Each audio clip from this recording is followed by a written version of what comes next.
Just a little bit correction. I am now the program director of business administration. Formerly, I was the management. So recently, I took over the MBA. So just to let you know that a little bit correction from the introduction. But anyway, thank you for the kind introduction, Mr. Satria. So, so my topic today is on strengthening the sustainability initiatives through branding. Right, Mr. Satria, I would like you to show my slides. Oh, wait, Doctor. Yeah. Okay. Maybe the committee, Bu Ega, would you like to help us to share the screen, Bu Ega? If no, then... Wait a second. Okay, just... okay, no problem. Yeah. No problem. So you are now as program director of... the MBA. The MBA program. And at the same time, I'm also the Deputy Dean of the Faculty of Business Management. Since 1st August this year. Okay. Only recently I took over the position. Okay. Yeah. Actually, I am familiar with Google Meet. I'm not so familiar with Zoom. That's why I did not put my slides here because you know I'm yet to learn more about Zoom. Anyway, hopefully everything goes on well. Yeah, no worry, Doctor. Okay. So the committee is still working with the slide.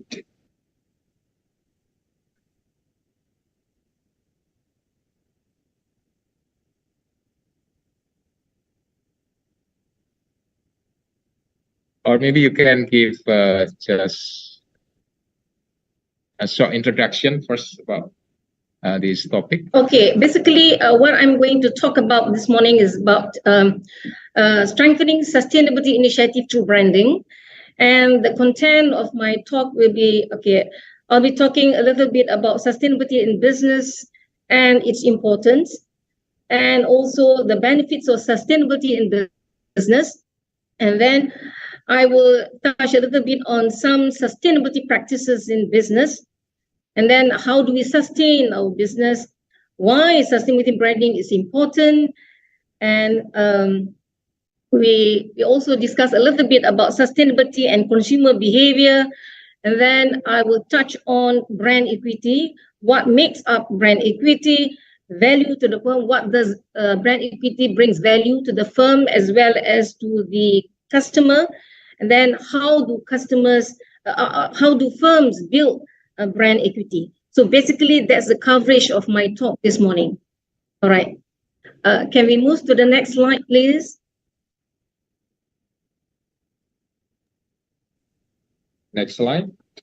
Vega. All right. Okay, next slide, please. I have discussed on the content. Next slide, please. Okay, so what exactly is meant by sustainability in business? All right. Okay, in simple words, sustainability is growth. It's grow in business. Okay, how the firms retain or survive over a long period of time and to grow in that business. Is there a problem with because I hear some echoes with the microphone. Is there a problem over there?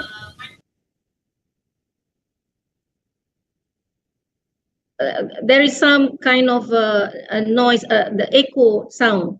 Okay, anyway, yeah. let me discuss sustainability in the context of the firm's operations. So when we say sustainability in business, it refers to a company's strategy to reduce the negative environmental impact resulting from its operations in a particular market. So an organization's sustainability practices are typically analyzed against environmental, social, and governance metrics. All right, please move on.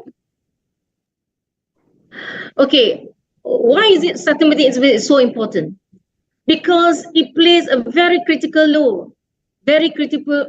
role in shaping the world's future. So sustainable business practices is not only vital at the micro level or at the organizational level, but it's also important on a macro level, affecting the society as a whole.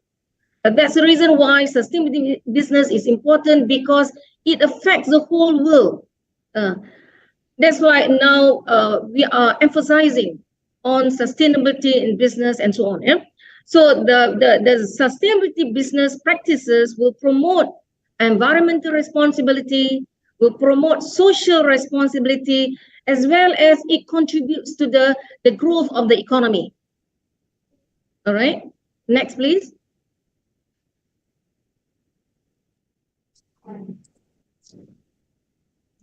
Okay, what are the impacts, some positive impacts of sustainability in business? Okay, why we are concerned about sustainability? Because it has positive impacts on human, it has positive impacts on environment, it has positive impacts on social, it has positive impacts on business, for sure. Yeah? So in terms of human impact, okay, sustainable businesses, it don't overburden or abuse their employees or suppliers, especially those from less developed areas or marginalized groups. So this helps to ensure that the workers are treated with dignity and respect, that they are treated with fair wages, equal fairness between gender and so on. Yeah? So moreover, sustainable businesses also provides safe working environments, reducing the risk of accidents and injuries, and this will definitely contribute in attracting a skilled workforce to join the organization. And in terms of environmental impact, for sure that sustainability in business will have contributions to the environment, because it protects the nature, it conserves the natural resources. For instance, firms may use renewable energy sources like the solar energy, the wind power, or even recycle the waste products. So by doing this,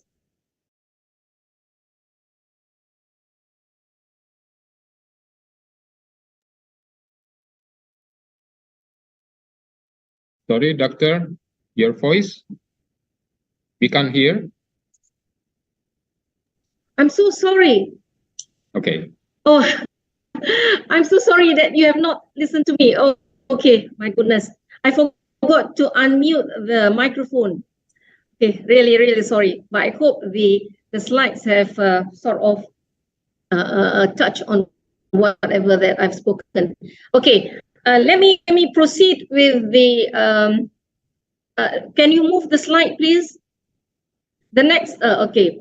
So, and sustainable practices also contributes or rather have a positive impact on social, because companies that are sustainable, socially sustainable, they recognize the importance of their people, they recognize the importance of the society, and of course they will work towards improving the local communities. So they will engage activities that promote social sustainability. For example, they will support education, they will support healthcare services, they will try to alleviate poverty, to reduce hunger, to all those activities that will contribute to the social well-being of the people. So when firms are practicing sustainable business practices, they will build trust, they will build goodwill with their customers as well as all the stakeholders, all those people who have interest in the business. And finally, they will strengthen their reputation to the community. They will even strengthen their brand, strengthen their image, the company's image, the organization image to the community. All right. The next one. Okay. Then, of course, there is a lot of positive impacts on business. Okay, by practicing sustainable business practices, number one, you will cost savings. For sure, by implementing sustainable practices, you can lead to significant cost savings. because you will reduce energy, reduce water consumption, reduce resource consumption, you minimize the waste, you have less reduce emission and so on. So this will contribute to cost savings for the business, and they will increase efficiency and productivity by reducing waste and resource consumption, which will lead to higher profits. So increase in profitability is another impact, a good impact on business. Okay, for example, a company that reduces its energy usage by using energy efficient, they can save on the utility bills. When they are able to reduce their overheads, they will definitely have an increase in their profitability. Okay, the next positive impact is tax incentive. In some governments, they offer various tax incentives. I do not know about Indonesia, but then some governments do offer various tax incentives to businesses that adopt sustainable practices. They offer some tax credits or some rebates for using renewable energy, for using solar energy, or even wind power and so on. So there are some tax incentive given to companies who employ or who adopt sustainable practices. Next, please. Okay, sustainable practices also enhance employee satisfaction and even retain the employees. So sustainable practice can improve employee satisfaction by promoting a sense of purpose and contributing to a positive workplace culture. So you develop a very healthy work culture in the organization.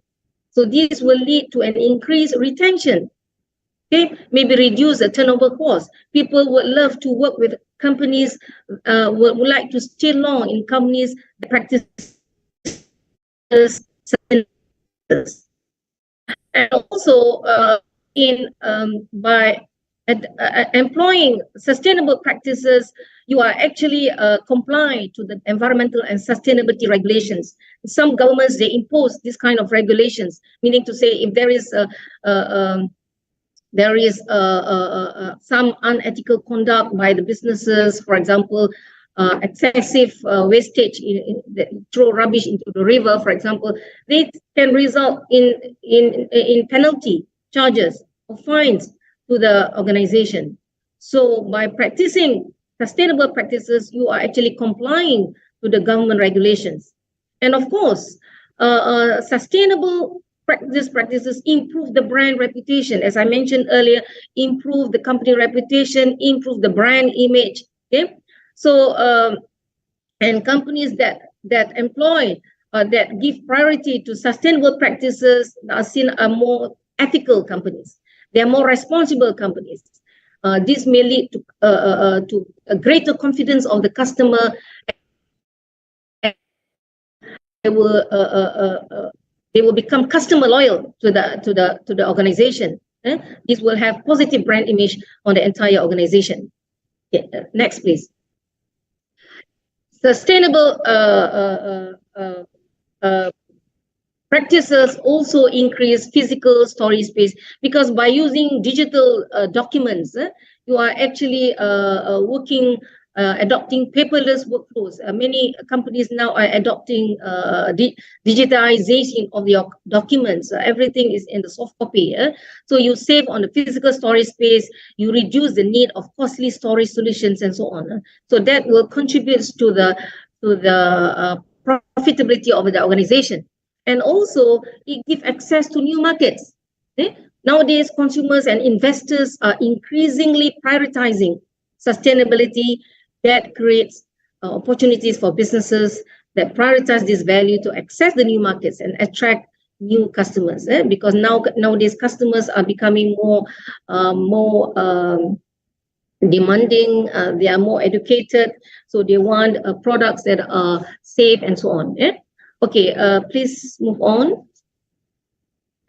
These are some of the sustainability practices in business. I think many of us are aware there are many practices that we can do in order to be sustainable. We can reduce energy consumption, use efficient appliance equipment, use renewable energy sources, You can adopt some practices. You can inculcate some good habits, meaning, for example, turn off the lights when you're not using it. You turn off the computers, you save on the energy, and at the same time, you are practicing sustainable practices. You implement recycling programs, and nowadays many companies are also employing or using recycled paper, cardboards, and other some materials. And you can also work with suppliers how to minimize wastage and so on. Okay, and also in your production processes, you can use sustainable materials. You can use materials that are green products. Yeah, use materials like paper instead of plastic. Use organic cotton or use bamboo that you can recycle later on to reduce the environmental of production processes, and also to prevent some unnecessary waste to the organization, right? And also promote sustainable transportation. And this is also a very good practice. Okay? If we can encourage our employees or ourselves to use more of the public transportation, to have the habit of carpool, or even if you can walk or bicycle, you can reduce the emission. You can reduce the carbon in the environment. So you can reduce the pollution in the environment. So this is another practice of sustainable transportation. Use digital documents rather than using hard copies. You use the soft copies. So this also can help in the document management of the organization. And what I would like to emphasize here is on sustainability branding. And this is one of the practices that all firms or companies can practice in our effort to contribute to to sustainable development. Okay, next please. Okay, how do we sustain in business? All right, if you look at nowadays, the competition is not just between what the companies manufacture in the factory. It's not what between the factory output. It's rather what you add to the factory output, rather what you add to the manufactured goods in the form of branding, in the form of packaging, labeling, after-sale services, advertising, credit facilities, delivery arrangements, and all other things that customers really value. In other words, the competition today is more of the augmented product rather than the basic or the actual product. So competition is more on the augmented product. So companies can gain competitive advantage through strategic and sustainable branding. So we focus on more of the intangible assets of the product because that's what competition now. That's what's happening now. Okay, next please. Okay, why sustainability branding is important? We know that sustainability is increasingly becoming a vital aspect of an organization branding strategy. Because people are now more concerned about finding effective ways to address the environment, to address the economic and social issues. Because now it is not just to concentrate on the products, but you must also take care of the environment, about society, the society well-being. So sustainability branding is the process of focusing and integrating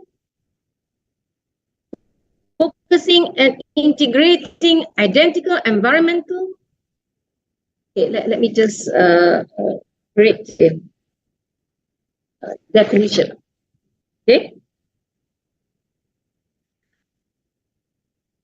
The picture is blocking my definition. Let me just move a little bit. Okay.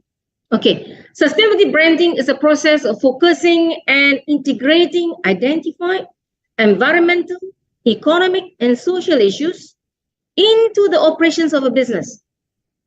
So these sustainability efforts involve creating, maintaining, and projecting a brand that offers the benefits of sustainability to the customers and the society. So improving your brand sustainability efforts has a positive impact on the overall health of the business. And research has proven that sustainable branding contributes to the health of the business. Okay, next please. Okay, a little bit on sustainability and consumer behavior. Okay, so the global focus on sustainability now, as you all know, all the goals of SDG, they are focusing on environmental consciousness, and this environmental consciousness directly impacts because customers now, as I mentioned earlier, they are more educated, they are more demanding, they are actively seeking products that are environmental friendly, that are safe, or rather ethically sourced. They are non-hazardous products. This will promote sustainable practices. And consumers are becoming more conscious of the environmental and social impacts of the products that they buy, and they're looking for brands that are safe and also that align with their values. So as I said, more customers now are upholding the values of, they become more health conscious, they become more they want environmental friendly products and so on. All right, next please. So sustainability branding is not just products. Eco-friendly logo by putting product logo. It's not, because customers expect brands that become more. They suspect brands that starts from the factory itself, and they want brands that are more sustainable in the business operations. Okay, in the production of the product. Yeah, the sustainability branding starts from the factory. It's not just communication. But of course, when firms have practiced sustainable branding, you will have to communicate this to your target audience. Okay, for example, you have to indicate, you have to highlight your commitment to fighting climate change, to conserving the environment, your concern and your responsibility towards environmental issues and so on. So this has to be communicated to the marketing communications. So only those brands that support these ideals will definitely make a long-term impact on the business. All right. All right. So in the context of branding, sustainability means creating a brand that is resilient, that is responsible and responsive to the changing needs of consumers, the employees, and the environment. And of course, the payoff is increasing the value of the brand. If you practice sustainable practice, definitely it will contribute to the value of the brand. And this added value to the brand is actually brand equity. And now more and more companies have realized the power of brands. So they are putting more efforts on developing brand equity, which is actually a set of assets and liabilities linked to a brand, its name and symbol, that add to or subtracts from the value provided by a product or service to a firm and or to that firm's customers. This is the definition by Aker 1991. Okay, so in short, it means brand equity means the incremental utility of the brand as a result of the brand name. So the intangible assets of the brands creates the basis of brand equity. Next, please. How do we create brand equity then? I think okay, what exactly makes up brand equity?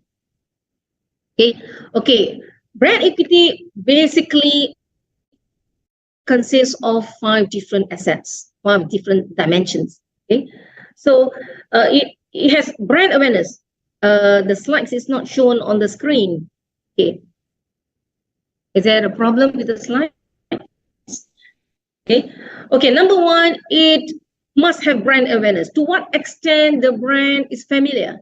To what extent people are aware of the brands? That's brand awareness. That's the first dimension of brand equity. Okay. Secondly, perceived quality. To what extent the brand is perceived as having high quality in the eyes of the customers. All right. And thirdly, loyalty. To what extent the brand, people are loyal to the brand. People have attitudinal as well as behavioral loyal to the brand. So if your brand have loyalty, that means it has achieved a brand equity. Brand associations. To what extent the brand has a strong and unique favorable associations. Okay, strong, unique, favorable associations. To what extent that this brand has. Okay, so and also problem with internet connection. Okay, can you all hear me? I can go on presenting even without the slides. But can you all hear me? Mr. Satria, is it okay over there? Yes. Okay. Thank you very much. Thank you very much. So another dimension of a brand equity is patents, trademarks, and channel relationships. Okay? So if the brand has a patent, has a trademark, so this will contribute to the development of brand equity. So if all these dimensions, if all these assets are managed well by the organization or by the firm, so these assets add value to the product or the service, whatever offering that you are making to the target market, and it will definitely create additional customer satisfaction, which will in turn provide a number of benefits to the firm as well as to the customer. So definitely, if you emphasize on development of brand equity of your brands, it contributes, it gives value to the firm, it gives value to the customers. So what value does it give to the firm? So brand equity can enhance the efficiency and the effectiveness of marketing programs. All right. A promotion campaign, for example, will be more effective if the brand is familiar, if all people are aware of the brand, and the brand is perceived to be of high quality. So your promotion campaign is easier to convince or to for consumers to have confidence in the brand. Okay, brand awareness, perceived quality, favorable brand associations will strengthen the brand loyalty by increasing the customer satisfaction, by providing compelling reasons why the customers should buy the brand. Okay, so definitely it contributes, it has a strong impact on the firm. So brand equity will usually provide high margins. I mean, if your brand has high equity, you are able to fetch a higher price. You can able to set premium pricing and also reduce the reliance on promotions. Sometimes you don't even need, I mean, if your brand has achieved all these 4 dimensions or 4 or 5 dimensions, I mean, if you have been in the market for so long, you don't even have to heavily advertise the brand. It can also be easily acceptable by the target market. Okay, so brand equity can provide a platform for growth by brand extensions. I mean, if the brand is strong, it is well accepted by the audience or by the target market. It obviously, you can extend the brands to other product categories. You can do brand extension strategies. Brand extension strategies means you extend the brand to other product categories using the same brand name. There will be a carryover effect. If the brand is strong, there is a tendency that it will carry over to some other product categories. That's the reason why we need to have a strong brand equity in order to implement brand extension strategies. So brand equity can also provide leverage in the distribution channel, because the channel members will have more confidence in the brand, in the proven brand that has already achieved recognition and established strong, favorable associations. So brand equity assets provide the firm with a significant comparative advantage, which will be a barrier to prevent customers from switching to other competitors' brands. Okay, that's why it is very important to retain your customers, to get your customers to be loyal to your brand. Okay, so the brands represent enormously valuable pieces of legal property capable of influencing consumer behavior, being bought and sold, and provide the security of sustained future revenue. Also provide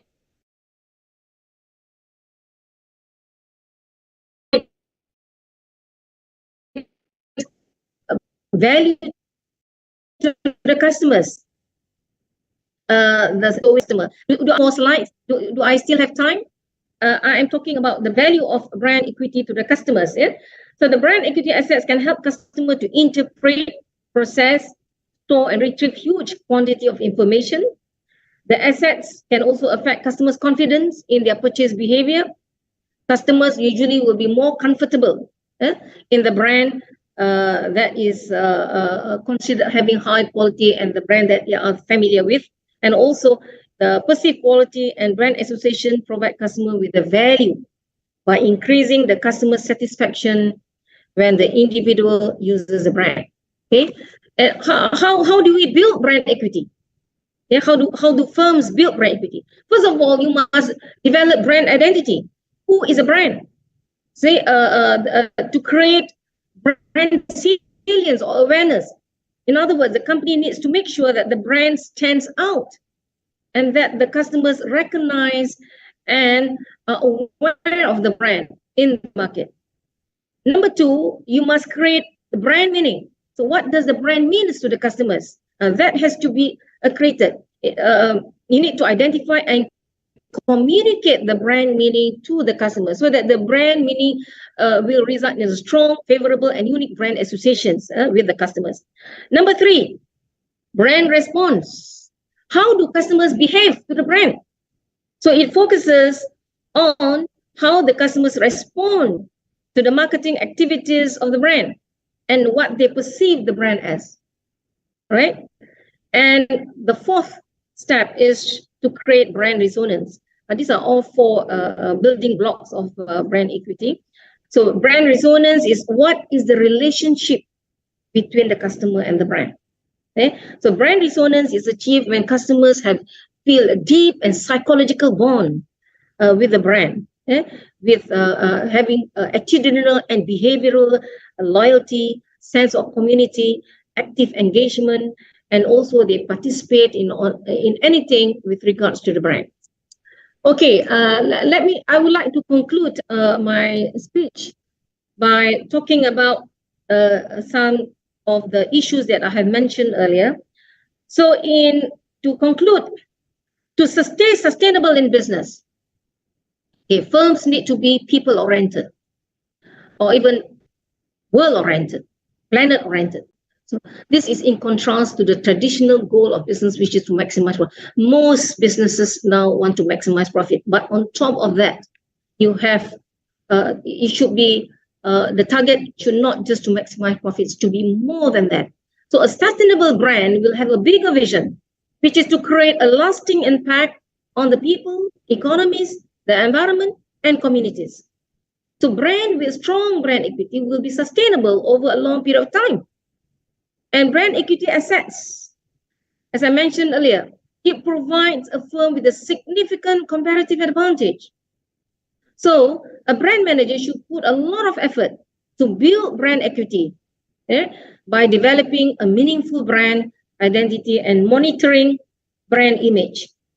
So by implementing sustainable practices, companies can, the next slide please, companies can reduce their carbon footprint, they can minimize the waste and pollution, they can conserve natural resources, they can do a lot of things. There are a lot of all impacts that I mentioned earlier. So they can build a positive reputation, they can enhance customer loyalty, they can increase customer satisfaction, they can attract a skilled workforce. So there are many other positive impacts if you implement sustainable practices. So at the same time, sustainable business practices can benefit the society at large by addressing all the global challenges such as climate change, inequality in gender, inequality in food distribution. You can reduce poverty. You can promote a healthy lifestyle. You can improve the society. The people will be more happy and live in peace and prosperity. Yeah, that's the benefits of sustainable branding and sustainable business practices. So with that, I end the talk, and thank you very much for listening. I would like to welcome if you have any questions to ask. If I will try to answer wherever I can. Thank you. Well, thank you, Dr. Nurjaya. It's very interesting topics, yeah, sustainability branding. We talk about sustainability, but you discuss about sustainability and brand. So sustainability branding has become a strategy, yeah, for business to improve its competitiveness. Yes. Okay. I would like to invite the audience, our students, yeah, to give opinions or questions. Yeah, maybe some of you still unfamiliar, yeah, with the word sustainability. Yeah, you can ask questions. You can use the chat column or just raise your hand if you think you want to give some clarification, perhaps, or opinions, yeah, to Dr. Nurjaya. Dr. Nurjaya, maybe. Yes, Mr. Satria. While waiting for the questions, yeah. So there is a concern about the challenge, Dr. Nurjaya, challenge for sustainability branding implementation, most especially for business where its market seems to be reluctant or simply does not have sufficient knowledge on sustainability. So how to deal with that issue, the challenge of implementations. Yeah. Okay. Thank you, Mrs. Satria. Okay. Perhaps, it is a challenge now, and people are more concerned about sustainability, and some people may be ignorant or maybe refuse to accept this new, but then I think it's the responsibility of the firm, even the government, to educate the people. The firm has the responsibility to educate the customers, to explain the importance of sustainability practices. And sustainability practices is not just about branding, putting the brand, putting the eco-friendly logo on the products, but it starts from the business operations, from the selection of the raw materials, the production processes, how you can reduce emissions, even in packaging, how you can use packaging that are non-biodegradable, packaging. Sorry, using all those kind of packaging that are easily that can be easily composed. Even labeling, all these processes should be taken into consideration, and this should be highlighted to the target market for communications, through the marketing communications. Okay, and also the government can also have practice this social marketing by doing campaigns, by educating the whole public about the importance of sustainability business practices. I think that should be, slowly, sooner or later, the whole people, the public, should be able to accept. Okay, we should highlight the importance and the benefits of sustainable practices. Okay. I hope that answers the questions. Yeah. So actually, the challenge itself is an opportunity, Doctor. Yeah. Yeah. Business to, to improve their competitiveness, and it's not just following the global norm or trend of maybe the social harmony between business and its social environment, but also internally the business itself needs to set up the new strategy. We call it sustainability branding to become more competitive. Okay, Doc. Well, please, audience participants, our students, or all participants who like to give some opinions or clarifications.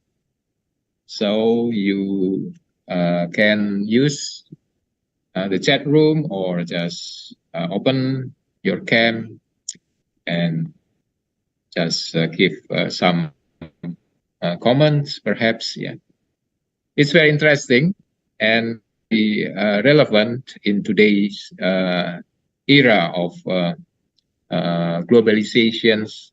And Dr. Nojaya, Yes. When we talk about the digital era, yeah, in today's digital era, and the implementations of sustainability branding, yeah, do you have any recommendations on the strategy that can maximize the opportunity for the social media, yeah, to support what we call by sustainability branding? How can we maximize, yeah, the opportunity of social media to to support the sustainability branding implementation? Okay. In terms of the implementation, first of all, how do we create sustainable brand? Okay, so the implementation of, as I mentioned earlier, the implementation of sustainable branding is not just about the product. It starts from the very initial stage in the production of the product itself. Yeah? So there are the organization should be towards the society welfare, towards contribution to reducing pollution and so on.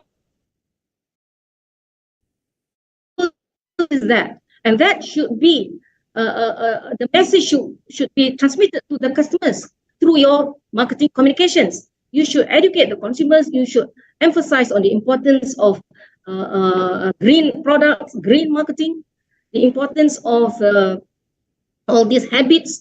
For example, the habits of how you should reduce energy, how should you reduce carbon in the environment, and so on and so forth.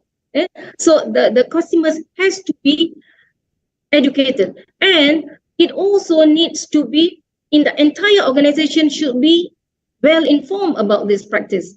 The entire organization is not just the responsibility of the marketing manager or the communications manager.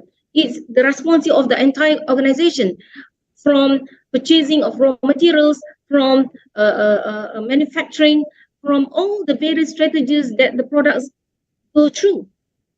Yeah? So every single step, every single stage has to be practicing sustainable business practices. So in that case, finally, you will be successful in your implementation of sustainable branding. Okay. Thank you, Dr. Nojaya. So sustainability actually has become part of the life of the business itself. Yeah, Doctor. Yes. Okay. Yeah, so we have some questions from the chat room. First is about price, Doctor.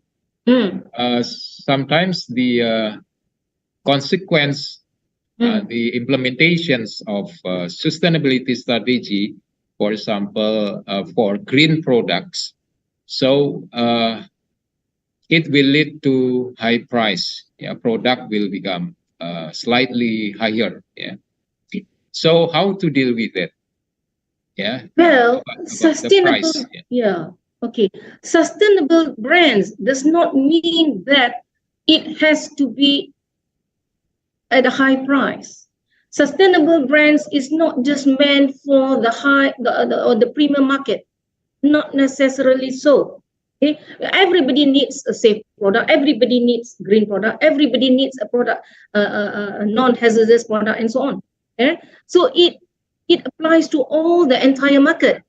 So, as I said, if you practice sustainable business practices, you are able to reduce the energy consumption, you are able to reduce wastage, you are able to reduce storage, physical storage, you are able to use so many things. So all this will contribute to the profit of the organization. So with the increase in profits, why should you put a high price? You already gained so much from the operations. So I believe sustainable branding does not mean high price. Green product does not mean high expense. It's just that, okay, if you look at the supermarket, yeah, I do realize that some of the products that are supposedly organic products or whatever, supposedly green product, they fetch a little higher price. Okay, probably because that's a strategy. That's a pricing strategy. Because of that extra element, if you compare the green products and the non-green products, probably because of the added feature, because of the additional advantage of the product, that's the reason why they put a higher price. But that, on the whole, sustainability branding should not, I believe it should not lead to high price. Yeah? Because every one of us, we need green product, we need safe product, we need products that are safe to the environment, safe to our health, and so on and so forth. All right. So I think, well, the businesses out there, they should realize that, yeah, they should not put a high price for green products or for sustainable brands. All right. Thank you. Okay.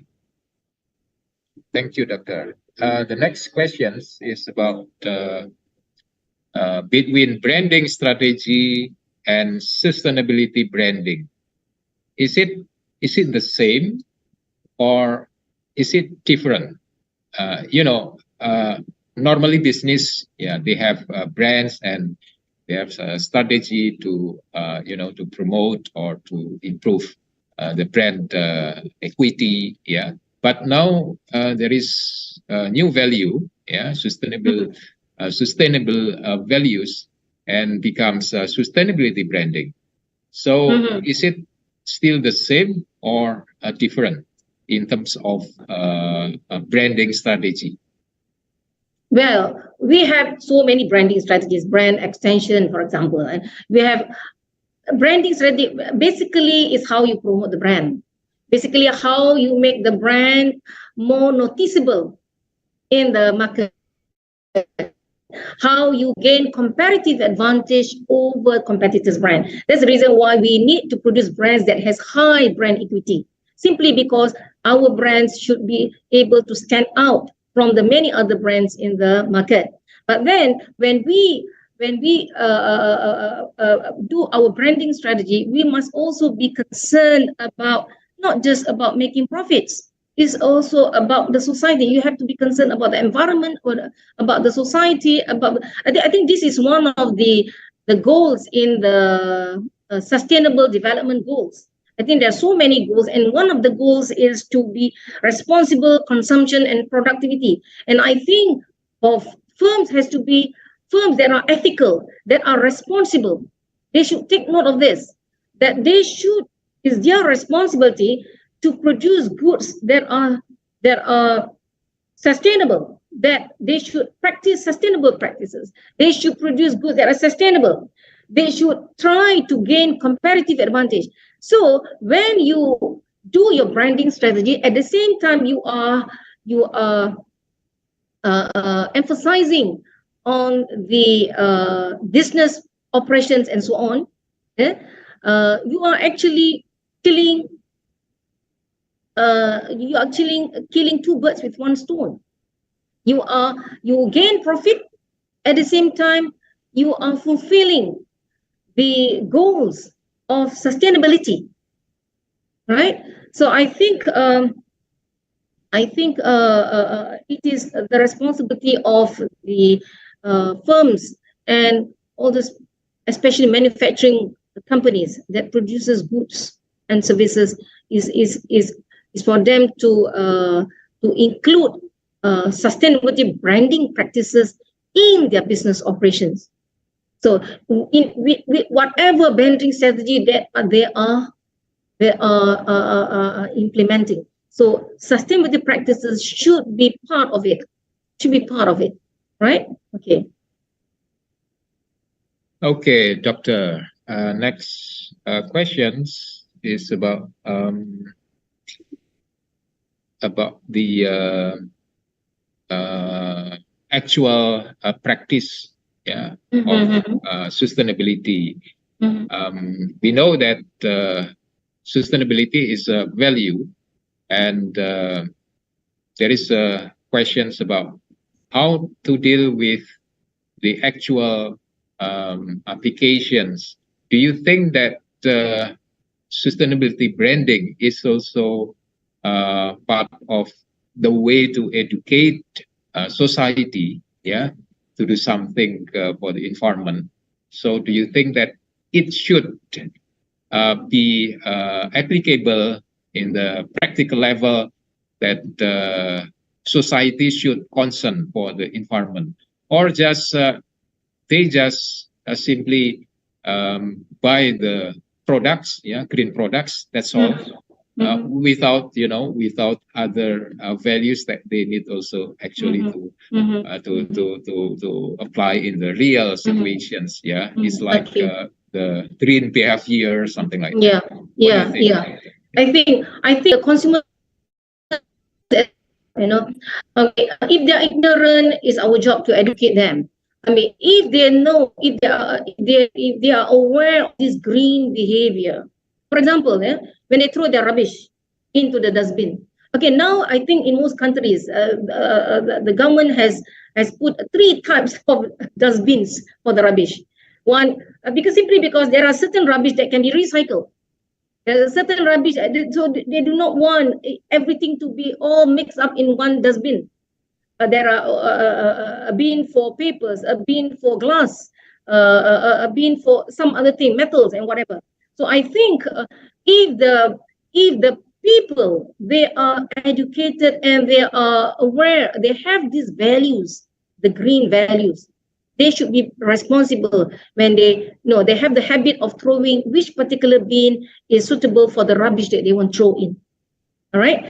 So in that case, so it helps whoever the authorities that are dealing with the rubbish, they know which one is for recycling and so on. So that's why I think green behavior, apart from sustainability business practices, so the consumers itself, the people themselves has to be aware of these values, aware of the green behavior, the habits. They should inculcate that habits in themselves, so that they help to contribute to reduce the pollution in the environment, isn't it?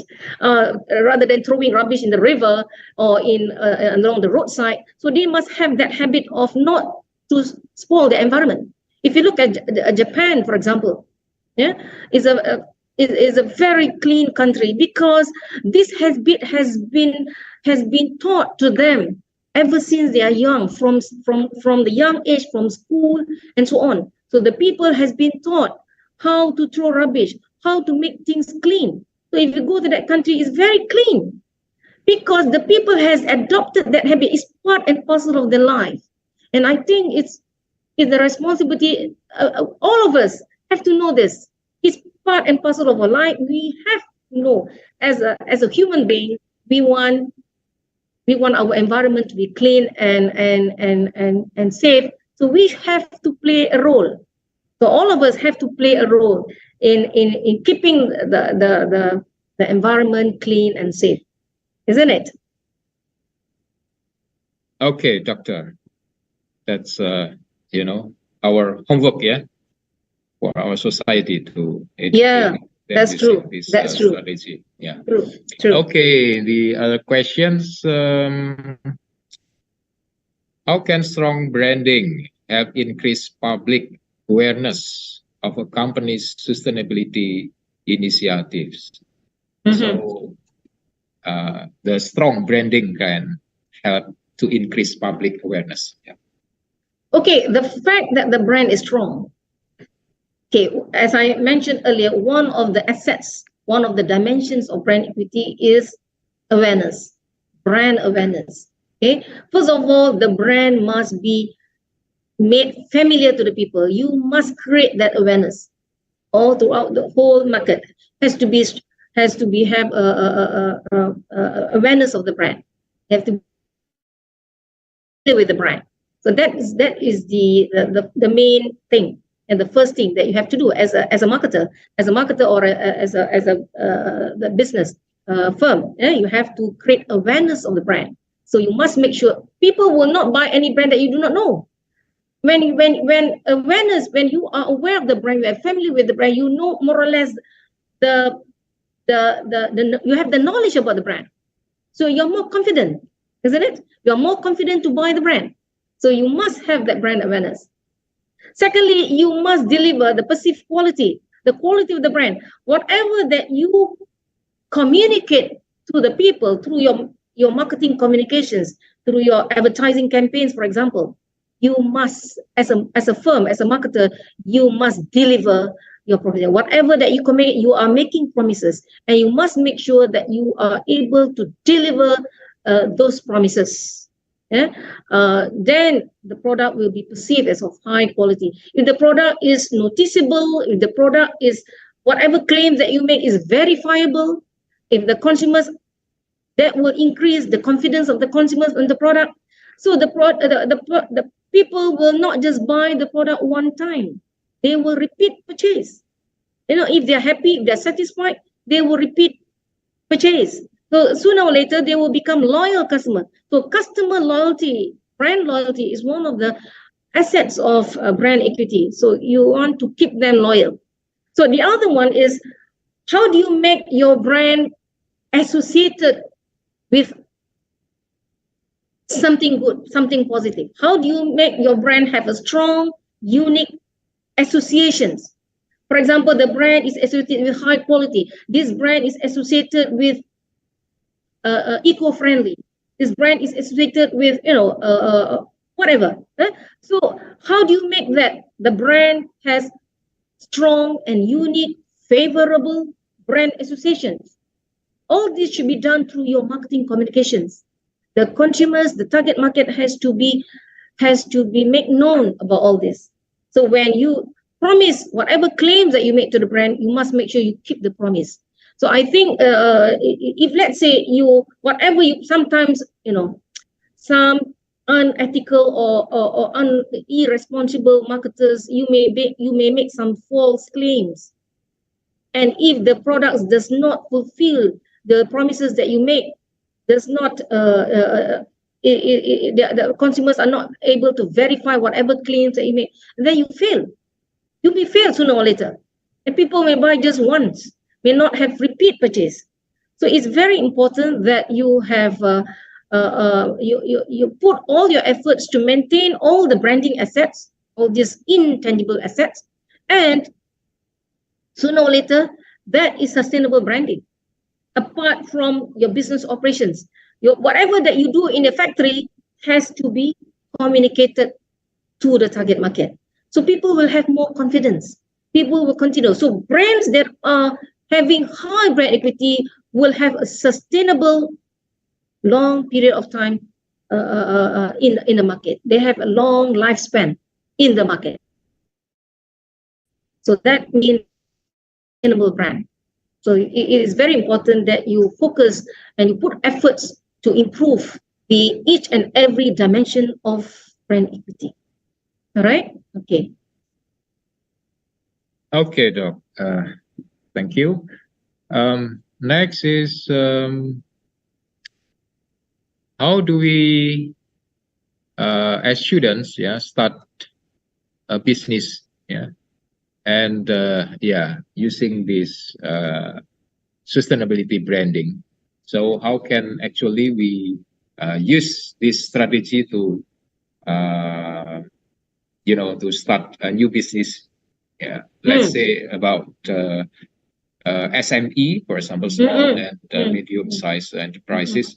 So how to deal with the implementations of sustainability branding? Is it only for big companies, big business, Or we can also actually start from SME, small and medium-sized enterprises. Sure. So, what do you think, Doctor? I think sustainable branding is not just for big companies, not just big companies like Coca-Cola, Pepsi, McDonald's, whatever. Not just for big companies.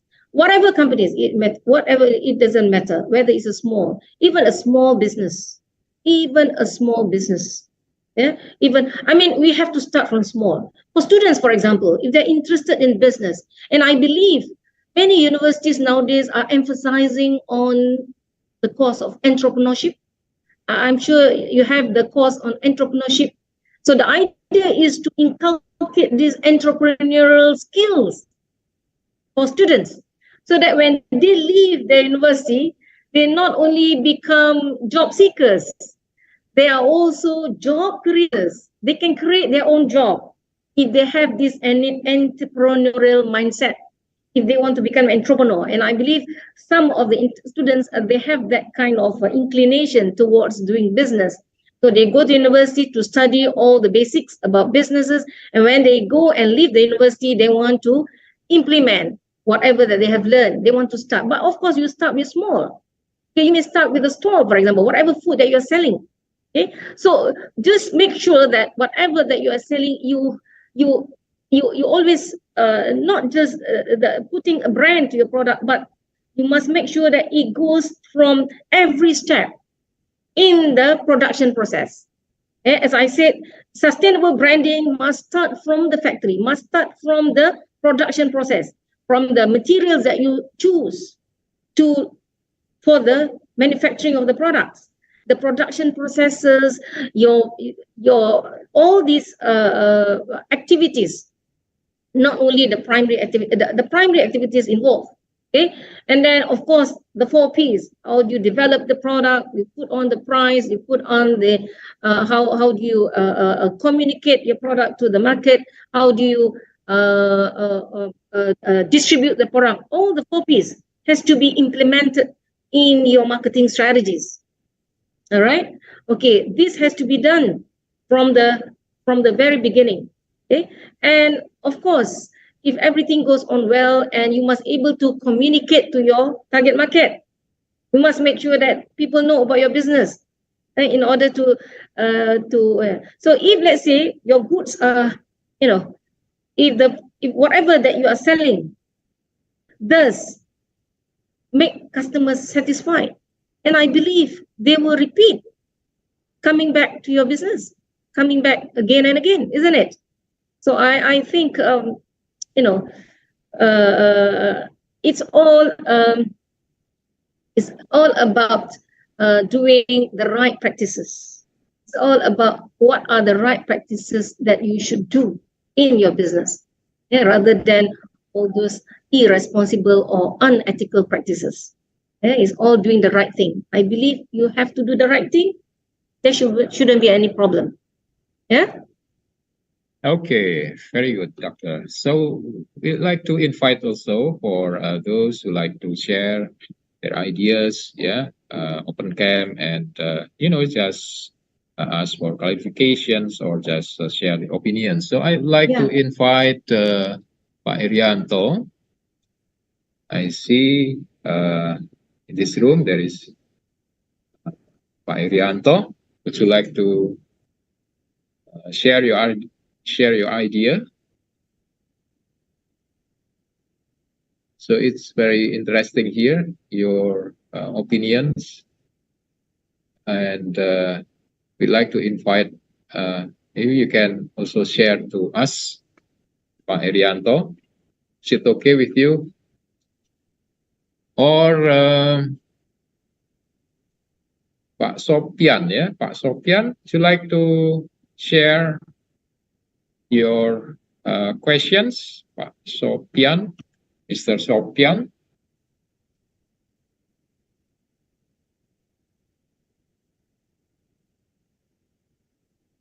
We still have a few minutes, before we close this session.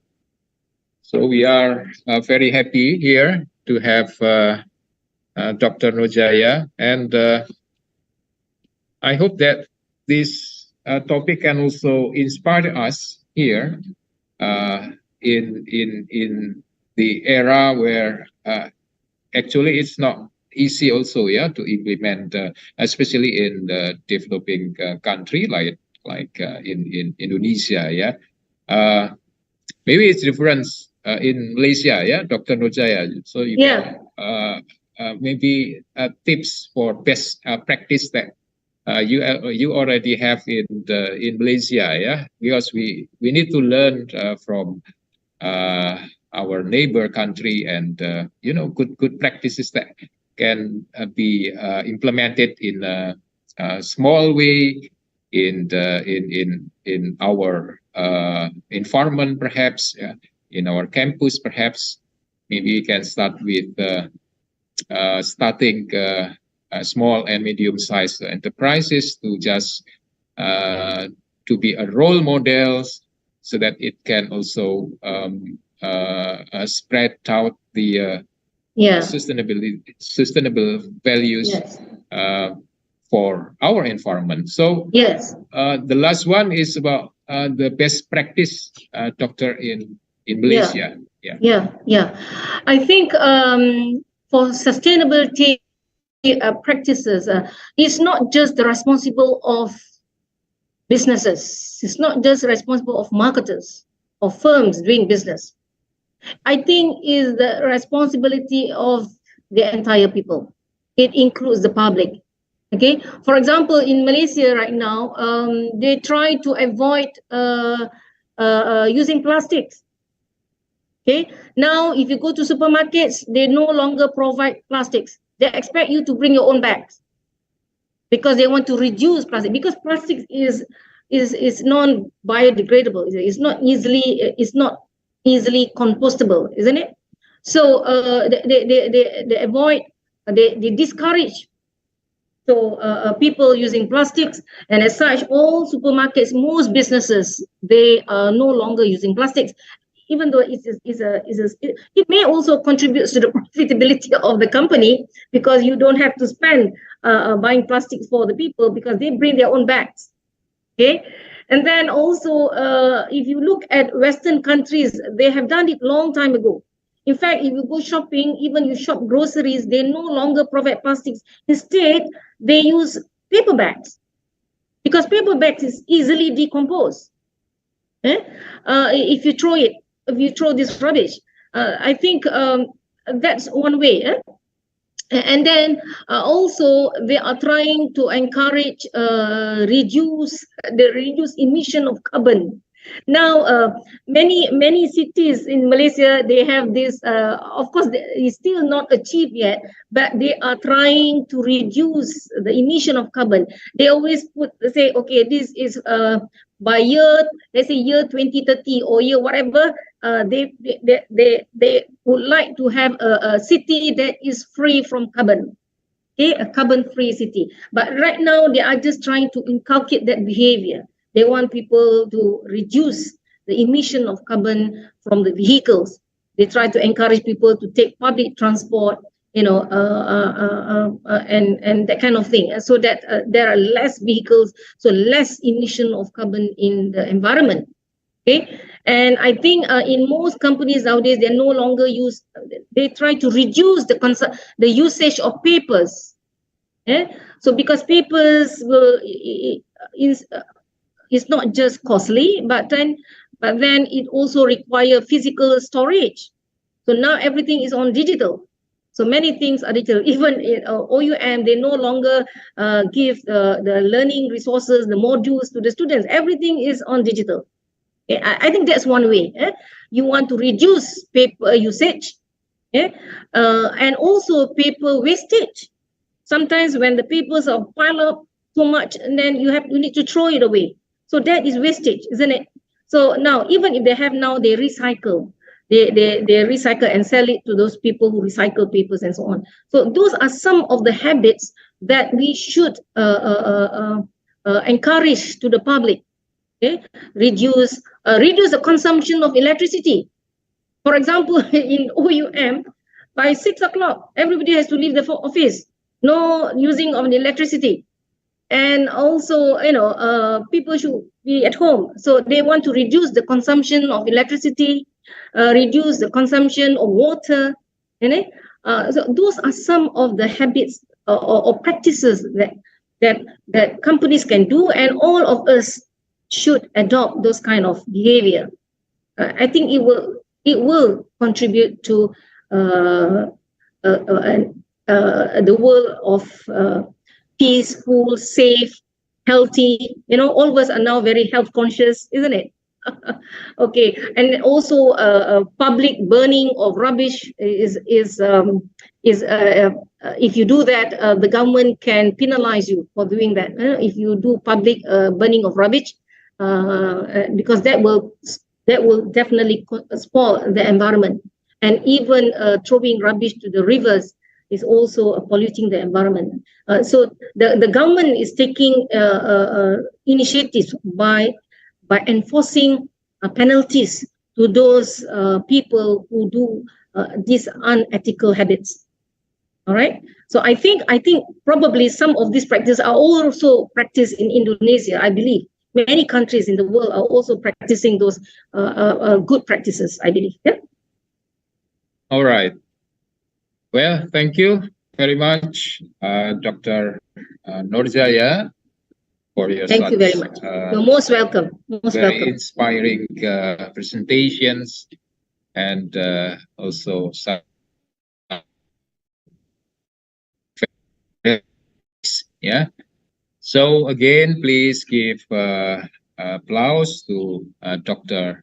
Nurjaya. So let me conclude with a very short summary. Sustainability has become a global norm, following trend of social harmony between business and its social environment, and at the same time open opportunity for business to improve competitiveness. In sustainability branding, the theme of sustainability becomes major part of branding strategy. So business concern on sustainability could lead to profit maximization, when internally business could make it efficient in the area of production, human resources, and business operations.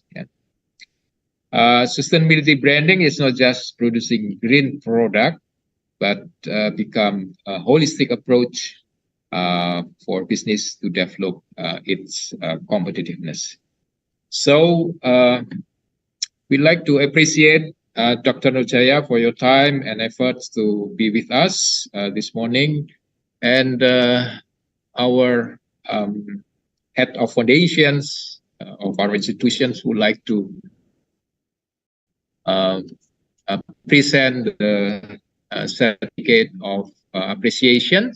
So I would like to invite Romo Kusmartono, Romo Don Kusmartono, to present the certificate to Dr. Nurjaya. Romo Kus, are you there?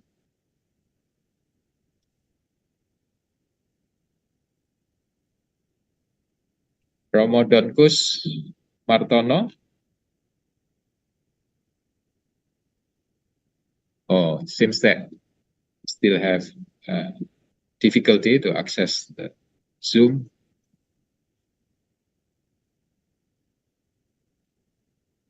All right, so it seems that yes, difficulty. Yeah, it's okay. Yeah, this is the certificate of appreciations. Yes.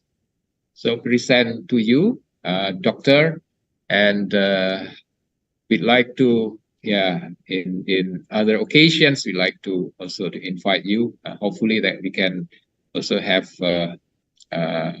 this kind of conference, with different topics, but still related to sustainability, because this topic is very relevant and actual.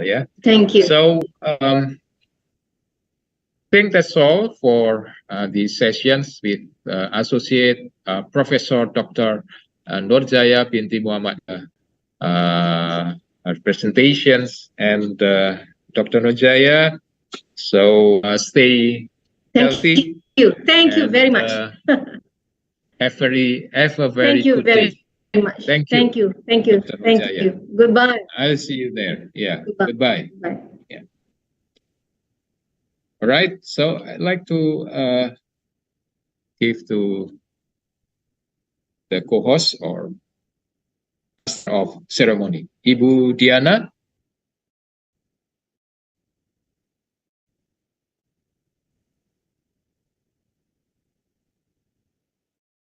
Ceremony.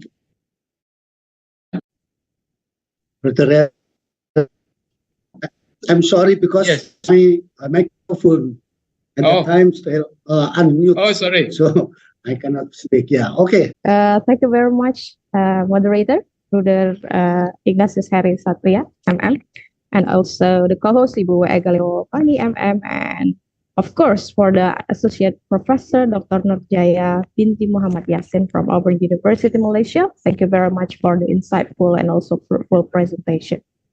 Well, ladies and gentlemen, now we come to the next session with our keynote speaker, Professor C.G. Tiffany Wang, PhD, RNP, RNPAAN from National Taipei University of Nursing and Health, with the moderator, Pak Denny Kurniawan, SKEP and SMKEP, and co-host Ibu Sani Friska, SKEP and SMKEP. So I hand it over to you, Pak Denny, moderator. Thank you very much, Miss Ira. Could you hear my voice clearly?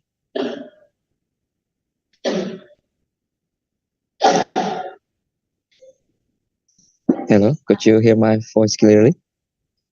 Oh, okay. Okay. Thank you, Miss Ira Irzawati. Good morning, ladies and gentlemen.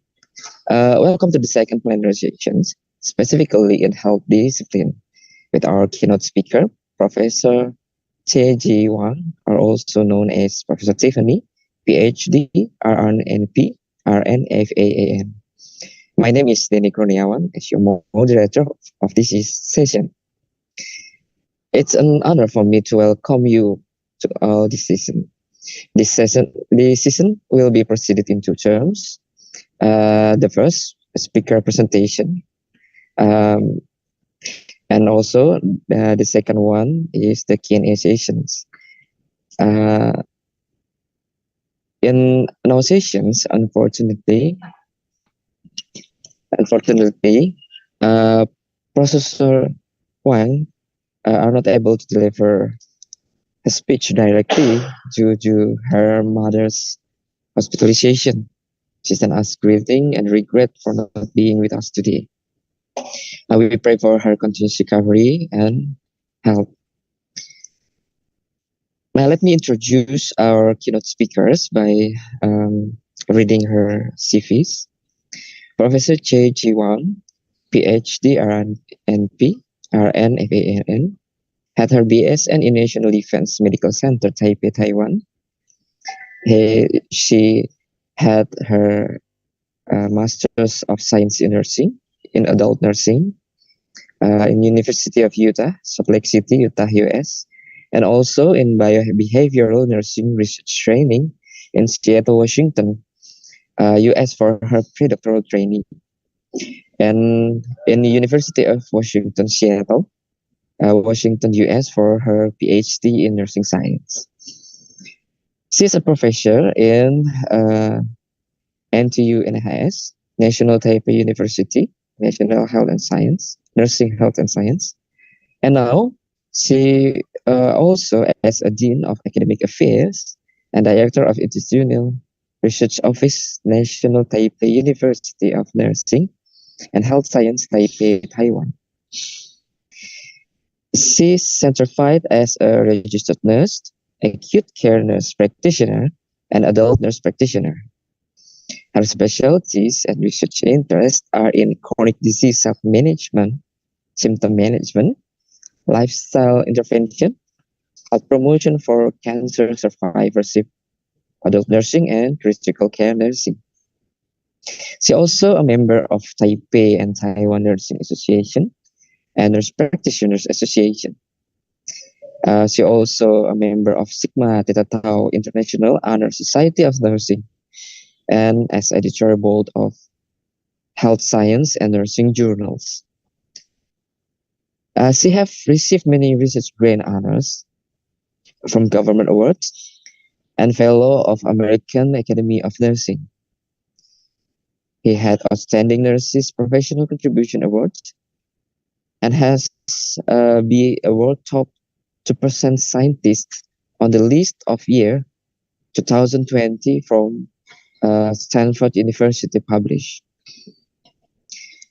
In research projects, she had conducted many funded research, teaching, and also training projects. All right, ladies and gentlemen, Professor Wong is going to share with us about the sub-theme healthcare system and well-being after the pandemic era in the world, specifically about how to protect and invest to support the long-term sustainability of the nursing workforce. Professor Wong has sent us her recording speech, and now let's hear the recording. Please let me trial the recording first, if it's going smooth or lagging.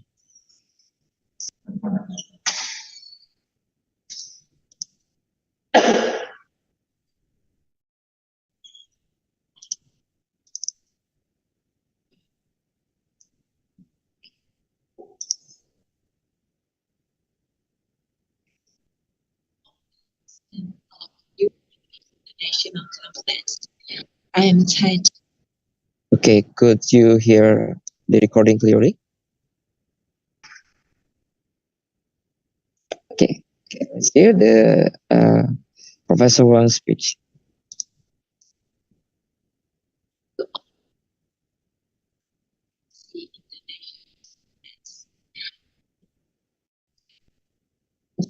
Of nursing.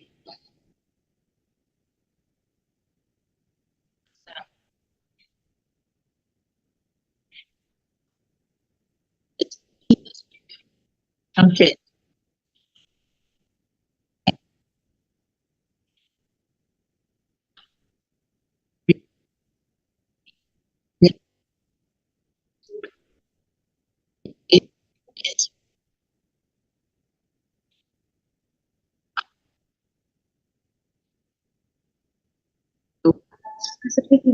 Yeah. In my talk, we'll cover global nurse shortage in the post-pandemic era. Nurse shortage affect healthcare system and population well-being, and how to support the long-term sustainability. Recording stopped. I need to pause to check everything happened. Recording in progress.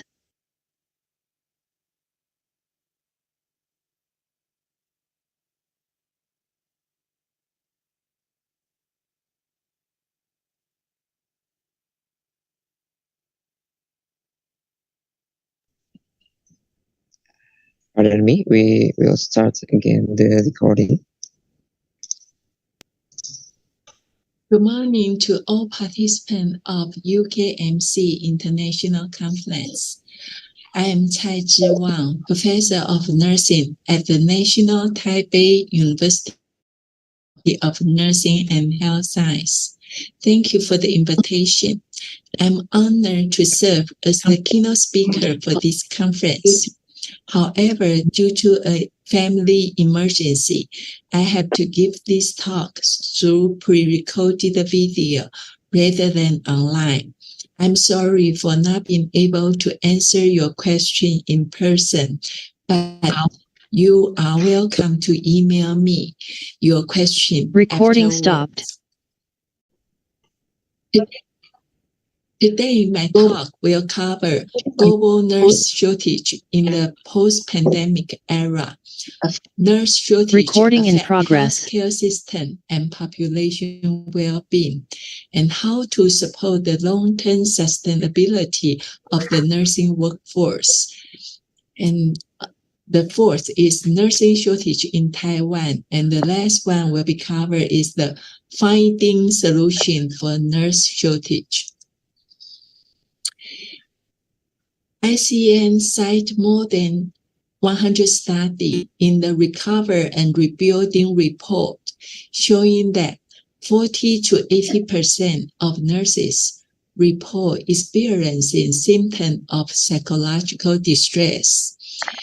Intention to leave rate raised to 20% or more, and the annual turnover rate raised to 10% or higher. The war in nurses in the next few years. Therefore, the worldwide shortage of nurses Recording stopped. need to be considered as a global health emergency. The nursing workforce has been severely damaged by the trauma of the pandemic, and the need to rebuild our health service is an Recording in additional progress. burden on them.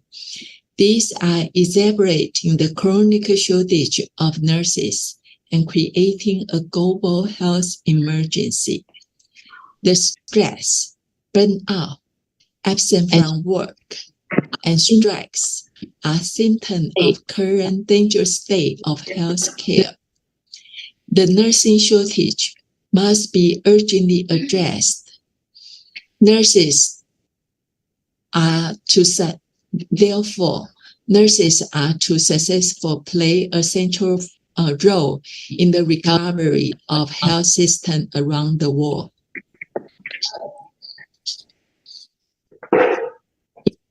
In the recent news, we see more than 75,000 healthcare workers on a 3-day strikes from October 4th to 6th in the United States. This is the largest healthcare employee strike in the American histories. The main reason for these healthcare workers strikes are staff shortage, heavy workload, and low wages.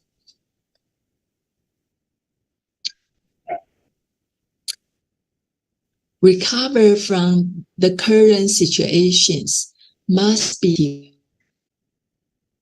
to meet their population needs, leading to overwork and additional burdens for their existing staff, and rely on the quick fix of harmful and unsustainable international recruitments by the wealthier nations. The current situation is a direct result of a lack of actions and the absence of long-term vision and a plan for the global nursing. Also be plans put in place to of domestic nurse education system, monitor each country's self-sufficiency in producing their own nurses, invest in retention of nurses, and improve nurse career development opportunities. Support for the long-term sustainability of nursing workforce can be achieved by focusing on policies designed to improve nursing retention in the workforce and to ensure adequate domestic training capacity. The following strategies or policy can be used for increasing attractiveness of nursing as a career and improving retention of nurses in the workforce. First is to have fair pay and conditions of employment and structure the career opportunity and access to continuing education. Also support for physical and psychosocial well-being of nurses, and to increase the use of advanced practice nursing roles, effective skill mix, and working patterns, and teamwork. And the last one is the appropriate technology support and administrative support to improving a working environment of nurses. For ensuring adequate domestic training capacities, by reviewing and expanding the capacity of domestic nursing education systems, can work through knowing the project size, skill profile, and deployment of the future nursing workforce through regular systemic analysis of the national nurse work markets, and to fill gaps through investment in supply and education curriculum of nursing professions. In Taiwan, nurse turnover rate is greater than 10%, with new nurses turnover rate at 27% in medical center and 39% in district hospital. The main reason for the high turnover rate are high occupational risk and work-related violence, shift work affecting family life, heavy workload, and long working hours result in physical and psychological stress to the nurses. Low wages and lack support decrease the motivation of people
the nursing work environment affected by the pandemic and the stereotype of a sweat hospital. The students are less interested to enter the nursing professions. And the third one is because the closing of nursing vocation school, which has decreased the entry level of the number of entry level of nurses. Fourth is competing with the information and communication technology major for the student applications. Taiwan has a chronic shortage of nurses, result in long nursing work hours and overloads. That is cause nurses are under excessive work pressure and suffer from burnouts. And many nurses choose to leave their job, and new nurses are reluctant to enter the job markets, and the students are reluctant to study nursing. All this has aggravated the long-term shortage of nurses and formed a vicious cycle of nursing shortage in Taiwan. And the following solution have been proposed by the Taiwan Nurse Association for fixing the nurse shortage problem in Taiwan. First is to pass the legislation for the ratio of nurse to patient rate in 3 shifts. Currently, the rate is based on the whole day instead of 3 shifts, which has caused less staffing in the night shift and workload for the night shift nurses. The second one is to increase the nursing licensure exam pass rate for the new grade is less than 70% in Taiwan, and which make many nursing graduate is not able to enter the nursing workforce. If we increase the passing rate by education or by reform the licensure exam test, then maybe we were able to increase the number of nurses enter the nursing careers. And the third one is to advance the quality of nursing education and to produce more well-prepared nurses enter to the nursing workforce and to increase the licensure exam passing rate as well. And the fourth one is to improve the nursing working environment and therefore to attract more people to enter the nursing career, and then more nurses or nursing students to enter the job markets. Currently, the nursing practice rate in Taiwan is only 60%. That is mean 40% of people with nursing license did not work as nurses. And if we can make this 40% enter to the nursing workforce, then maybe the nursing shortage, the problem with nursing shortage will be greatly solved. And then the fifth one is to cultivate the nursing leaders to lead the nursing professions in a great futures. And the last one is to expand the advanced nursing role. So to make the nursing leaders more as a profession and attracting more people into these professions. In conclusions, health systems everywhere are struggling under the pressure to secure an adequate workforce, which is key to solving the healthcare crisis. Only with adequate investment in a well-supported global nursing workforce will health systems around the world begin to recover from the impact of the pandemic. Rely on the resilience of the individual nurses is not an option, but its current situations. government must take responsibility and remedy their inadequate planning and policy response, which has contributed to chronic nursing shortage worldwide. Support for the long-term sustainability can only be focusing on policy designed to improve nursing retention in the workforce and to ensure the adequate domestic training capacities. And the following are questions for you to discuss or reflect on for your own country. Is there a shortage of nurses in Indonesia? What is the status of Indonesia nursing workforce? Have your country invest enough in educating a sufficient number of nurses to meet the need of its peoples? What strategy or policy can be adopted to make the nursing profession in Indonesia more attractive and increase the retention of nurses in the workforce? What plans should be placed to ensure Indonesia? And thank you for your listening. Professor Wang, for your speech, for your recording. And gentlemen, if you have any questions about Professor Wang's topics, you can still ask your questions in the chat box. We will forward it to Professor Wang. There are some highlights I summarized from Professor Wang's speech. He shared about healthcare system and well-being after pandemic era. For some sustainability of the nursing workforce. One of the sustainability of healthcare system is the shortage of health workforce, especially nurses.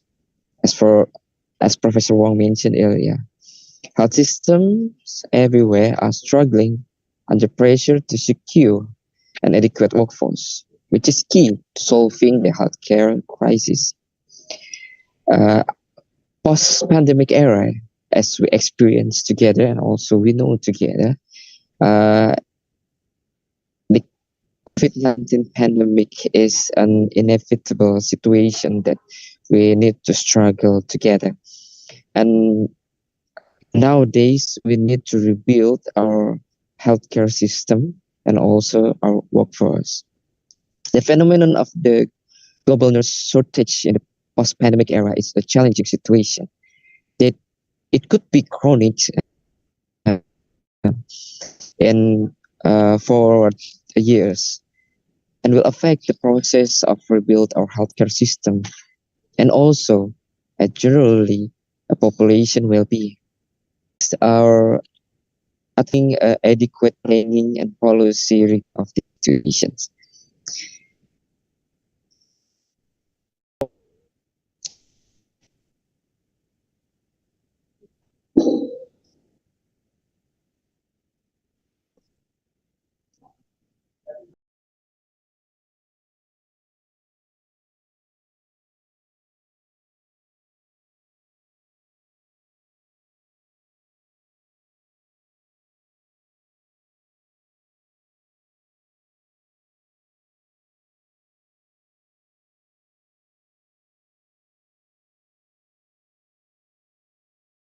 Record.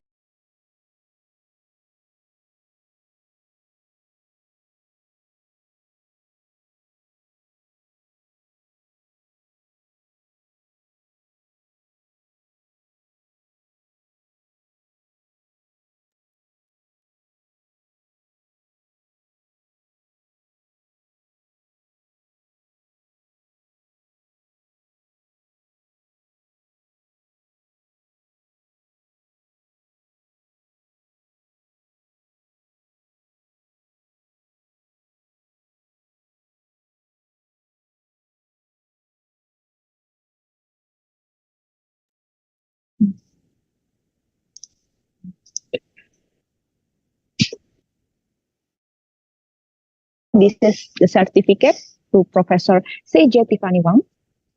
Romo Antonius Louis will give it. Okay, I think it's all for the certificate. Good, thanks, Professor C.J. Tiffany.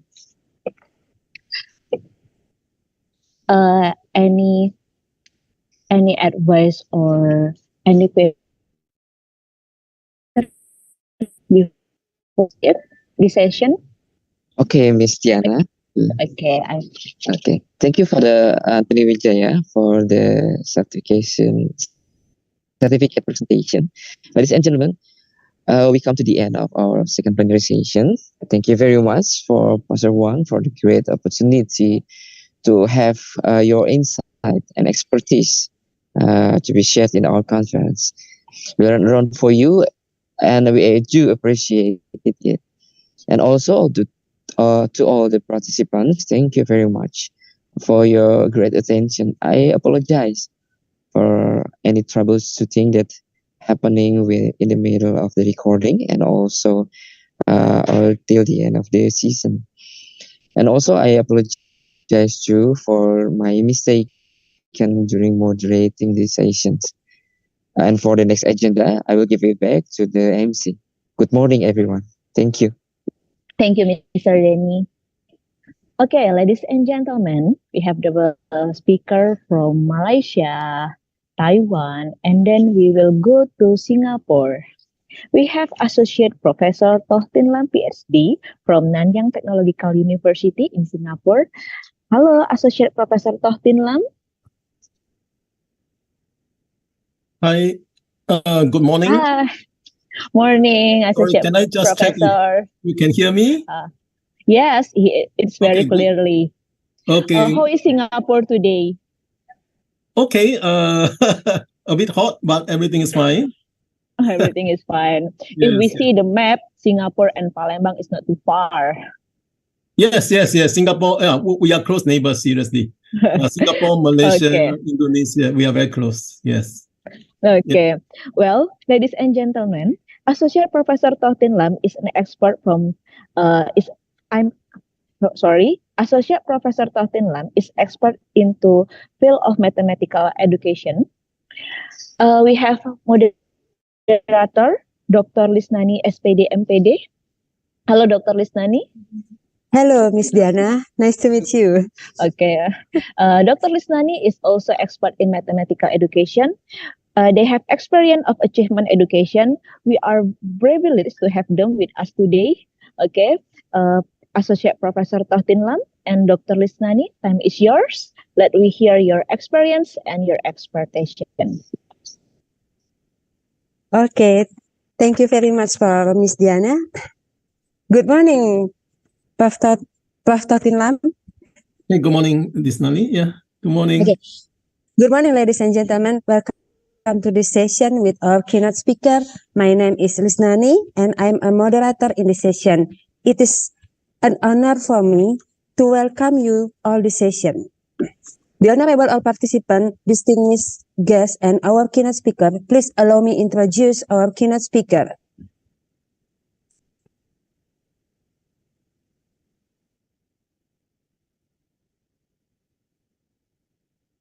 Prof, give us to share screen about your CV, please. Prof? Hi, sorry. Wait a minute, please. I will introduce sorry. yourself. Okay, no worry.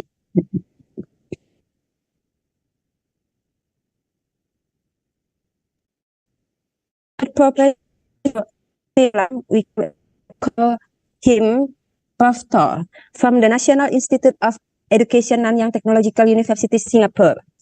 He has been in Singapore school. He has been teaching in Singapore school and was the head of mathematics department before he joined the National Institute of Education. In his job as a teacher educator, he continued his research in pure mathematics and picked up his research in mathematics education, focusing on problem solving, calculus education, and comic for mathematics instruction. He has more than 1 million research grant in mathematics education and continue to publish in scientific journal for both mathematics and mathematics education. So let us see the qualification. He is from PhD National University of Singapore 2001, Master of Science Mathematics National University of Singapore in 1996, and BSc Bachelor of Science National University of Singapore in 1994, Postgraduate Diploma of Education Nanyang Technological University. Works experience, Associate Professor Mathematics and Mathematics Education Academic Group Science 2009, Deputy Head Mathematics and Mathematics Education Academic Group from 2015 and 2021, Head Mathematics and Mathematics Education Academic Group from 2021 onward. And then he get many scholarship and then get the publication from international journal and journals indexed by Scopus. All right, ladies and gentlemen, now let's hear from our keynote speaker, Associate Professor Thortin Lam. Time is yours. Thank you so much. Thank you so much. Just give me a minute to share my screen. I will need to trouble you to let me know if you can see what I'm sharing. Just give me a minute, please. Okay, now I'm trying to slideshow. Okay, you can see that. I think you can slideshow, Prof. Okay, are you able to see a PowerPoint presentation? Yes, of course. Okay, can you see my slides moving forward and backward? Yes. Okay, great, great. Thank you so much. Okay, thank you. First of all, I'm very thankful for this organizing committee to consider me in mind to give a lecture for your prestigious conference. Of course, I do take some time because the theme of your conference is on sustainability. So on the first thought, people might think, what is the relation between mathematics education and sustainability?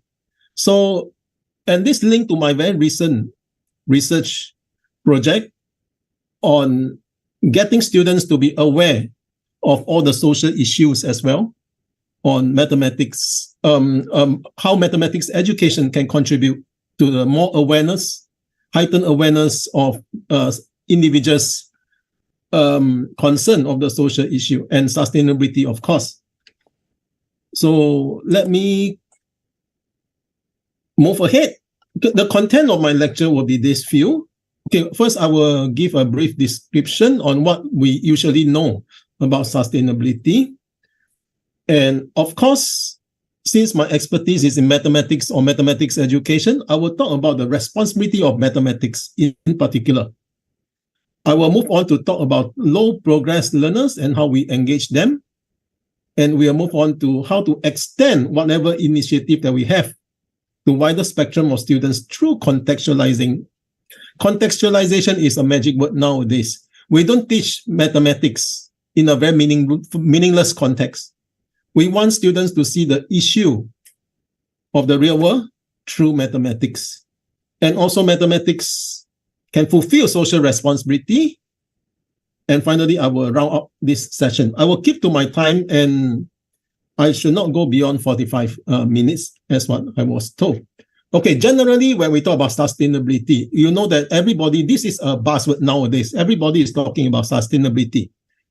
So basically, in a broad stroke, sustainability means we are catering to the need of the present generation without compromising that for the future generation. This is what people usually understand. And when we think this in mind, we think of this environmental issue as we are using all the resources from the environment. And these resources is finite, and not only finite, is limited. So how we use it without compromising our future generation is a question of concern. So this is an environmental issue of sustainability. Of course, nowadays when people talk about sustainability, people also have all these things in mind, like inclusive education, equity of human beings, human rights, and all these things. So I think the term on sustainability is very broad.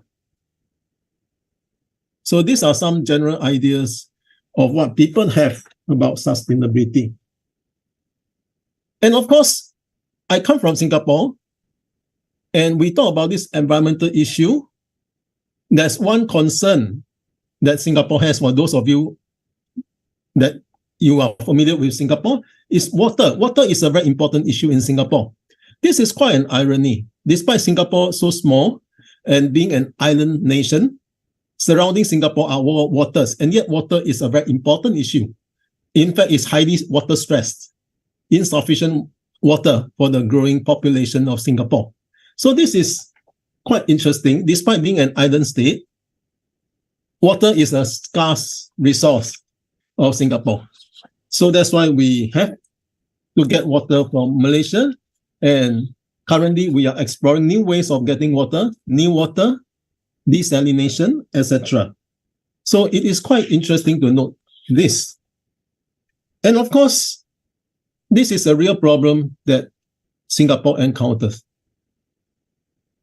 And of course, another aspect, the social aspect of sustainability, is that we need to ensure that all human beings have a safe environment and have access to all facilities for a decent living that all human beings deserve to have. So this is related to the social aspect of sustainability.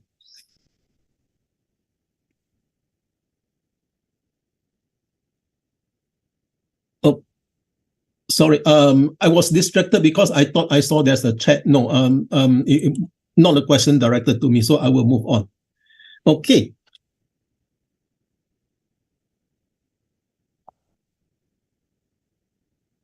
So let's take a look. What has mathematics got to do with all these social issues, environmental issues? You see, if you speak to mathematicians, even though this is not a mathematics conference, I believe you are familiar with mathematics and also mathematicians. There is an extreme view of mathematicians. Mathematics, it is an exact science. It should be neutral and free from all ethical and social responsibility. This is one extreme view. If you talk to some purists, some extreme purists, all those highly aloof mathematicians, they will tell you mathematics is an exact science. There's nothing called ethical issue, social issue related to mathematics. But if you look at all the policymakers, if you look at other people, men in the street, whose rice bowl is not just mathematics research. If you tell them that mathematics has no social responsibility, then something is strange. Then why should it exist in the first place? So does mathematics indeed have a social responsibility to fulfill? Is it part of a subject that can contribute to the social well-being of a society? And of course, if yes, how can it contribute to the social well-being? So we will examine, not from the pure mathematics point of view, but from the mathematics curriculum. So what does the mathematics curriculum say? So if you were to explore the mathematics curriculum of different countries, definitely they will not say mathematics as just a pure science. Mathematics is in the curriculum so that it has to fulfill social responsibility towards preparing the nation to be future ready. So I'm just presenting these 2 points of view. One is the extreme purist view. Mathematics should be an exact science neutral, nothing to do with social responsibility. But in a social context, mathematics also must be able to fulfill certain social responsibility in preparing the nation to be future ready. So let's take a look at the Singapore mathematics curriculum. All countries have their own curriculum. I will use what I have that I'm most familiar with, which is the Singapore mathematics curriculum. Singapore mathematics curriculum actually at the heart of the curriculum is called mathematical problem solving. What is this telling you? This is telling you that the reason why we are teaching mathematics in the curriculum is not because you want them to learn algebra, you want them to learn geometry, but fundamentally, the ultimate goal of learning mathematics is problem solving. That means you are solving real world problems. You are solving problems that arise in the real world that you need to solve it for the betterment of the society. So you can see at the heart of the mathematics curriculum of Singapore, it is mathematical problem solving. So it is very social. It is not the purist view. Mathematics is just for mathematics' sake. And also, an interesting part to see is, if you take a look at these 5 sides of the pentagon, mathematics also contribute to the development of an individual. Like what I box it up over here: reasoning, communication, and connections, thinking skills and heuristics, applications and modeling. Yes, we are solving real-world problems. That's why we have applications and modeling. We are learning mathematics, not just we want to learn the pure mathematics, but we want it to develop an individual's reasoning skills and also apply to the real-world context. Monitoring one's own thinking, which is self-regulation of learning. This is also an important aspect of mathematics. And of course, to build an individual to be somebody who is more confident, who believe that they can achieve and appreciate the real world. So you can see out of the 5 sides of the pentagon here, 3 sides are not pure mathematics. These 3 sides are either cognitive or social, you see? So that's why I believe in all mathematics curriculum in the world, they have to meet certain society needs. If not, it will not be in the curriculum of any country. So this is an important part to take note. Mathematics has its social responsibility. And more importantly, recently, we talked about the 21st century competency. Nowadays, this is removing the subject barrier.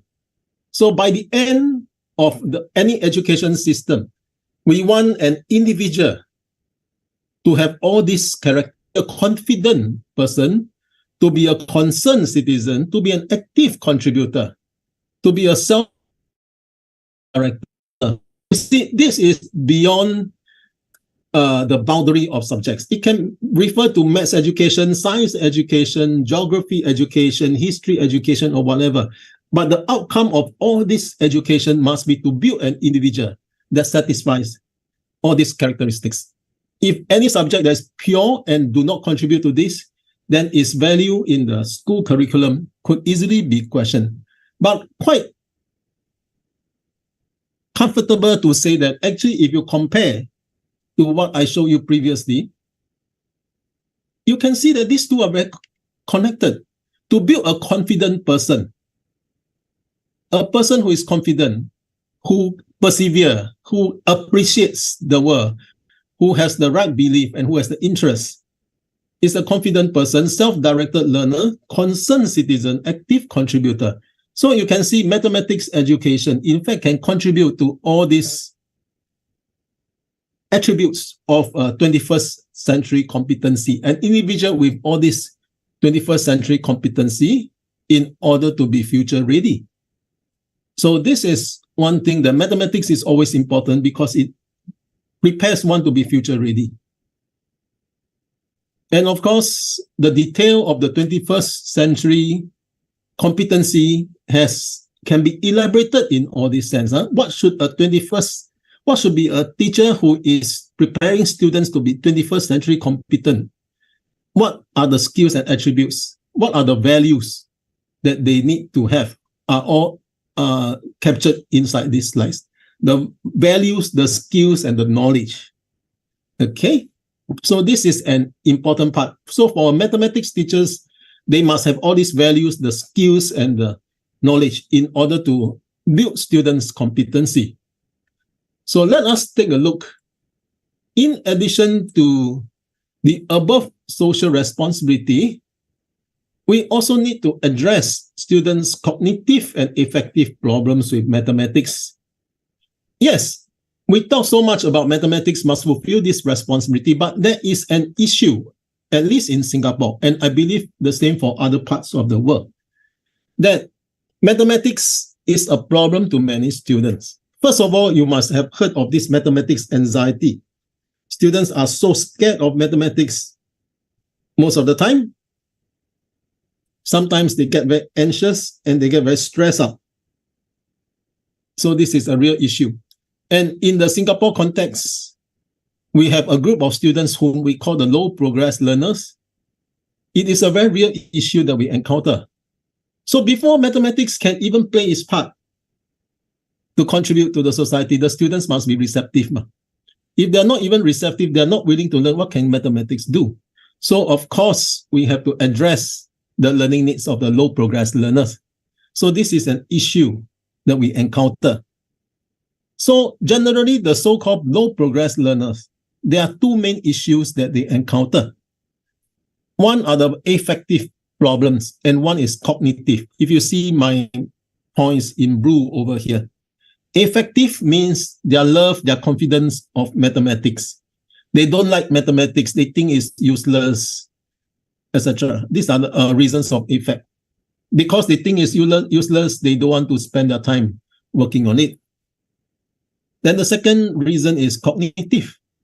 Cognitive basically means they are not good in mathematics. They can't understand the language in mathematics. They are easily confused by two steps problem or any problems with more than two steps.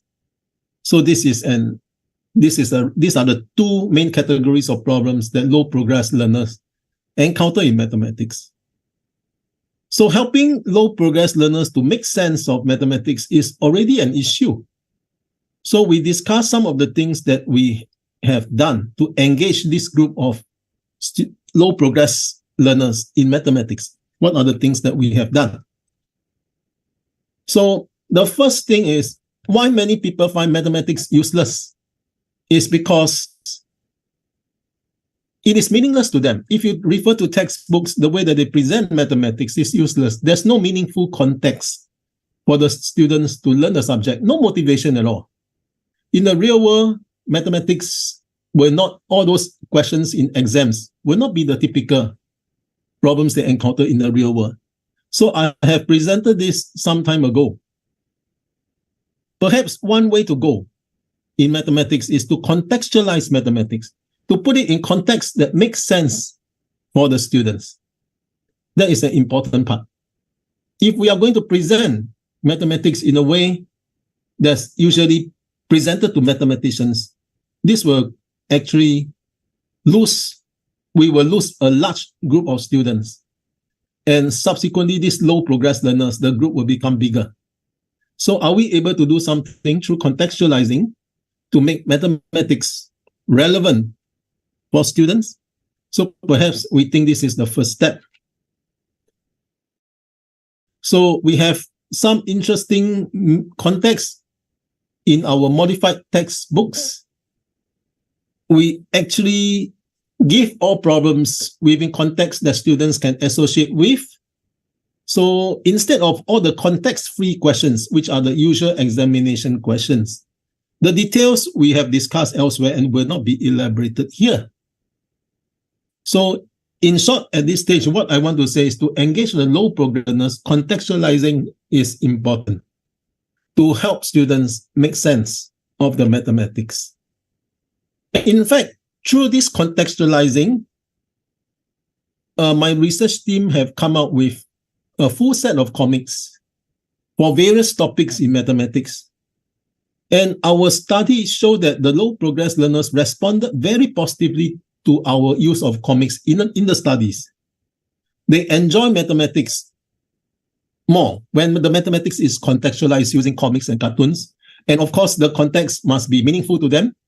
And of course, the second point that I say over here, contextualizing also benefits students with special needs. For example, in my study, we encounter a student with dyslexia, and they find that such contextualizing actually helps them to read mathematics. Dyslexia, people with dyslexia means they have difficulties with reading. But because they get so excited, they are willing to engage more time in reading, and they overcome their fear and, of course, their disability to a certain extent. Of course, our study was not very conclusive at this stage because our sample size is small, but actually it provides a glimpse into what mathematics can do if we do contextualizing. So I have been talking about low progress learners so far. I feel that we should widen to beyond just low progress learners, contextualizing using cartoons and comics and all these things. In fact, it's the natural way of learning mathematics. Mathematics in the real world appears in context. And a lot of the time is in a context that students can associate with. So like, for example, over here, we actually try to use the context of a shopaholics. About 20 years or 15 years ago, there's a book called Shopaholics, a series of books, which were bestsellers at one time. So we make use of this context to discuss mathematics, especially for this chapter is percentage. And we have the person going around on a shopping spree in the Great Singapore Sales, and we bring out all the concept of percentages through this situation. So we are trying to situate mathematics in the real world. And for this case is the chapter on percentage through the shopping spree of this lady over here, which is called Sarah. Okay, so we situate the learning of mathematics in daily life, and we also bring out mathematics concept. And in this approach, we feel that it should not only be restricted to the low progress learners. We can extend to wider spectrum of students. Our study focus on low progress learners at the secondary level. In fact, we can extend to the whole spectrum of students at the secondary level and the whole spectrum of students to the primary level. We don't need to restrict to low progress learners. So this was the second phase of our project, to expand to a much wider spectrum of students.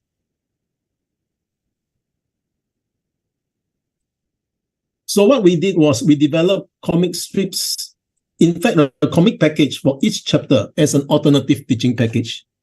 So instead of using the standard textbooks, we use our comics package. The comics package also include all the mathematics concepts, but present in a contextualized form.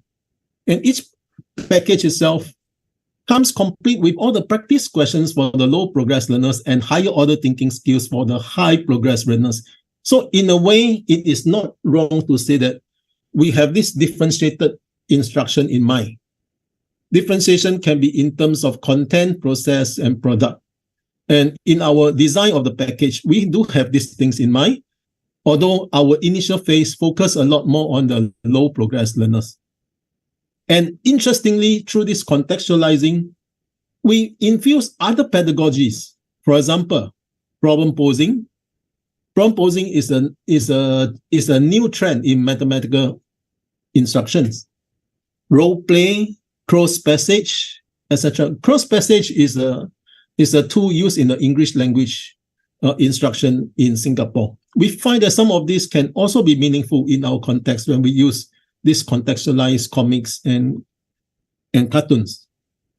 And most importantly, contextualizing brings out the relevance of mathematics to students. So in this approach, why we widen this to a much wider group of students instead of low progress learners is because contextualizing is a meaningful way of learning mathematics. And of course, in mathematics, I want to highlight that it must fulfill greater social responsibility as well. It is not a neutral subject. We don't just want students to be happy with mathematics, start to learn mathematics, enjoy mathematics. Of course, this is very important, but it shouldn't stop there.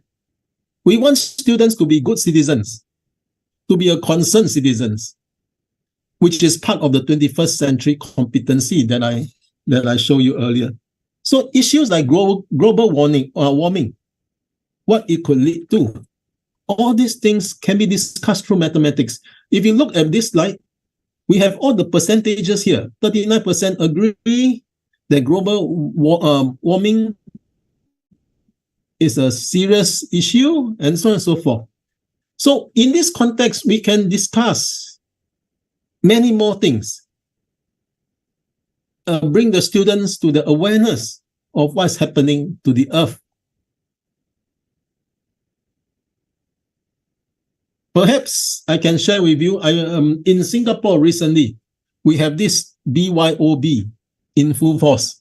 Now, if you are in Singapore, if you go to a supermarket or hypermarket, you have to bring your own bag. You cannot get a plastic bag for free. This is part of the move to reduce the usage of plastic bag, which is not recyclable. So if you go to the supermarket, you have to bring your own bag. Yes. So in mathematics, we can actually bring out these issues for discussion. And this is what in mathematics we can do. Previously, I showed you this slide. This is part of my comics package. This is part of the comics package to teach about percentages. And you can see in these comics, one thing that is interesting is this lady you see here carries so many plastic bags because she is out of this shopping spree. So most likely many things are on great discount. If you can see all the banners over there. And of course, if mathematics is going to fulfill another role, it's not just to get students to engage and see mathematics as meaningful, also has a social responsibility to fulfill. We can use this to discuss the indiscriminate use of plastic bags. What is the alternative? What are the benefits to oneself and the environment? You see, so the mathematics context itself brings out all these environmental issues, which we can discuss, and which is something that to us is really important. Okay, I have 5 more minutes. Yes.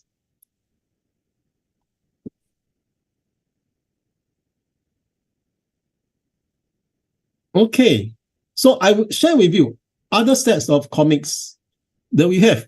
Like what I mentioned earlier, in Singapore, water issue is something that is very urgent. So in one of the chapter called Application of Mathematics, we have a joke. We use a joke. You see the comic strips over there.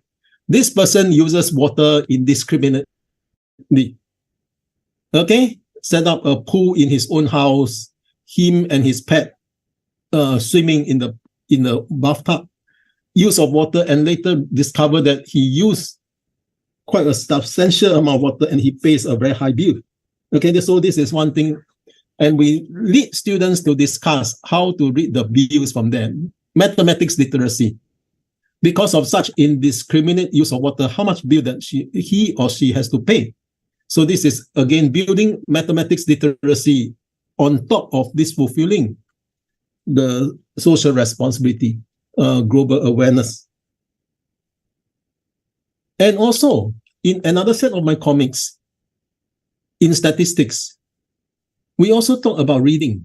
Okay, this is about energy consumption. Okay, we teach students how you read the energy consumption from the bills every month that you get, and what is the implication. Okay, Singapore is now trying to source for other green sources of energy because of certain sources of energy does not have so much positive impact on the environment. So we discuss all these things in the midst of these comics through mathematics. And of course, another aspect that we want to bring across is the values.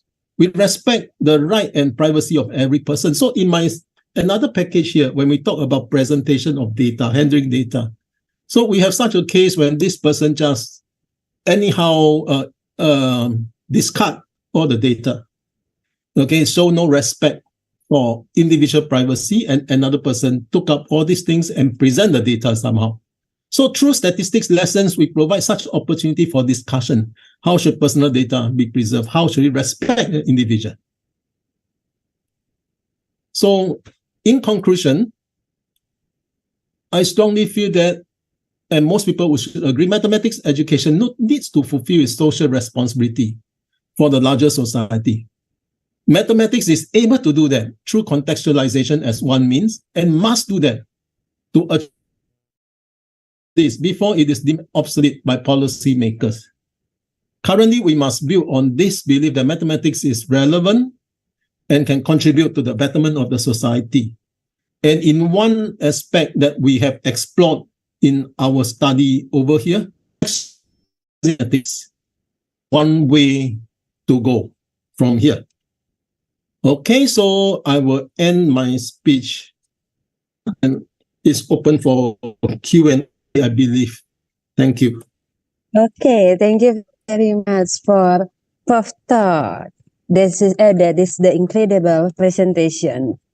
Ladies and gentlemen, if you have a question, please raise your hand or then mention your name and ask question directly. Or you can chat by chat room.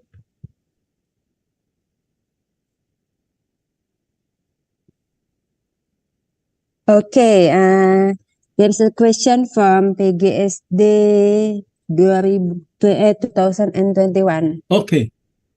Wait a minute, please. I open your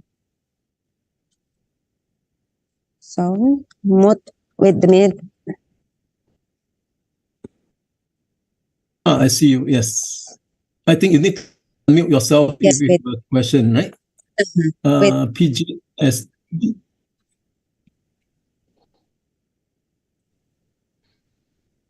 You can open your mic. Okay. Yeah, Emilia ST. Yes. Thank you, Miss Nani. Good afternoon, sir. First, let me introduce myself. My name is Emilia ST from Elementary School Teacher Training at UKMC. Regarding your explanation regarding mathematics, up to now, I'm still confused about what learning media are suitable for teaching mathematics at the elementary school level. Can you help me and my friends to give an idea of what learning media are suitable for use in elementary school? Thank you. Learning media. Okay. Yes, please, Mr. To. Yes. Okay, for learning media, first of all, pardon me if I do not answer straight to your question. Usually, I think in the context, in a usual context, usually nowadays people, are not just restricted to textbooks. Of course, textbook is still something important. We have other versions of ebooks, and we have many other versions of online resources, which are even interactive. To be very frank, I think, media may not be the most important thing, but how mathematics is presented is the most important thing. Okay, for example, you can have a games to learn mathematics. Nowadays, some other people are talking about gamification. I'm not sure whether you've heard of this. Get students to be involved in a game environment. They will want to go from one level to the other level and keep on moving up. But unfortunately, what is important is we want students to see mathematics as relevant and not just simply see it as enjoyable. Relevance is something that is important. So contextualizing is still the thing that I believe should be the way. For example, when you teach the elementary school kids addition and subtraction, for example, the simplest thing, addition, subtraction, if you just explain the procedures, how to do it, this is the traditional way, which may not be the most meaningful for many students. Why do I need to know that? So you present it in a context that they can see, which is relevant. In the real world, how they are going to use it. I think that is fine. That is the most important thing. Whether you use social media or what, that's another thing. But the key thing is mathematics must be contextualized. And in this contextualization, you can actually use this opportunity to infuse a lot of things inside. For example, national education or social awareness of the environment or sustainability, like what I mentioned. I think it is contextualizing that allows you to do this. Whatever media that you use, to me, it is of secondary importance. But the important thing is you contextualize mathematics to make sure that it's meaningful for the students, and you build on this to let the students see the relevance, and more importantly, to be socially aware and aware of the greater environment of the, or even of the nation, etc. I think this is most important. Yes. Apologies if I've not answered your questions straight. Yes.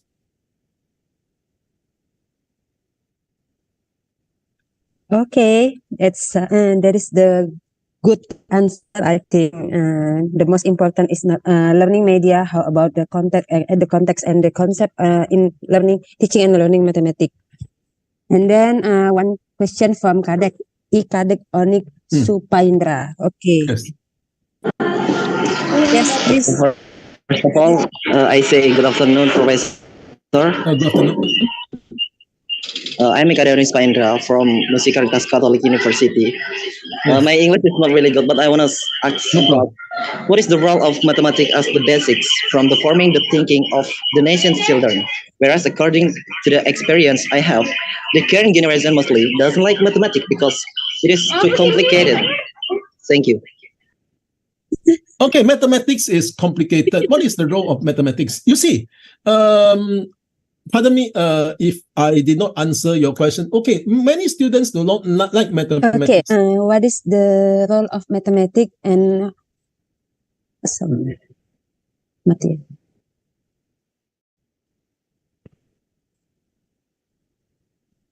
some of people or students in Indonesia said mathematics is not difficult and complicated.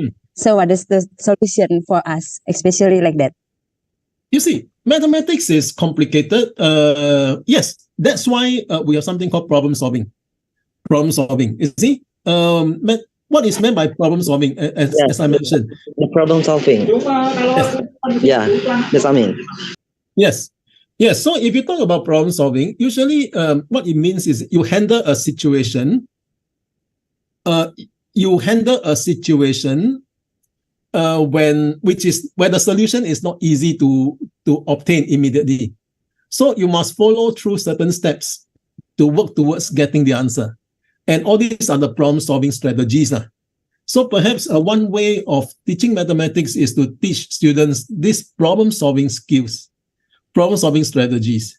Of course, by the end of it, you cannot be a world-class mathematician just going through all the problem-solving strategies. But at least when you see non-routine problems, you will be able to know how to start the question, how to start.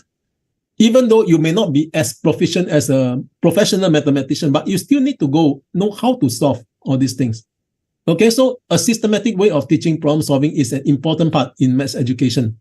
And not just teaching them all the concepts, all the methods of solving different questions, but the general problem solving strategy, which is really, really very important. And of course, when students like mathematics or dislike mathematics, there are a few reasons. A lot are effective reasons. Just now in my presentation, I said, some people don't like mathematics because they see mathematics got no value, got no use in the real world. Even in my case, I talk to many of my students, they say that mathematics is useless in the real world. That actually reflects how mathematics is taught. So that's why when I talk about contextualizing mathematics, you put a situation that students enjoy seeing it. Even though it at first is difficult, but they are willing to put in the effort to struggle. For example, there are some Hollywood movies, there are some movie clips. They have very nice problems. Okay, even though the problems are not easy to solve, but the students like to think and think and think because that is something that they can associate. The important part of mathematics, to engage the students to be excited about it because they find it to them. Now, I hook them and to entice them that they want to struggle to solve the mathematics, even though at the beginning they may not be immediately. So I'm currently exploring with some of my colleagues the use of all the existing video clips, how to entice the students to learn mathematics and how teachers can build on all these things to engage students in meaningful mathematics learning. Okay, so perhaps what I feel is to contextualize it, to have it that students will want to find out more. That is something that we can consider. Okay, I think now in the chat there are quite many questions. Maybe can I get listener Nani? Can you tell me what questions I should answer? I believe yes, limited, right? I can. Wait a minute, please. Okay. What are the effective ways to make someone like and interested in entering the world of numeracy or mathematics education, and how do you ensure that continuing mathematics education is important and enjoyable? Okay, good. Perhaps I can say this. Okay. First of all, learning mathematics, the best. But that should not be the only way. Even day-to-day transactions, day-to-day work, that involve numeracy and mathematics.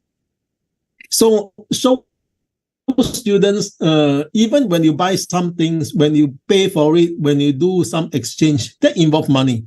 Saving money for the future use, etc. That involve mathematics. A lot of things involve mathematics. So what is important is on top of the school teaching of mathematics, every time you get students to do some real world problems, bring them to the awareness. This is mathematics. That's the important part, you see. Mathematics is not just restricted to the classroom. It's day to day.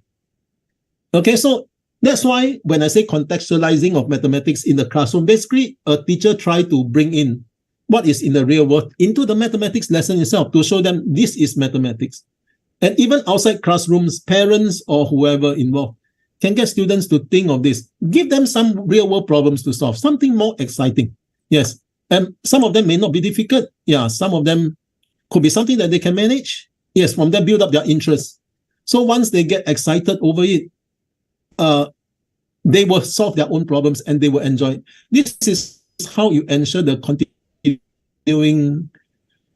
Sorry, what was the question? How do you ensure that continuing mathematics education is important and enjoyable? Yes, because every time when I move one more level, I can solve a more difficult question. Yes, because real world problems are very complex, are very tough. So along the way, I find that the more mathematics I learn, the more I can answer. So this is one thing that actually excites me. Yes. Okay, so this is one question. Sorry. Okay, I think the same question about mathematics, and I have one question, maybe the last question about mathematics. Hello, Prof. Yes. Is there the same problem in student at Singapore about difficulty in teaching and learning mathematics? Yes, we do have. In Indonesian program is not in Indonesian student didn't. Sorry, I don't catch you in the last sentence. I think my screen. Recording stopped.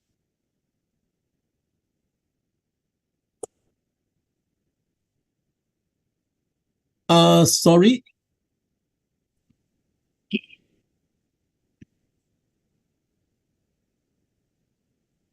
Hello, Recording in progress.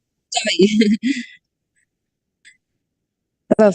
Is there the problem about difficulty in teaching and learning mathematics in Singapore for the student in Singapore, especially in NTU? In NTU, NTU is the university level. What I mean is, are you talking about teaching of mathematics at the school level, right? At the primary, elementary school and secondary school? Yes, we do have the same problem. We have low progress learners. We have students who don't like math. So that's why teachers are using a variety of techniques to engage all these groups of students to learn mathematics. We do have these problems. Yes, definitely. Everywhere, I think, not much difference. We have all these low progress learners. We have students who find mathematics as meaningless, etc. We do have. So that's why we have a lot of research studies how to help this group of students. Yes. Okay. So we have the same problem, especially like that. Yes. Okay. Yes. We do have. Yes. Yeah. Okay. I think the time is over. So thank you for the question from the participant. Thank you very much for Totin Lam SD for the wonderful and fruitful presentation. We learned a lot from you and we do appreciate it. Okay, thank you. I know there are many other questions which I couldn't answer. Yes. So if let's say you can collate the questions, if the questions can be collated, that would be great actually. Thank you. Thank you, Prof. Thank you. Okay. The Master of Ceremony, time is yours. Okay, thank you very much from Associate Professor Tohfin Lam, PhD, and Dr. Lisnani. Thank you. Well, ladies and gentlemen, from Singapore, we want to come back to Indonesia.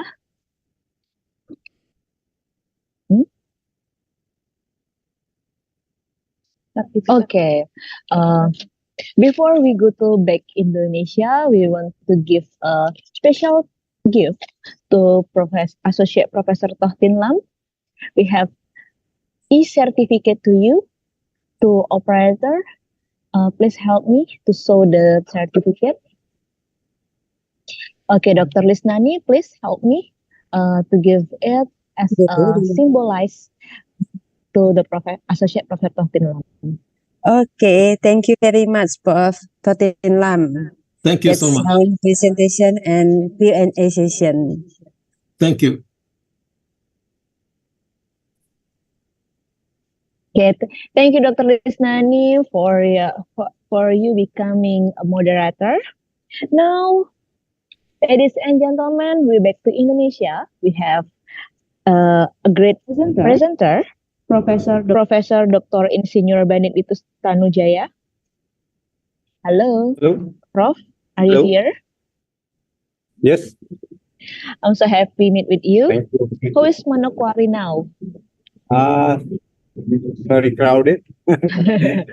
I mean, because I'm not in the maybe not the right place, but I try to present my opinion today. Okay, well, you will be accompanied by our moderator, Ira Izawati, MPhD. Hello, Miss Ira, are you there? Hello, Miss Diana. Okay. Okay. Well, ladies and gentlemen, we have presenter, Professor Dr. Insinyur Benedictus Tanujaya, and our moderator, Ira Izawati, MPhD. Time is yours. Let's we enjoy the explanation. Thank you very much, Diana. Good morning, Professor Tanujaya. Good afternoon. Hello, Professor. Can you hear me? All right. Okay. Okay. Nice to meet you, Professor. Nice to meet you too. Okay. Yeah, it's an honor for us to have you here in UKMC IC 2023. Okay. Professor, allow me to introduce you to our audience.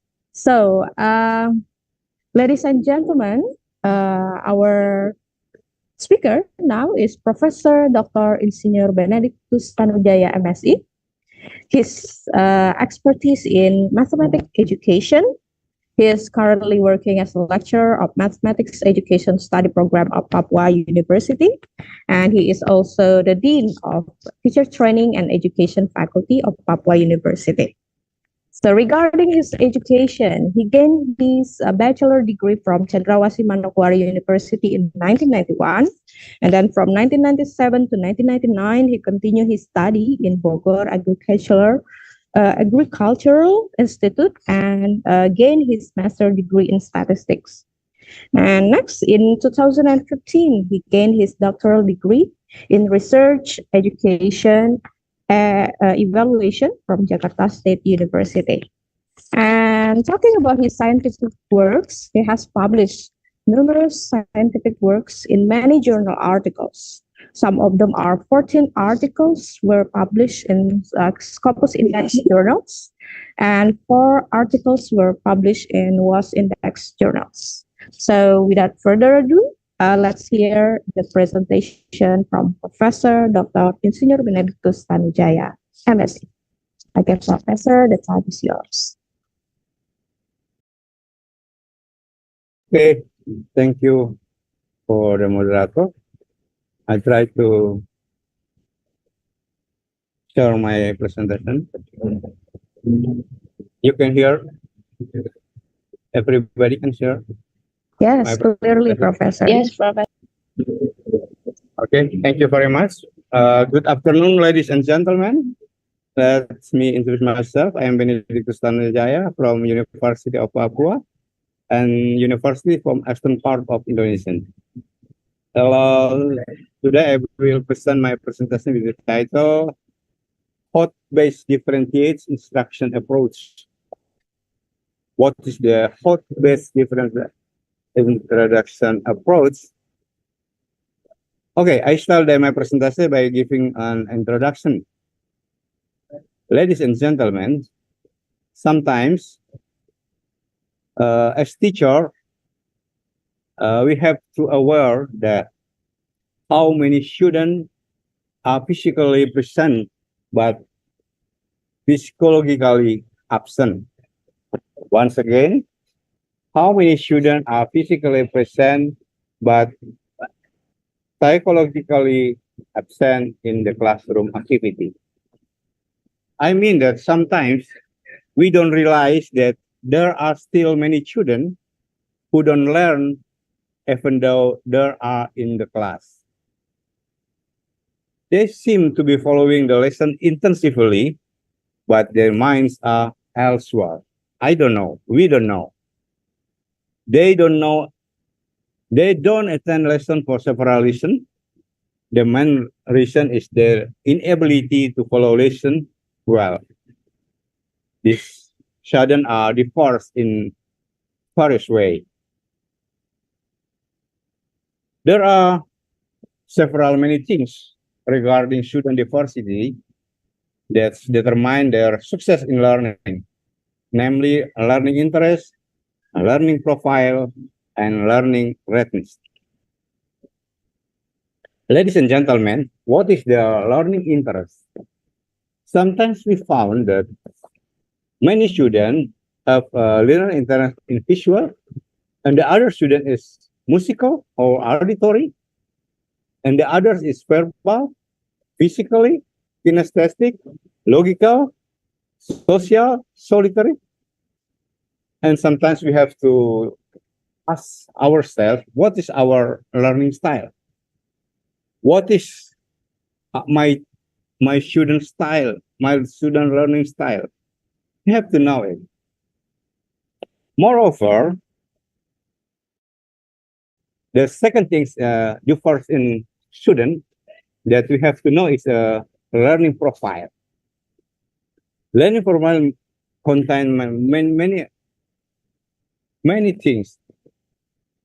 For example, knowledge, risk taker, principled, balanced thinker, open-minded, and so on. And the second thing is learning readiness. What is the learning readiness?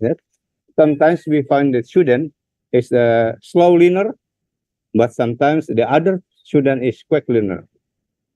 The learning readiness sometimes is concrete and sometimes is abstract. They have to less independent and more independent. They have to answer the question, or we have to simple or complex. So we differentiate in response to the learner because the student is different. So we differentiate in the response to the learner. Interest, learning profile, and readiness. So what should we do? We can use according to Tomlinson, we can use the way of instruction we call differentiate instruction. According to Tomlinson, different instruction is not a strategy or program, but a way of thinking.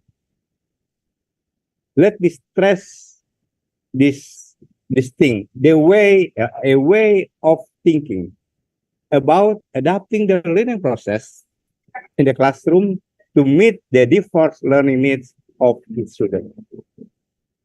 It's not a strategy, but a way of thinking to adapt the learning process in the classroom to meet the diverse learning needs of the student. Because we know that we have diverse students in interest, learning profile, and regions.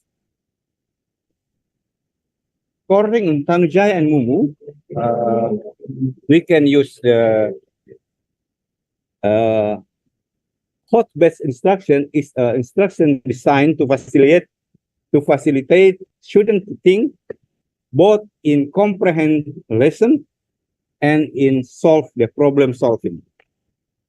So if we see the two kind of instruction, different instruction and the hot-based instruction, they both of them have the similarity, is the way to think. Student to think in the hot-based instruction, and in differentiate instruction is a way to think. So I try to combine two kind of instruction, and so I use the title hot-based differentiate instruction approach. How to? The further problem is how to integrate hot-based instruction into differentiate instruction. In other words, how to implement differentiate instruction while improving student thinking skills. How to implement differentiate instruction while improving student thinking skills. Ladies and gentlemen, according to Tanujaya et al., one way we can use sharing and jumping tasks. What is sharing and jumping tasks? We can use sharing and jumping tasks in our instruction. Sharing tasks refer to the assignment that feasible for the majority of students to undertake, or they can solve the task can be solved by almost all students. Jumping tasks are assignments that pose a level of complexity that restrict their successful completion to a limited subset of students.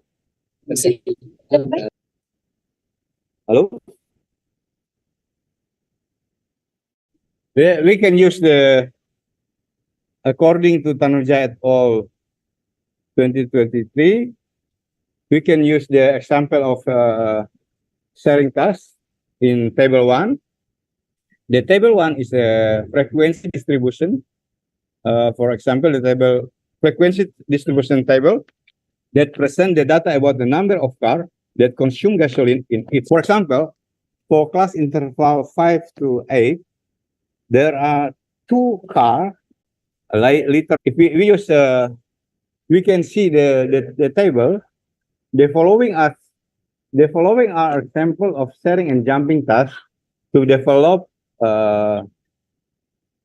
that we use in our instruction to develop study. First of all, the first question is observe and identify the frequency distribution table to determine the information obtained. Ladies and gentlemen, the first question we ask to the student is they have to observe and identify what can they see in the table, what the information they can catch from the table. I think what's the possible fairway for the class interval 5 to 8? Maybe sometimes maybe the audience can answer my question for the second problem. It's here. What's the possible failure for the class interval? I mean the how many liter that 2 of car consume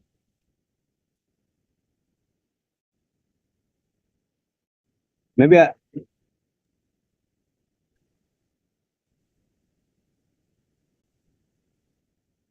if the student can answer this question, it's mean that they have to comprehend the meaning or the concept of frequency type distribution.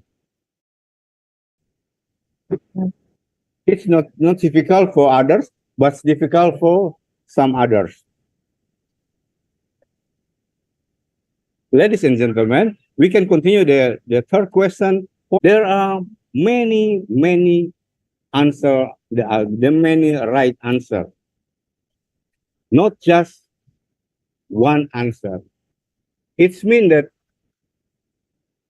the task can improve thinking skill of the student.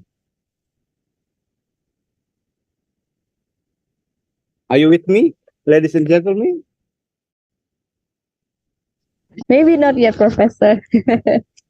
Yeah, we still need to learn more from you. Okay, Professor.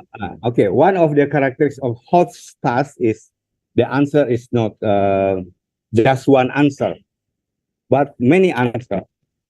So, the first of all, we can find that we can help students to improve their thinking ability. So, if you see the answer is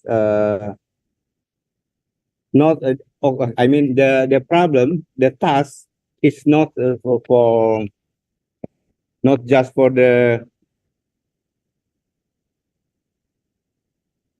to comprehend the lesson of the concept, but in problem solving. So the sharing task and jumping task is designed to facilitate student thinking, both in comprehending lesson and problem solving. In other words, they can use in the situation that we have varied the background of the student.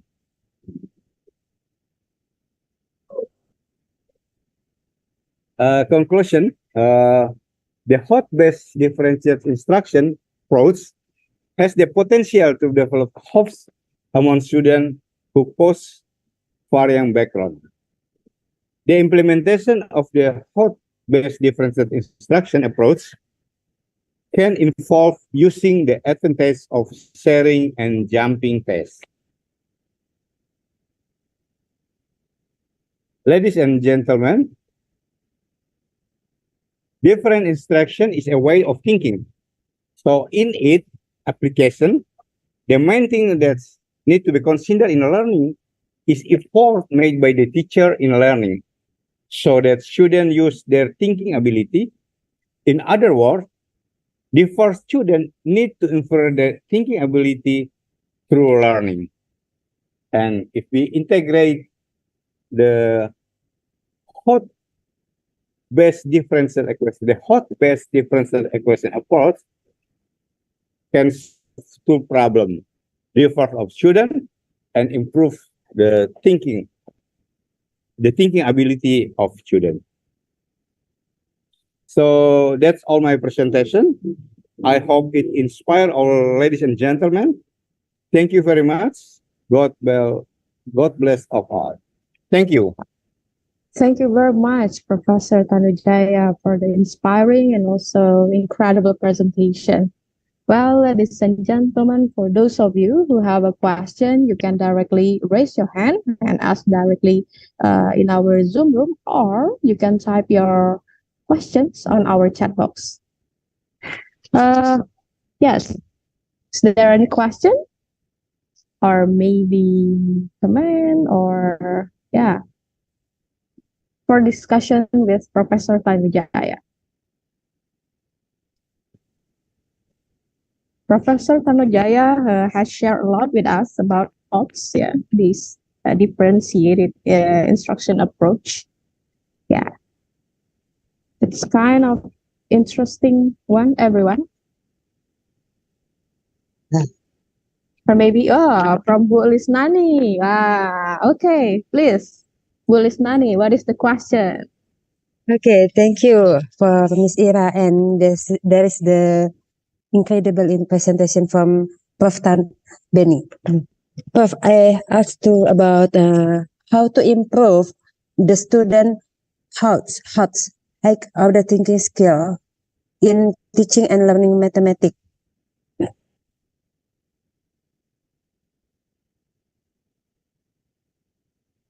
If we want to improve their ability in thinking skill, I mean, we can use we can use in the learning activity in the classroom, or especially in solve the problem. The one thing is we can use the sharing and jumping task, because sharing and jumping task, I mean the sharing and jumping task is a kind of task. So, okay, you can hear me? Yes, I can. Okay. Okay. All right. You got The more next question. questions, Bu Lisnani, or is it enough? I think this is enough. Thank you. All right. Thank you very much for the question and also answer from the Professor Tanujaya.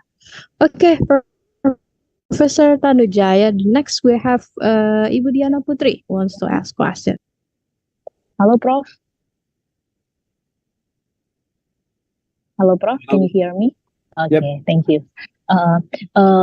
When we use Hodge method, we should know about the taxonomy of Bloom, right? Some of the problem that I read in many journal, we have problem with our source of teacher. Our teacher cannot implement taxonomy of Bloom, especially in the. So from this problem, how should we do to maximize our source of a teacher?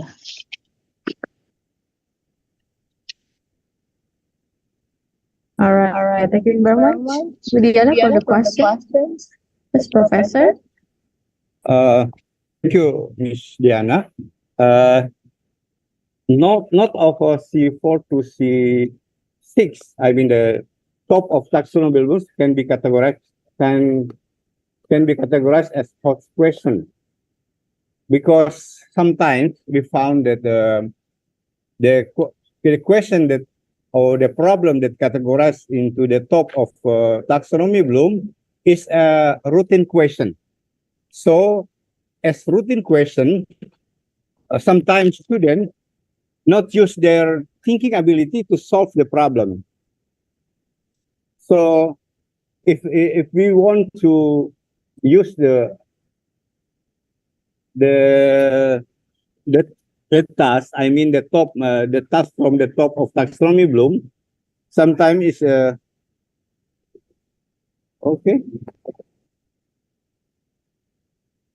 It's didn't improve the thinking ability of children. So we have to every day we have to use a new kind of task. We have to creative. We have to critical thinking. Before we hope our students can improve their thinking ability, their thought ability. First of all, we have to improve our thinking ability by ourselves. That's I mean, we can use it in our lesson or in our instruction. Thank you. Thank you for the insightful answer, Prof. All right, thank you very much, Diana. Okay, Professor, we have several more questions. The other question is from Juliana. The question is there an easy and interesting way to teach mathematics for students who have not mastered the mathematical concept or multiplication and division? Okay, that's the question, Professor. I'm sorry, Professor, you are muted. Please, oh, yes, okay. Okay, Professor. If we want to, sorry, if we want to teach the mathematics for our students, we have to know what is he know and what they don't know. They know and they don't know. We can start from this point, not other point. I think that's don't know what's the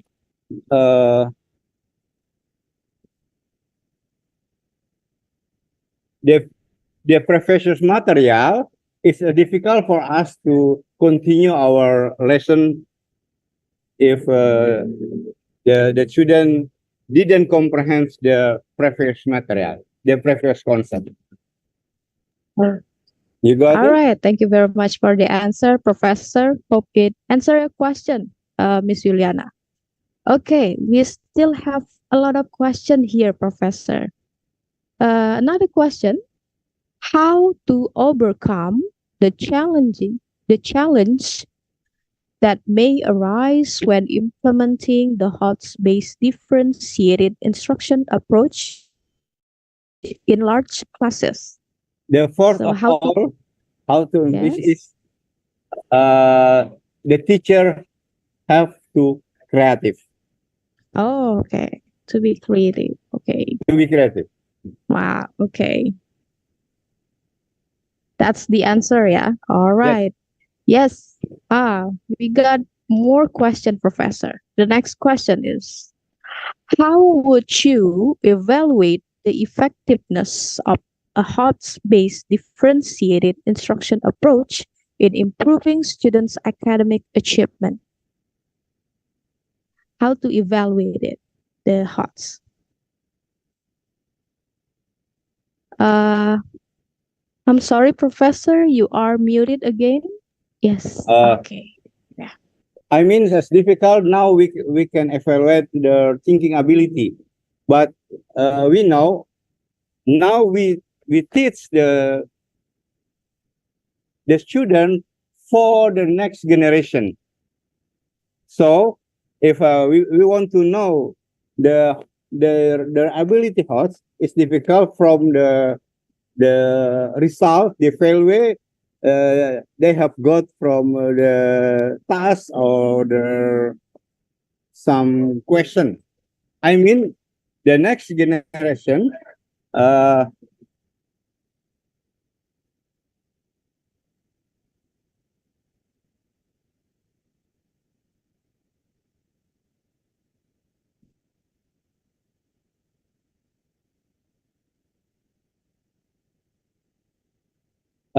what we can evaluate is how they will be in the world of their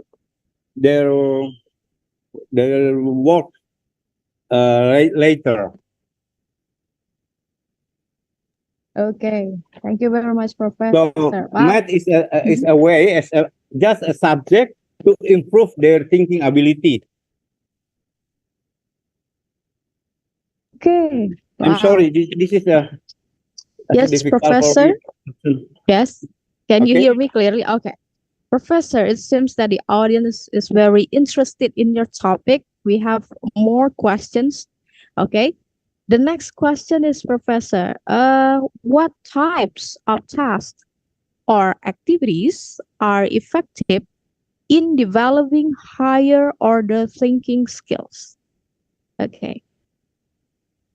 With this one, the question I can hear. Okay. What types of tasks Right. or activities are effective in developing higher order thinking skills? The first of all, we have to know the thinking ability of, I mean the ability, the cognitive ability of the student. The first of all we have to know, and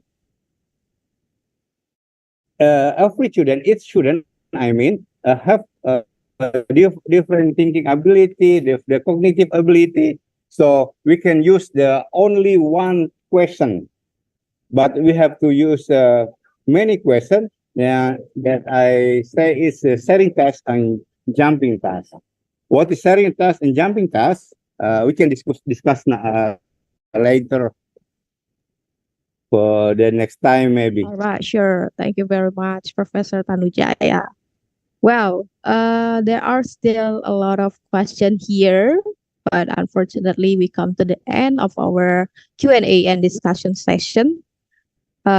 Professor Tanujaya, it's very great to hear the presentation from you. We learned a lot from you.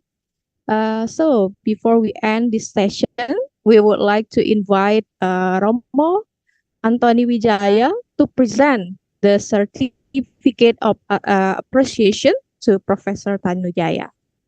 Operator, please display the certificate to Professor Tanujaya. Thank you once again, Professor Tanujaya, our warm regard from Indonesia, from here in Palembang. Wish you success and cheerful for your work in Papua, and send our deepest regard to colleagues and students in Papua.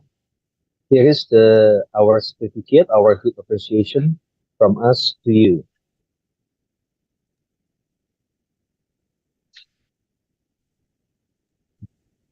Okay, please kindly wait for a moment. Okay, operator, can you display the certificate for our presenter, for our speakers, Professor Tanujaya? Okay, here it is. Good. Okay. All right, thank you very much. Thank you. Yes, Professor Tanujaya and also Romo Antoni Wijaya. All right, ladies and gentlemen, now we come to the next session with our keynote speaker, Professor Dr. Habs in Przemysław Kaziensko from Wrocław University of Science and Technology, Poland. And with the moderator, Bapak Latius Hermawan STMcom and co-host Bapak Claudius Depanda BS Eskom MT. All right, I hand it over to you, moderator.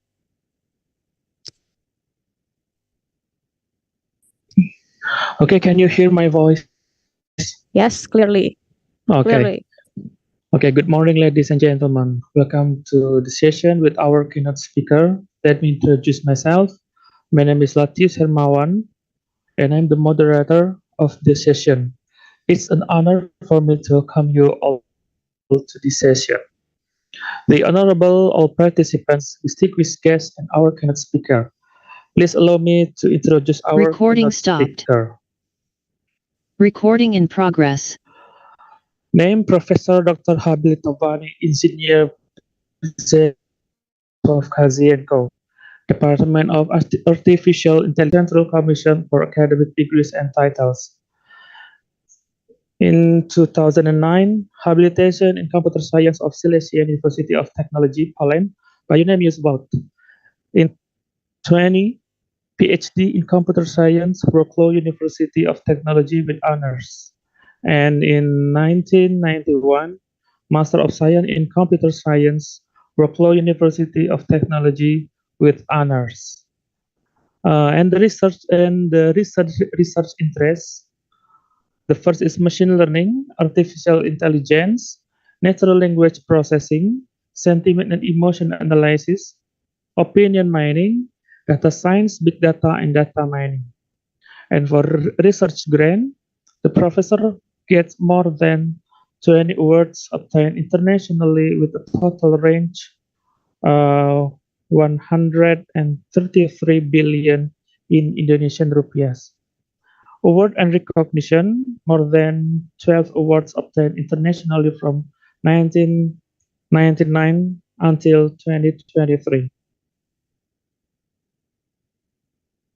Okay, ladies and gentlemen, please welcome our keynote speaker. I say good morning, Professor Dr. Habil Tavani, Engineer Premiswov Hazienko. Witamy panie profesorze. It's an honor for us to have you here. All right, ladies and gentlemen, let's hear our keynote speaker. Time is. Thank you. Okay, I suppose that you can hear me. And thank you very much for the very nice introduction of me. And it's especially for the invitation for this conference. I enjoy this very much. I've never been to Indonesia. I hope I will have the chance to visit you someday, especially because we have the pretty close, starting to have the pretty close collaboration with Singapore. So I will be visiting Singapore several times probably in the following years. Let me tell you a little bit about the artificial intelligence. I'm switching a little bit the topics compared to the previous presentation. It works. So let's go very briefly over the some historical issues related to artificial intelligence and machine learning. So in particular, I would say that until 2017, it was the main goal of the artificial intelligence models or systems were focused on, especially on supervised learning, where we have the fixed input and fixed output, and we have the training data, and the training data allow us to build a dedicated model that solves some problems, very specific problems, narrow problems, defined problems, and these problems led us to so-called narrow artificial intelligence. So in 2017, we can say that we have, even by last year, I would say that we have something which is called narrow artificial intelligence. So later on, still in the 90s and in 2000, we have the idea which is called autoencoders. And autoencoders, I don't know whether you can see my pointer, but it is, if you have the input, for example, an image, but it could be also a text or the other media, you try to build the representation of this image in the something latent space, and then decode using the neural network. It is this orange or reddish area, and then you build the decoder that decodes, and the entire model tries to decode this representation again to the same input. So finally, we received something which is the representation, and in this way, we could generate or put into the representation or to the input of the decoder any vector or any data. And from this data, the decoder was able to generate some content. For example, another image based on our input. So that's the first idea of the generative models that changed. Actually, it was the kind of the first game changer in this domain. And of course, we can ask ourselves whether it is easy to put, to define the input to get the reasonable output. No, it is not easy because there was no actually interpretation of this latent space. So it was 90s or 2000, and then we have another stage, another ideas. So in 2017, it was a paper published by Google, and one of the author of this paper was Polish guy from our city. He worked in Google that time. Now he works in OpenAI and develops ChatGPT. But this paper was about the introduction of what is called self-attention. So it is another development idea in neural networks that introduces the self-attention concepts. And these concepts allow us to process the sequences of the data. It's not just a static the piece of data, but also the sequence. So it is especially important in terms of the text, because text is a sequence of words, and the words get into relationship with each other, even though if there are something in between them. Yeah. So this another one word It's another word, and we can try to get some context, and this context is the extraction or trying to extraction some kind of knowledge from this sequences. It was 2017, and in 2018, a year later, again, so-called large language models have been started to be developed. So the first one was the BERT, bidirectional encoder representation from transformers, and also in the same OpenAI introduced their first GPT-1. That time it was not called version 1. Later on, we have the ChatGPT that completely changed, I would say, the world. And ChatGPT started 2020, not a year ago. 2020 was GPT-3, and it was trained on Common Crawl. Common Crawl, it is the snapshot of the entire internet. That time, everybody can take it. You can also download this. Recently, it is like 100 terabyte of size. There's a lot of words inside, lots of also rubbish. But it is really huge corpus. But of course, they have used also the other corpuses like books, like Wikipedia, and so on. So they have built a relatively large model that consists of 175 billion of parameters inside. So it's a really something huge network transformer. And this transformer, it was not the largest one, of course, but it was a really good one. Why it is so good one? So a year ago, even almost 2 years ago, because it was in January, in 2022, they introduced the concept Instruct GPT. And this concept completely revolutionized the machine learning and the models by introduction of the reinforcement learning from human feedback. That's their concepts. And so they asked humans. So these humans provided prompts that invokes this generation process and responses. It was the first stage. And in the second stage, they built the reward model. And this reward model, based on these human responses, was capable to learn what the other humans provided. And the other humans provided some kinds of ranking of the responses of ChatGPT or GPT. And in this way, the model was able to be grew up by this additional reward model to be smooth and to provide very nice texts. That's first. And the second, and maybe I will change the slide. And the second was to avoid to stop the unwanted contents. For example, not to allow the model to generate aggressive content or abusive content, and simply the content we do not want to have. So that is very important in this development of machine learning, because to this generative model that existed for a couple of years, it's not a long history, as you can see. So these models were able to learn from humans, and this process is still ongoing. So OpenAI gather the data from humans and learn from humans, not only just from the text, which is also, provided by humans, but humans allow them to adjust this model, to fine-tune this model, or we can say to grow up this model.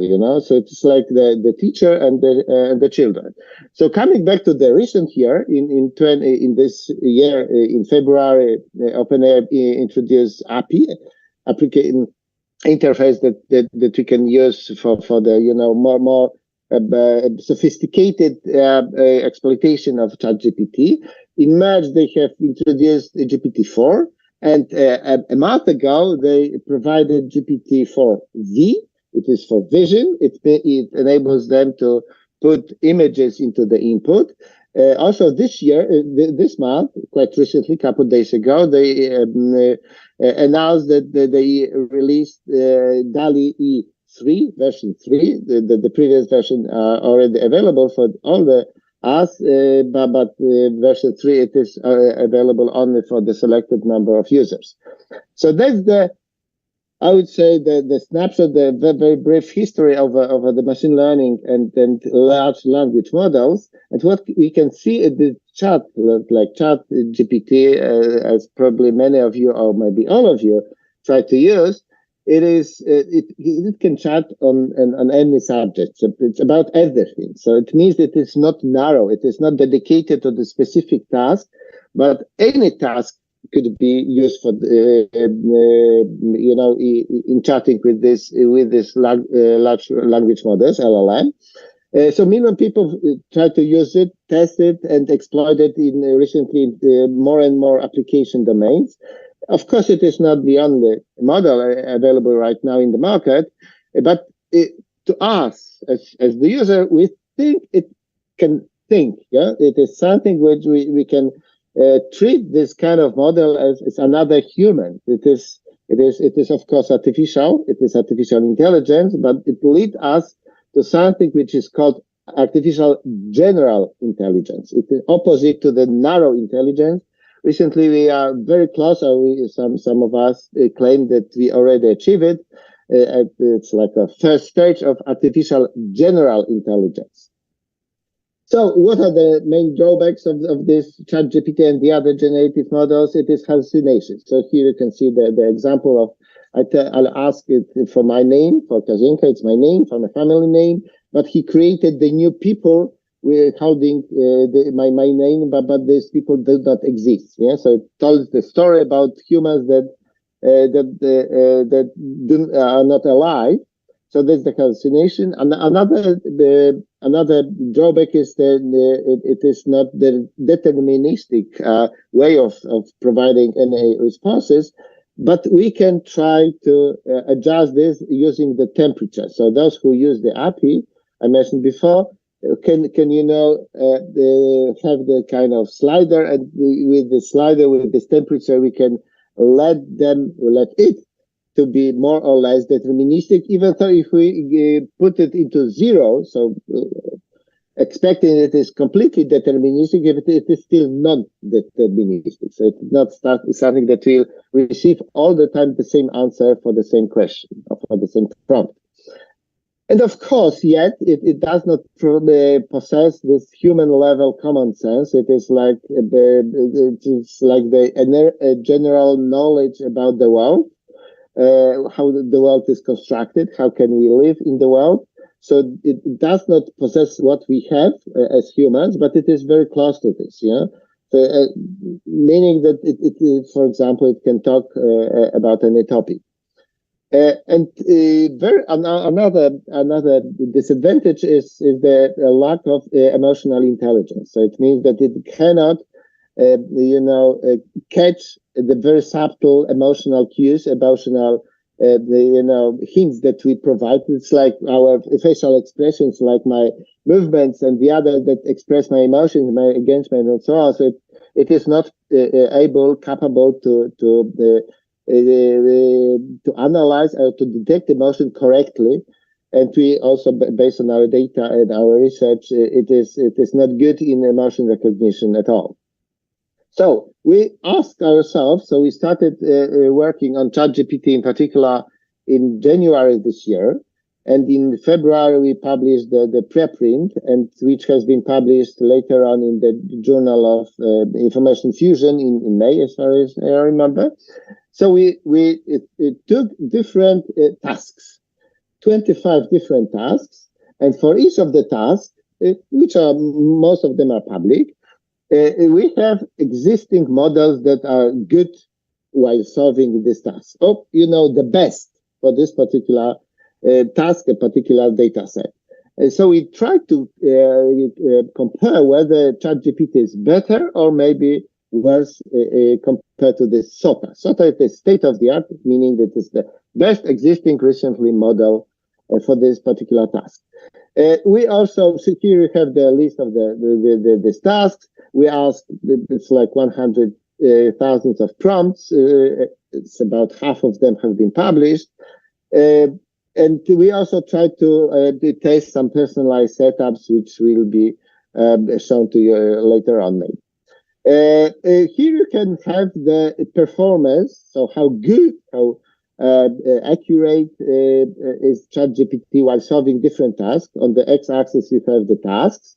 The orange bars means the emotional tasks. As you can see, these emotional tasks are not so good. So it does not recognize emotion correctly. So not as accurate as we would like to have. However, in some very pragmatic tasks like text entailed, it's the detection whether the certain text is continuation of another text. We have the two sentences or some spam detection. It is pretty good. Simultaneously, we have these SOTA models, SOTA others models that are good or best for this particular task. And we can observe that also some other models, so some really best models are very good. And the difference, it is the space to 100%, so to the perfect solution is different. So it means for spam, the recent models are almost perfect. So only 0.6%, it is the space that for the improvement. Yeah. While of course, for this emotional task, also the other models are not so good. Yeah? So what we have done, it is that if you look, here is the line, this line on the top, it is the SOTA level. It is 100%. So is the level of the other best models, best other models that we have available right now. It is this 100%, and the loss, it is the level of the quality of reasoning of ChatGPT. So as we can see here, actually, for each of the tasks, ChatGPT was worse. So it means that the other model, dedicated, narrow for this particular task, are better because they are, trained on this data set. They are, better. Yeah. So that's simply. However, ChatGPT is worse. Yeah. So we have for each of the tasks we can observe some losses, but the losses for emotional tasks are greater. Yeah? Why? Because it is the difficult task. It is difficult task for the other models that we have already developed, but it is also even more difficult for ChatGPT. Let's go on to the personalization, and maybe we have to make this lecture, this speech more interactive. I have the question to you. Just read this review. It is a real review for the hotel, just provided by one of the visitors of this hotel. And I have the question: do you feel some joy while reading this text or not? Maybe I don't know whether we can use this because there are some reactions, and I don't know whether we can, or you can, chat it on your chat. Do you think it is joyful? You can feel joy or not. You can just put yes or no on chat. Yes, please, if possible, or to react. Yeah, maybe in this way. Yeah, can we try to make some poll? So just vote whether you feel joy or not while reading this text. Rooms extremely decorated, inside very clean and modern. What do you think? And try to engage you a little bit. Okay, I cannot see any responses on chat. Luis, you are muted.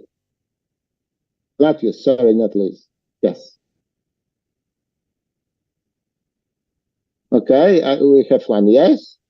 Joy, okay. Two. Some people, yeah, 2 people, joy, yes, okay. 3. It's more, maybe. Feel joy, wow. Many people felt joy. Okay. Okay, so we have some votes, some responses. It's like 6-5. 6-7, maybe those who really felt joy. But we ask, of course, we ask this question to our the other people, and here we have the kind of distribution. So those who didn't feel any joy was it's like half, maybe 30%. So because we have the different level of joy, what's like 1, 2, 3, 4. As you can see, people were not unified in their perception of this text. It means that different people reacted differently to this particular text. So it shows us that most of the typical approaches to NLP means natural language processing. So it's the general domain that focuses on the processing of data and reasoning for data, for textual data. And most of them thought that the particular text is, for example, it's hate speech, or it is joyful, or it is sad, or it is not, you know? So actually all the previous research focused on this generalized approach to natural language processing. But to our mind, and we did it like 2-3 years ago, it is that it is not correct, you know? It is not correct because we are different. And this is something which is, I think, very important, especially for Christianity, because we are at the Catholic University. For Christianity, personality, so the single person is important. So it is valuable. You are valuable as a person, you know. So also for the any kind of models, I think that and it was my impression, my motivation, we should respect the differences between individual people. So following that, we introduced another concept. It is personalized NLP, personalized natural language processing. It means that so we would like to build a model that reason about the perception of the text or different classification of the text individually for each of the person, differently or separately for each of the person. So it was very innovative. It was the first in the world. So we did it, published in the 2021 for the first time in the Journal of Information Processing and Management. And here we have the list of different, very subjective NLP tasks. It is like emotions, I mentioned before. It's sentiment, polarization, it's offensiveness, like aggression, toxic or hate speech, which is also in the discussion, or also humor, for example. It is funny for you, it is not funny for you, or sarcasm and irony. And here on this the boxes I shown the topics that we focused for the last 2 years, even though we also analyze the other ones right now. So we have built several models. Maybe it is not the space to talk about the models. You have the link to another our papers also published in Information Fusion this year, but also in some other papers. So if you can see the results for the regression for different emotional data. So we have the emotional data sets. So it is, we asked the people, how do you, it was thousands of, actually, it was like 7 million of annotations. So the baseline, it is the typical, the best models. In this way, it is BERT model, language model, and it is only based on the text itself. Yeah, so our models, it is slightly different because in our models, we also respected or put some information about the users. What is this information? It was several annotations provided by each of the users. So it is, I like this one, or this emotion invokes, or this text evokes this kind of emotion, this another emotion, and so on. So as you can see, look at the difference between the baseline and our model. It is a huge difference. It is like from 10% to 40%. It is like 4 times more, meaning that my information about me is more important than the information about the text itself.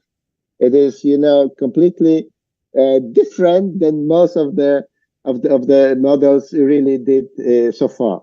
And we also did some deeper analysis, so that shows that the main gain, it is for the most controversial text, which is maybe so obvious, but we showed this in numbers, that for more controversial text, the gain from personalization is greater. So here is this orange line shows this no personalization at all, and here you can have some different kinds of our personalization. We developed the system. You can take a picture of this and use this QR code to access our online service. It is available also in English, sorry, not in your language, but we have We can have some other languages available as well there. And you can put your text, and you can also, I do not have time to make it online, I mean the demo, we do not have much time for that purpose, but depending on how sensitive you are, so we can have some predefined sensitive level, low sensitive, medium, and then it's very sensitive, or we can define a person, and you can be a separate person. So there are some questions. For us, it is only 6 texts available to annotate. And do you feel that it is hate speech or it is not hate speech? So depending on your answers for these 6 questions, the model works differently. So it is adjust. So it is information about you. It is the personalization data. And depending on your questions, this particular test could be treated more or less offensive. So it means that it is just a demo, yeah? So it is not the system that we can put any text, for example, any text could be evaluated, but not any text could be used for the purpose to gather the information about the human. These 6 questions. Of course, we have the other systems that work also in this way. They are also available online because all the code is available also for you. Let's go on. What about this ChatGPT? Because we do not have much time left. So we can also use ChatGPT. Here is an example for the unhealthy conversation. It is also about the hate speech and aggressive content. And what we have done, it is in this part, we provided the perception or the example of annotation of a single user. So assuming that the single user, concrete user, it treats this text as healthy and this text as the dismissive, hostile, or sarcastic, and this text in also something in the certain way. So here we have 3 texts. We ask the ChatGPT to evaluate the text using this output. So this is expected output. And here is the text evaluated by ChatGPT. And you can see here's the answer of ChatGPT. And the expected answer, it is what really this person assigned to this text. So what we have done here, it is so-called in-context learning. So by providing this free text as the data about the user at the beginning of this prompt, we provide something which is in-context learning. So actually, ChatGPT does not learn, it learns, or it is exploit this data, but it does not save the data for the future reasoning. Yeah, but we can put this really in this prompt, and it adjusts this reasoning way to this particular user. Of course, we can put more such examples, how the user treats the other text and so on. And what are the results? The results show it is the gain. On the y-axis, we have gain compared to non-personalized prompts. Without this, at the beginning, what we have shown. So for 3 different data sets, for aggression, for authentic conversation, for emotional data, and we showed that all the time we have some gains in percentage. Yeah, so the more data we provide, it is only one sample provided by the single user, or 2 prompts, 2 text evaluated, or 3 texts, as you show you in before, then the gain is greater. So assuming that we have even more, the greater it will be more and more greater.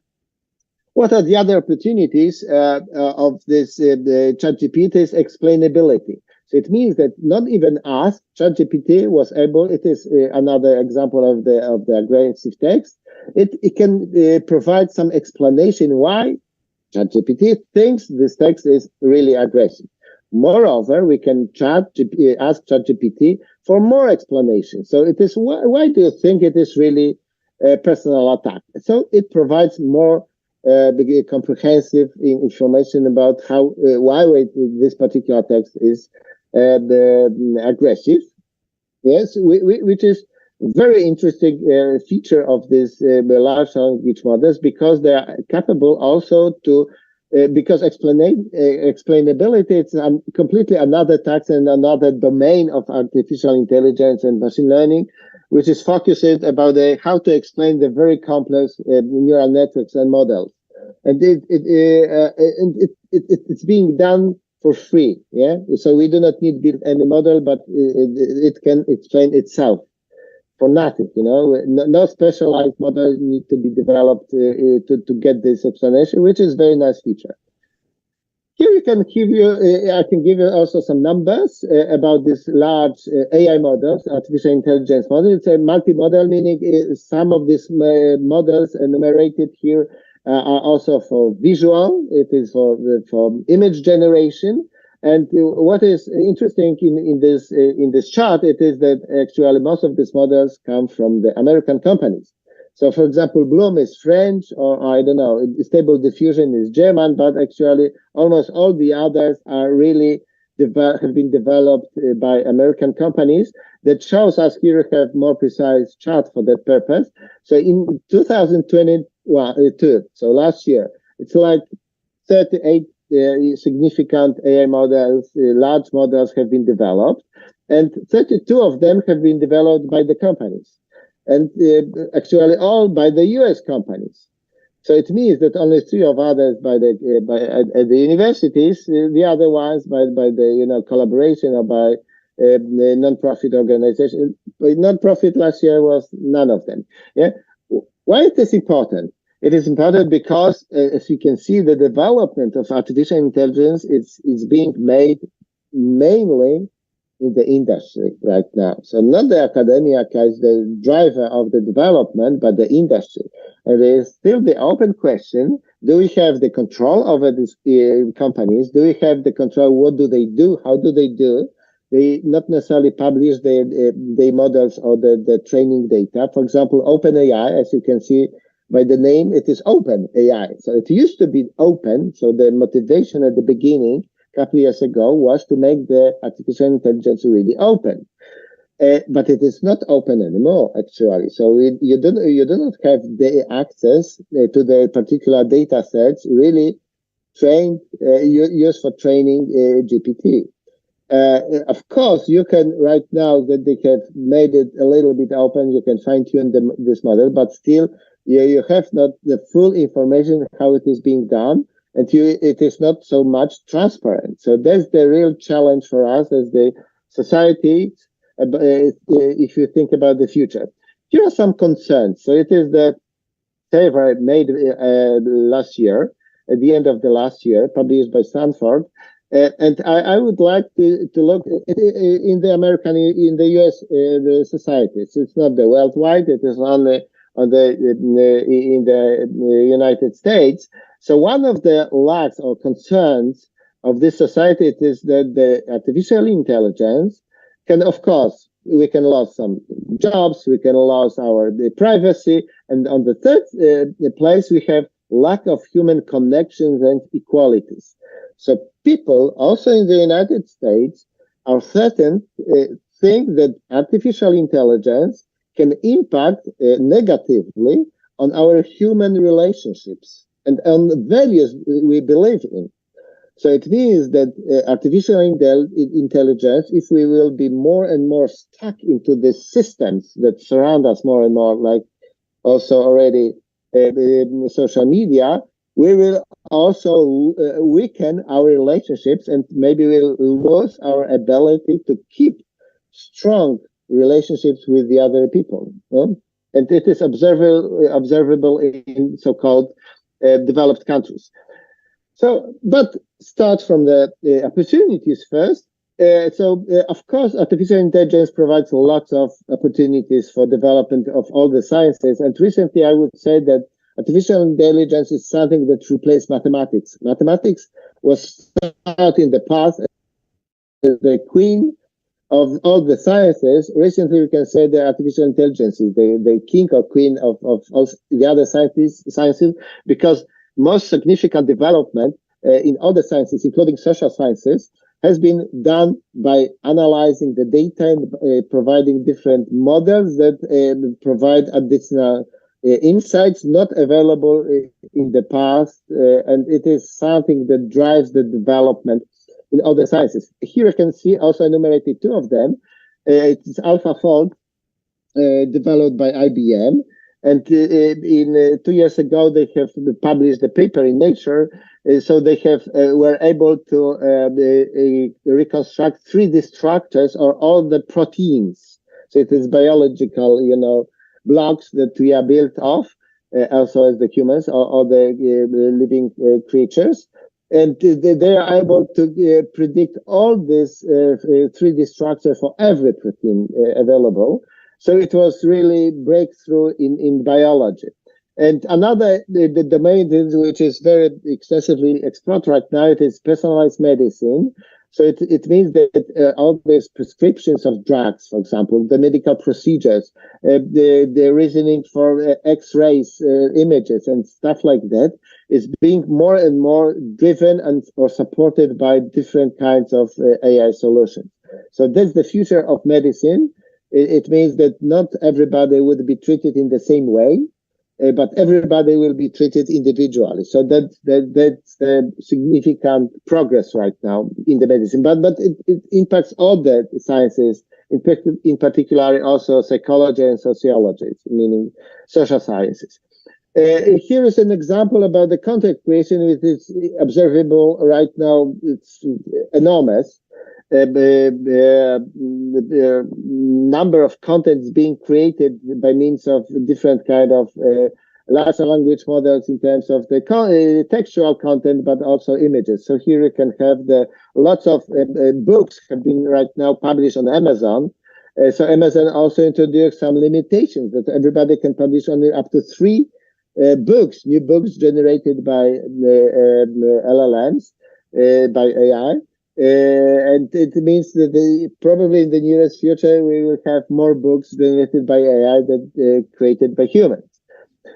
And here's another image created by DALL-E 3, for example. But of course, most of the images in my presentation have been generated by another software, by another model, Midjourney. Yet another, it is industrial application. So Copilot, those who are engaged, so the computer scientists engaged in software generation. So Wrocław, my town, I represent, it is full of IT companies, and most of them are software companies, software houses. And actually more and more, even majority of them right now use Copilot in programming activities, so many programming activities right now are supported by different kinds of AI solutions, in particular by Copilot. Here is another example. I don't know, I will try to run this. It is an example of autonomous driverless taxis that has been introduced to San Francisco a couple of months ago. As you can see, there is no driver. And it works, yes. So there are not so many taxis maybe at the moment, but it is the introduction of this change in San Francisco, as you can see. But it also creates some problems. Here on the left-hand side, here you have the picture when this robot taxi stopped because the rear doors were not closed. And since it was not closed, it stopped and caused the jam because it couldn't move, because it was, you cannot drive when the rear door is not closed correctly. It is one example. Another example is the accident a couple of days ago because one lady, she was crossing the street, but another human driver hit this lady, and this lady went to this robot taxi, and robot taxi stopped on her. Actually, sorry for this horrible maybe example, but it is one of the cases that has to be considered. But we cannot stop the progress. Here's another example of the robotics shoot by me. It is video that I recorded in Atlanta this year at the conference about pervasive computing. That they have shown some robots that it can, for example, walk down the streets, the stairs. Sorry.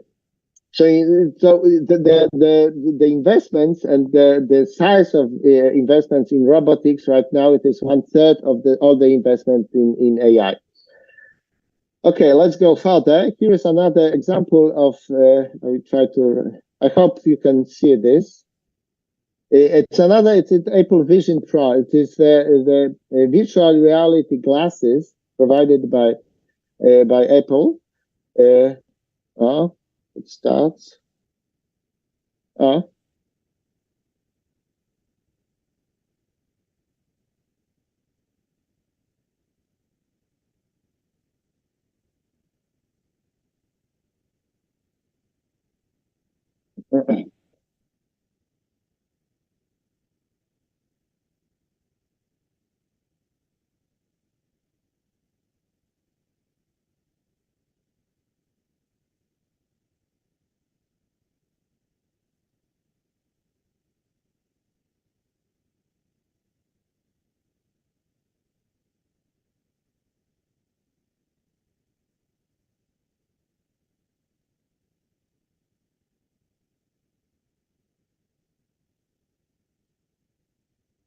So as you can see,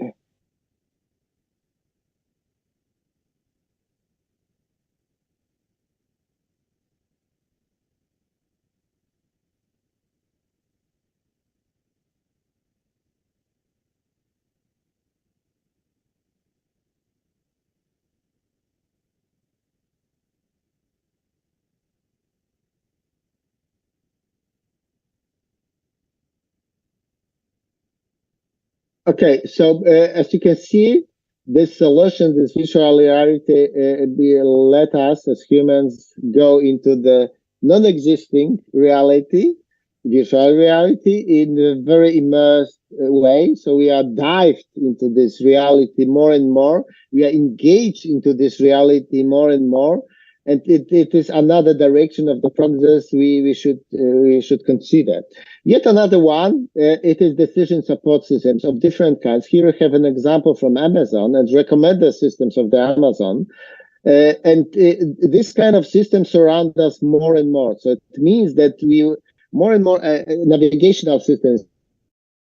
It's another example, very specific, but they decide for us more and more. So more of many of our decisions we undertake are supported by different kinds of systems. So we can tell that they more and more drive our life, which is a significant change in our human history at all. So it is not just the revolution that we converted from agriculture to industrial societies, but it is something that touches our humanity very deeply.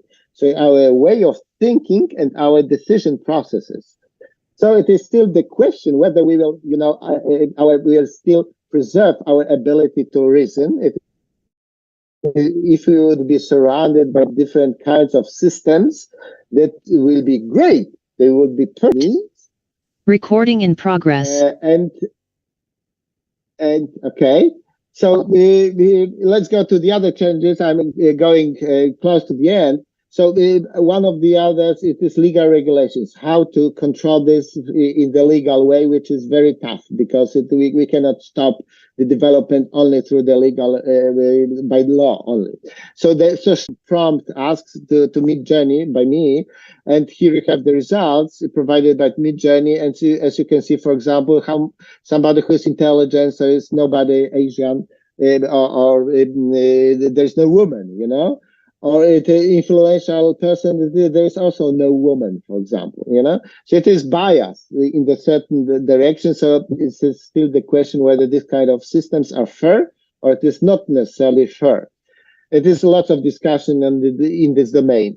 So being dependent from AI more and more in our economy and the human everyday life, so this is still the question and vital question for me, whether we will still be capable to preserve our rational thinking ability in the 10 or maybe 10 it is not the long the time, so the impact wouldn't be so significant, but 20 years which affects, for example, your children or your grandchildren would be significant. So I think that we should start thinking what to do with this, and it is a very important task for all of us, especially for the Catholic universities, because we think this, or we feel this responsibility, and maybe we should develop some anti-AI or pro-human solutions that would allow us to protect ourselves as humans for the future.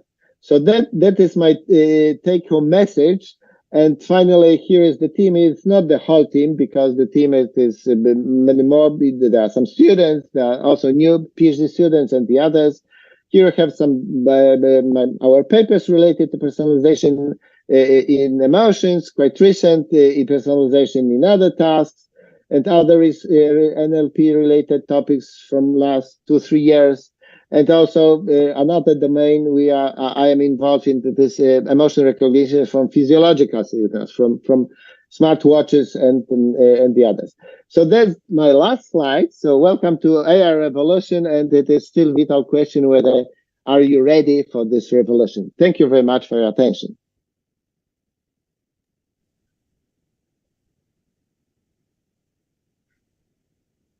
Okay. Thank you, Profesor Dr. Habilitovani, Insinyur Przemysław Hazienko. Dziękuję bardzo za niesamowitą prezentację. Thank you very much for the incredible presentation, Prof. So as we know, thank you very much for your Polish prize.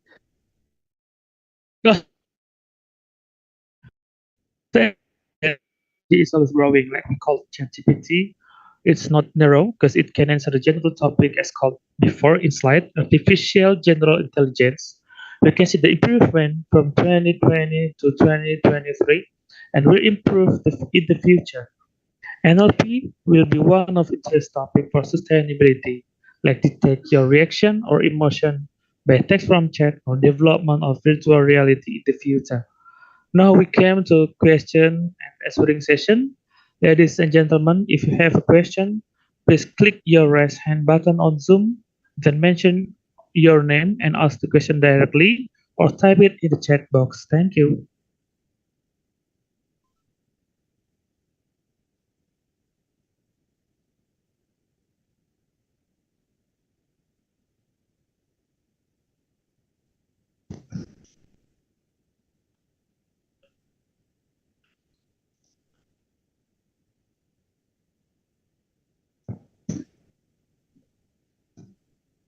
Okay, Mr. Denny Kurniawan.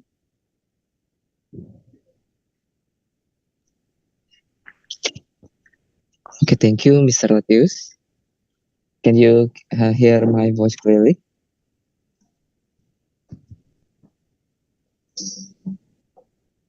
Can you hear my voice clearly, Mr. Latius? Yes, sure. Go on. We can hear you. Okay. Thank you, Professor. Okay, thank you for the time. You have mentioned earlier about the sentiment analysis, which analyze the words from any testimonies or reviews. I am curious, Professor, about how the analysis process. Are they catch any keywords in a short sentence, or they also can analyze the context of the keywords in such sentences, so they can judge any keywords in very emotional sentiment, because if they only analyze the keywords, it means that we still Recording need stopped. parts to interpreting the context of the keywords. Maybe that's my question, Professor Hazienko. Recording in progress. Okay, thank you very much for the question. Of course, recent models are absolutely capable to consider the context of these keywords or any of the word actually in the given entire text.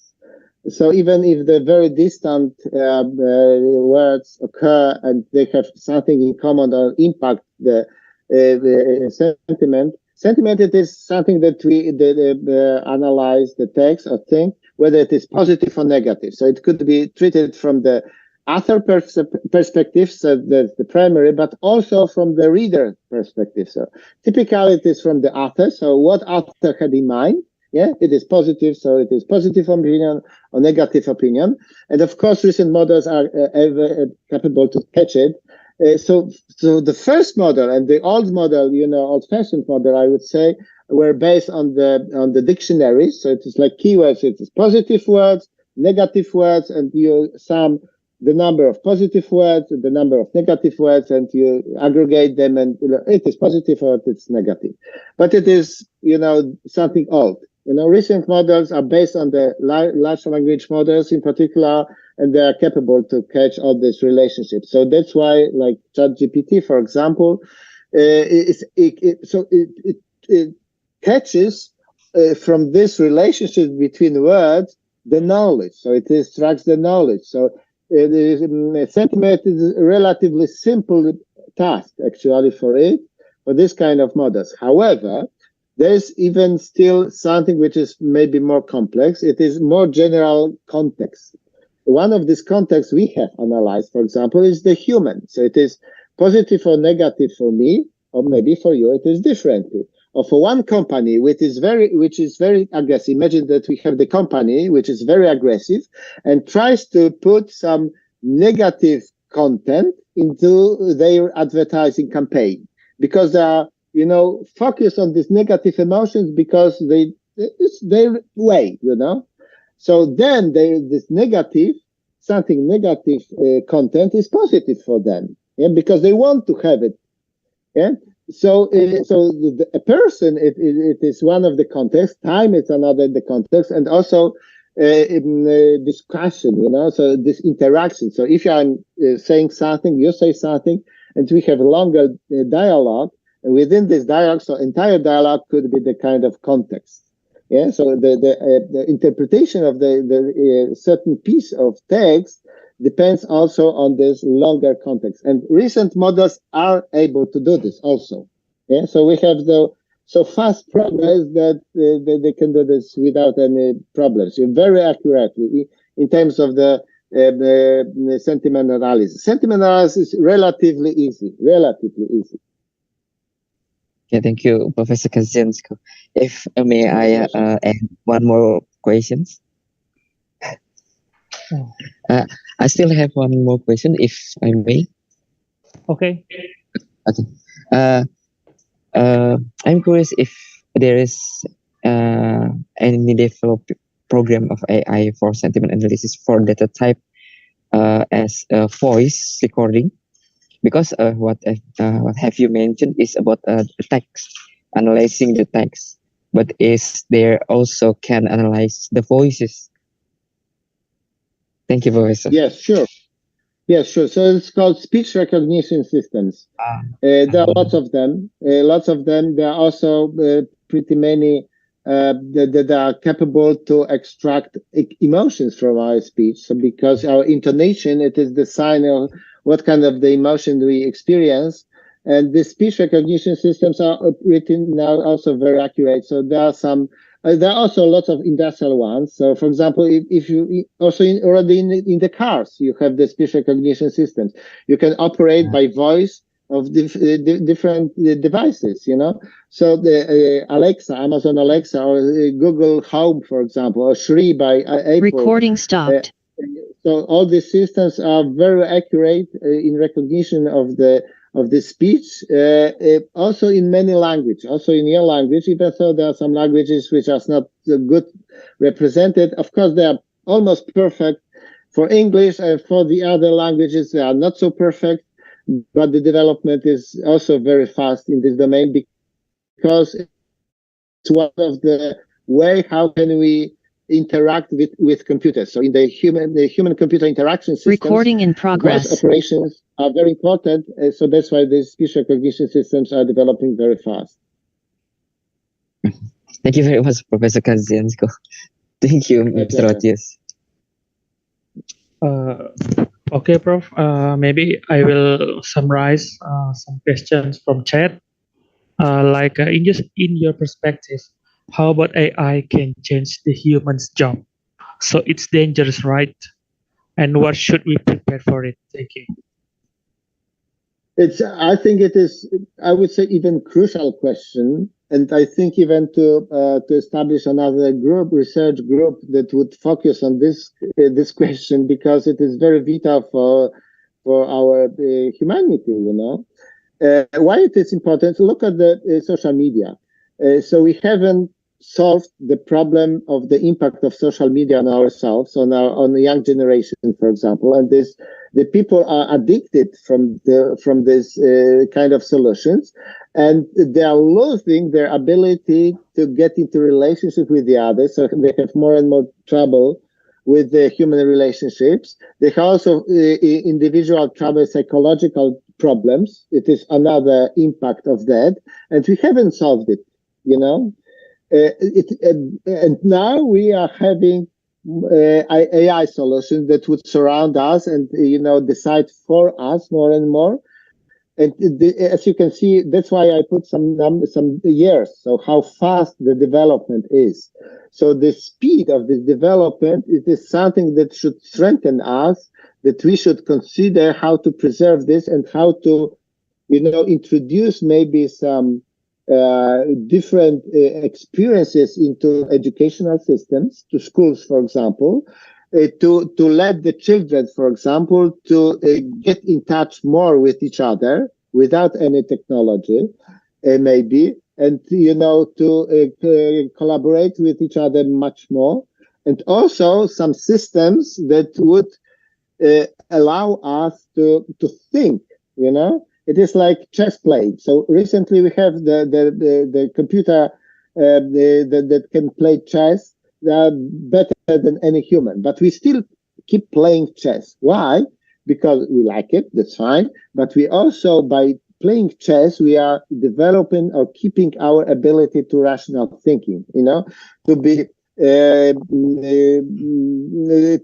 think that we can, distinguish something which is good or bad for us.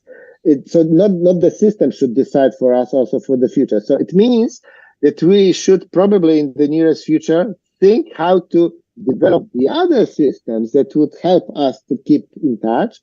For example, if you buy something on Amazon, you sit down in the chair, but you do not move. So maybe we can develop another system that if you buy something on Amazon and not go to the shop, so make 100 steps additionally. So there's something that would encourage, incentive us to move, for example, if we are sitting more and more. It is one of the possible examples, but it is still the open question. So there's the tasks for us, for all of us actually at the university level, but also us as the parents or grandparents, what to do for the future. It's open question, absolutely.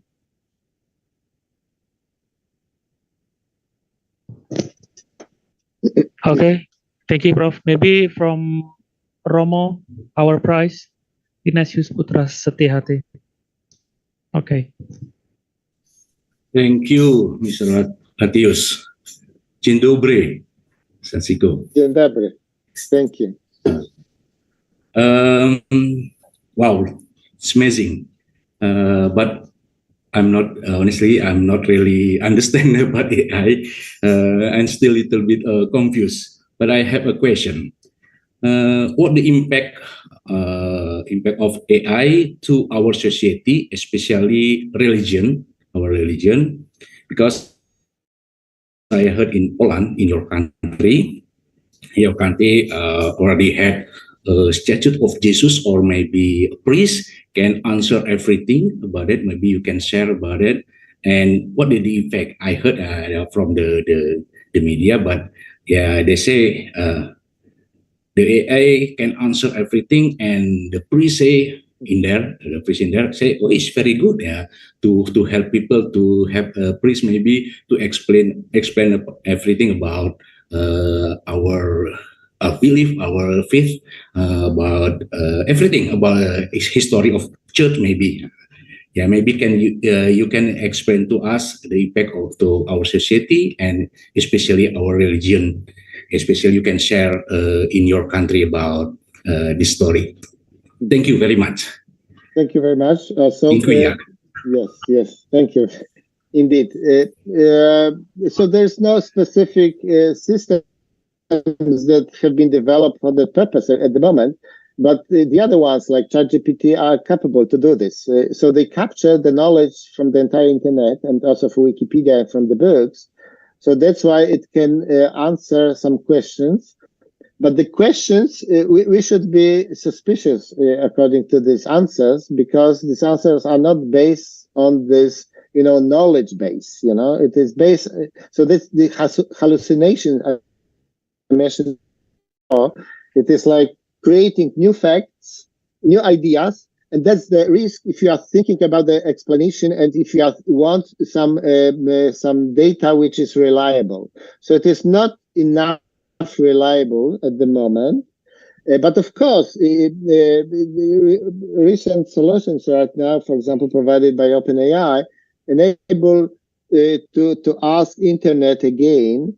And we can say that actually all the knowledge is published on the internet.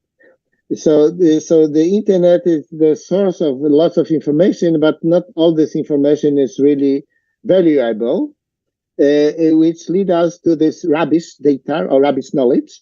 And but you have, I think that you have touched something which is even more important, because you touched about the to religion.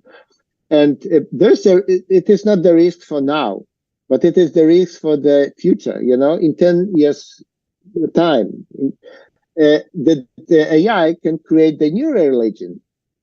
It is not capable now, but I'm not so sure whether it will be able to do this in 10 years' time. It is something which could be, I don't know, make people happier. Yeah, it would be something which is aggregation of all this religion existing in the world and so on. So I'm not so sure whether somebody, or I don't know, that would operate this kind of systems would create something which is, different, completely different and completely artificial. So I think it is the real risk for us, so that we should preserve actually our human features, our humanity, actually. But of course, it can help. Yeah, it can help, as you asked. It can provide some. It can create some very nice talks. Yeah, so I can give me the talk on anything. So it provides you a talk. Initial talks, you can change it. So it is very helpful also for priests.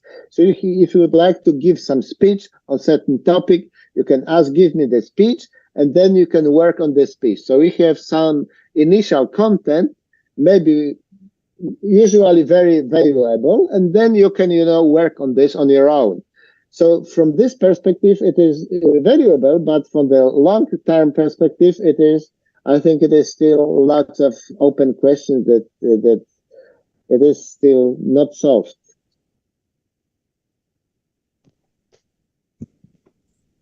Okay, thank you for your answer.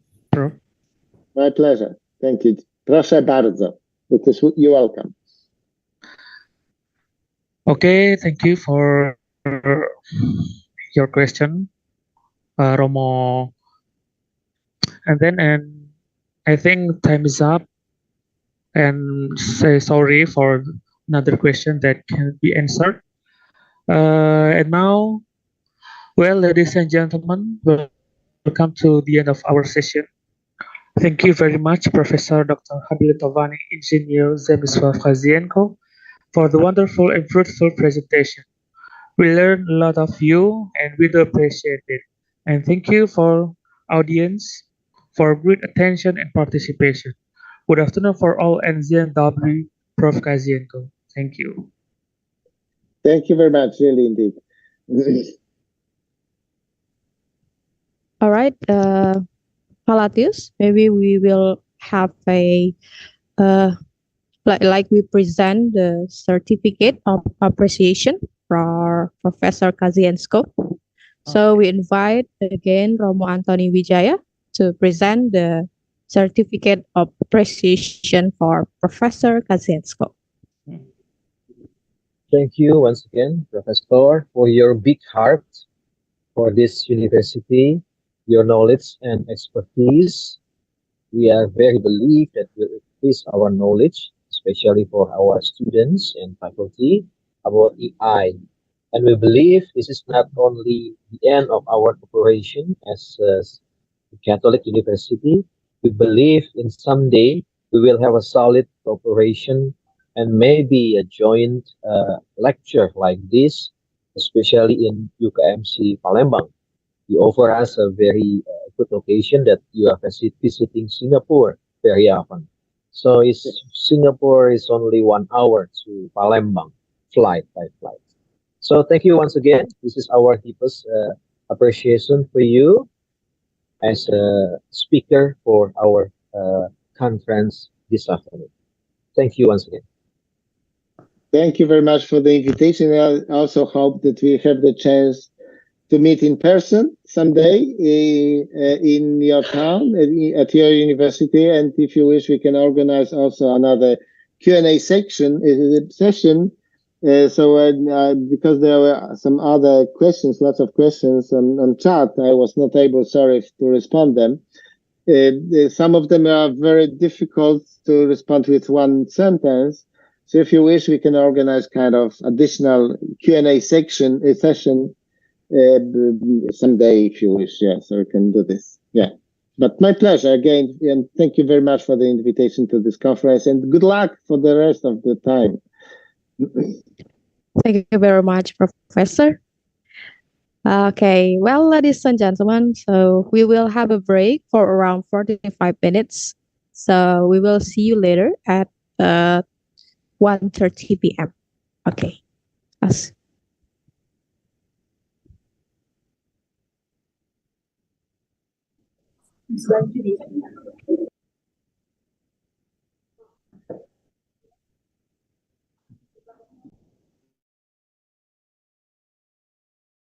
Recording stopped.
Kira aja ya.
channeling fund from savers.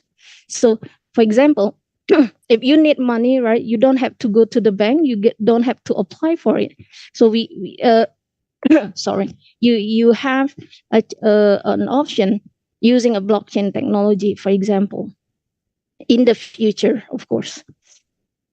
So the question is, how well does financial system achieve its purposes? For example, so economists have identified a variety of market failures, as I mentioned, which threatening financial system integrity.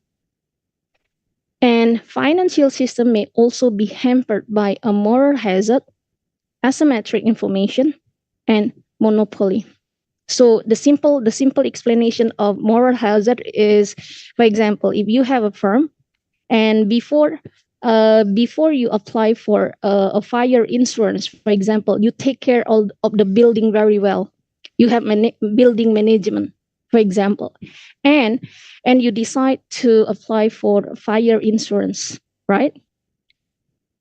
And then after you have a fire insurance for your building, you're not going to maintain the building anymore, for example. So that's what we call a moral hazard. That is one of example of moral hazard. Once you apply for something, for example, in this case is fire insurance, you are no longer doing a management building. So it is a moral hazard. Let's have a look. So due to a technology development and a blockchain and financial technology, we have a lot of financial informations, right? So financial information, which we call this day as a fintech, right? So, for example, insurance, financial technology could be found in the insurance industry, deposit and lending, investment management, crowdfunding, payments, financial research. And it involves, right, like capital risings, deposit, insurance payments, right, market provisionings, investment management. So it involves a lot of things in finance work. You can raise money. For example, you need money to extend your firm. For example, you can raise funds using a fintech. You can raise a fund using a blockchain technology.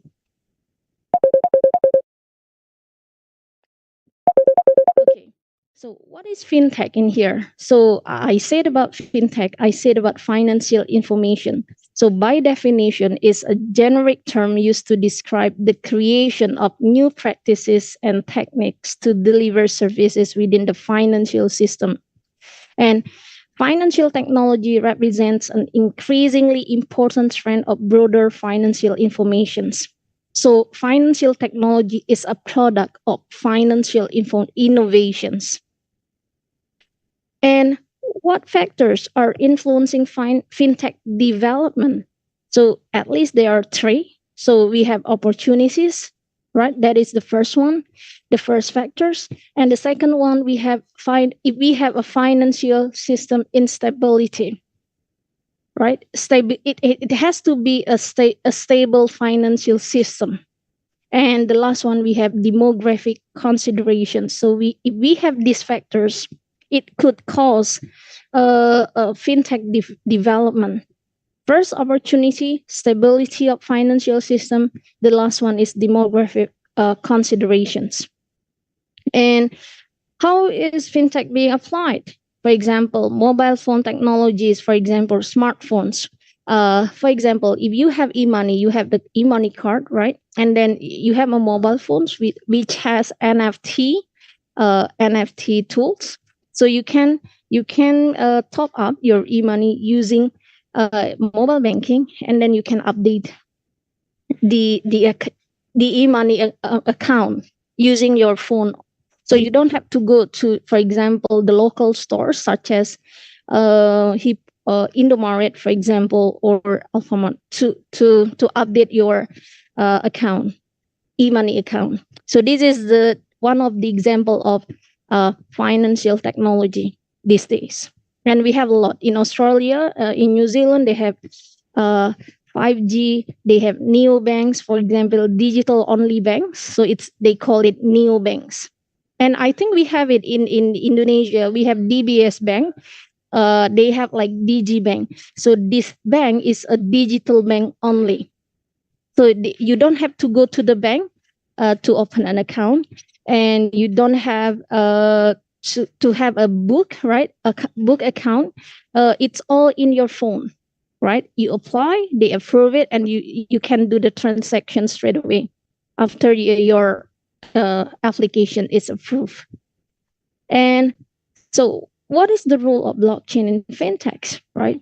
So assets may be digitally represented on blockchain as a financial instrument such as securities, derivatives, futures, and other products. And we have suggested advantages of blockchains for financial system. What are those? First, peer-to-peer attestation of financial records. The second one, we have reduced costs associated with disintermediation, as I said. If we don't have a financial intermediaries, it reduces the transaction costs. And then we have the other advantage is we have improving financial transaction and processing speeds. And the last one, we have mitigation of several forms of financial risk. So this is the role of blockchain in summary. So according to the function, authenticating identity and value, moving value, storing value, lending value, so exchanging value. So this is just the summary. This is an example in Australia. They have like fintech experiments, right? For example, type of transfer, bank transfer. The cost in 2018 is $10.41.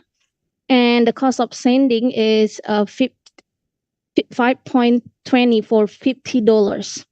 If you go to the post office, right, the cost of a transaction is 6.81. So if you use a blockchain technology, a product of blockchain technology, for example, Ethereum, Bitcoin, Litecoin, it's only under $2 per transactions. So it's much, much cheaper using blockchain technology to do the transactions in Australia. So this is the existing financial service providers such as Western Union, MoneyGram. They have experimented with blockchain to wire payments internationally. So you don't have to go to you don't have to go to the post office, for example, to send money or to receive money. Okay. So this is the example of Australian. And so what is the likely future of financial technology, right? So financial system is experiencing significant episodes of disruptions.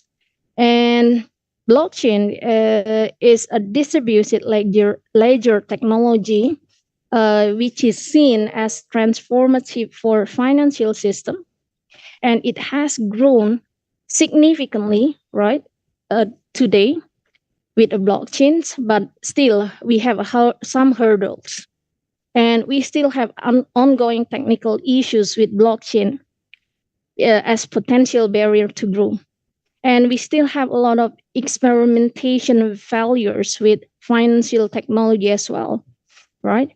But it doesn't mean that there is no future for fintech and blockchain technology.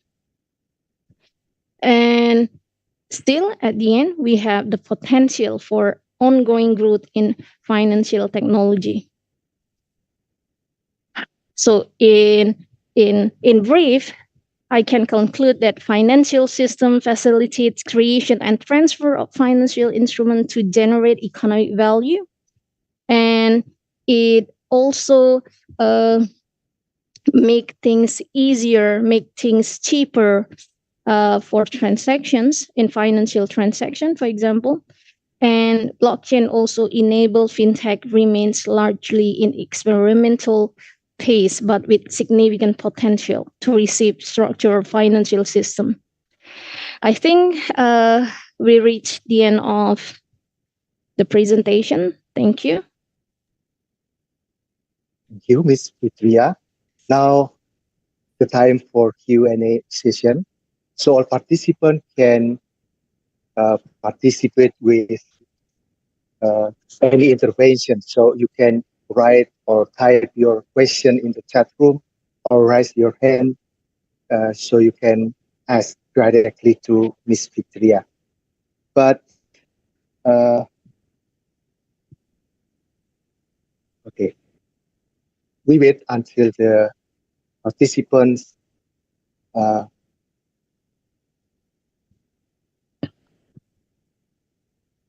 give the question. I have the idea about what you talk about bank system, traditional bank system, Yes. and post office bank system. Yes. That with the blockchain technology, I think we will lose. Sorry, I mean like this. The fintech with the blockchain technology will disrupt the bank system, post office system that use a traditional system in their financial transaction. It is right? Yes, in the sense that we no longer use a lot of humans. For example, we can do it. We can do the transaction at home. We don't need to go to the post office. For example, we don't need to go to the bank for some specific transactions. Okay, thank you. Now, there is a question. I want to ask about tools that you use for make application based on blockchain, like Hyperledger or else. I'm sorry. Actually, I can't really answer this question because it's technical. As I mentioned, I'm majoring in finance, so we know the idea, but we don't know how to build it. We let the specialists do it instead on behalf of finance persons. So I'm not IT persons. I'm sorry. Thank you. Thank you.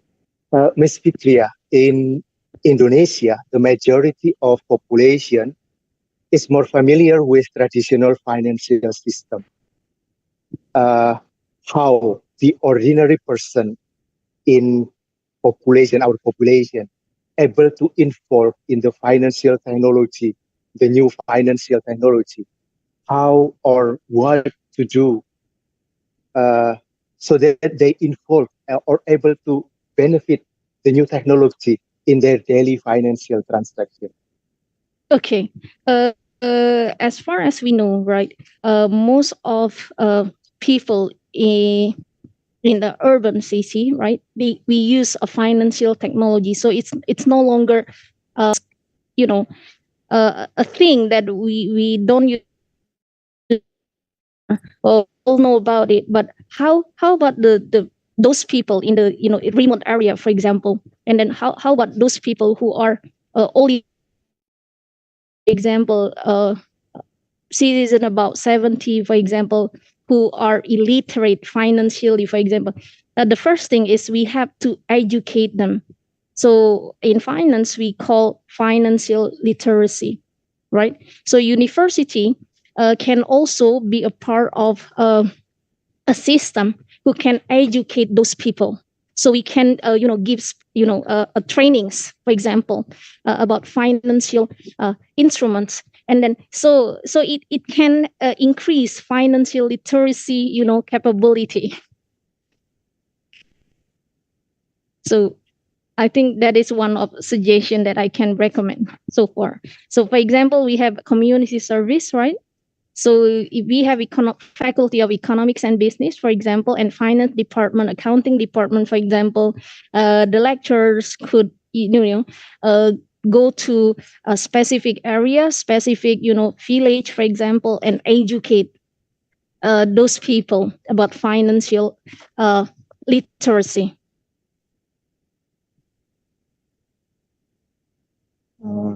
Here is Marcel Wiranata. he has question. In the summary, explained the global financial system has economic importance and vulnerable to various kinds of disturbance, including technological change. What kind of technological change are critical to the global financial system? Okay. Let me read the questions.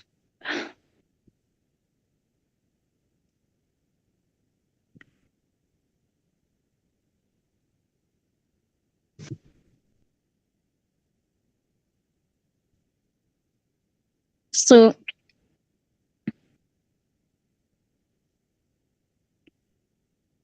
okay. What kinds of technological changes are banks, right? It includes the savers. It includes the financial intermediaries. So it's the same for the global financial systems. We have the savers, we have the borrowers, we have the financial intermediaries.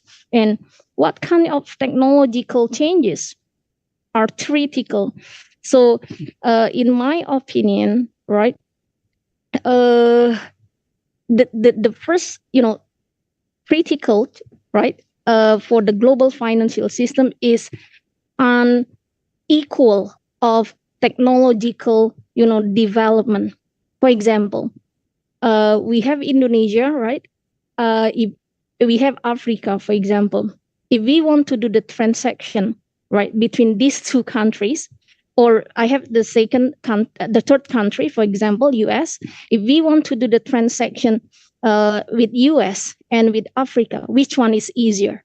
Of course, with the US, right? Because Indonesia is having, higher technology, right, compared to Africa, for example. But if we want to do the transaction, international transaction with Africa, for example, or in underdeveloped countries, for example, so which has, a less technology, for example. So it's critical, right?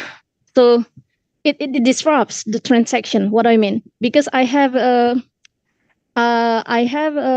read some research, right? Because for example, we have the international trade using the Bitcoin, right? Africa has less transaction compare countries who are more developed. So underdeveloped country has less transaction of Bitcoin compare countries who have developed technology. So I think this is my answer for that questions. Thank you, Ms. Fitria. So Marcel Wiranata, I think you have already few answer. So I think you are satisfied with this answer. Ms. Fitria, the previous questioners, Mr. Latsius, continue his question. So I would like to ask to Mr. Latsius to open your mic. Mic? What does it mean, open mic? Ask so directly, open mic maybe. to ask directly. Directly. Yeah, sure. Okay. Go ahead. Okay, sorry for that question before. I just want to ask about the implementation of blockchain in financial in your country, like Vietnam.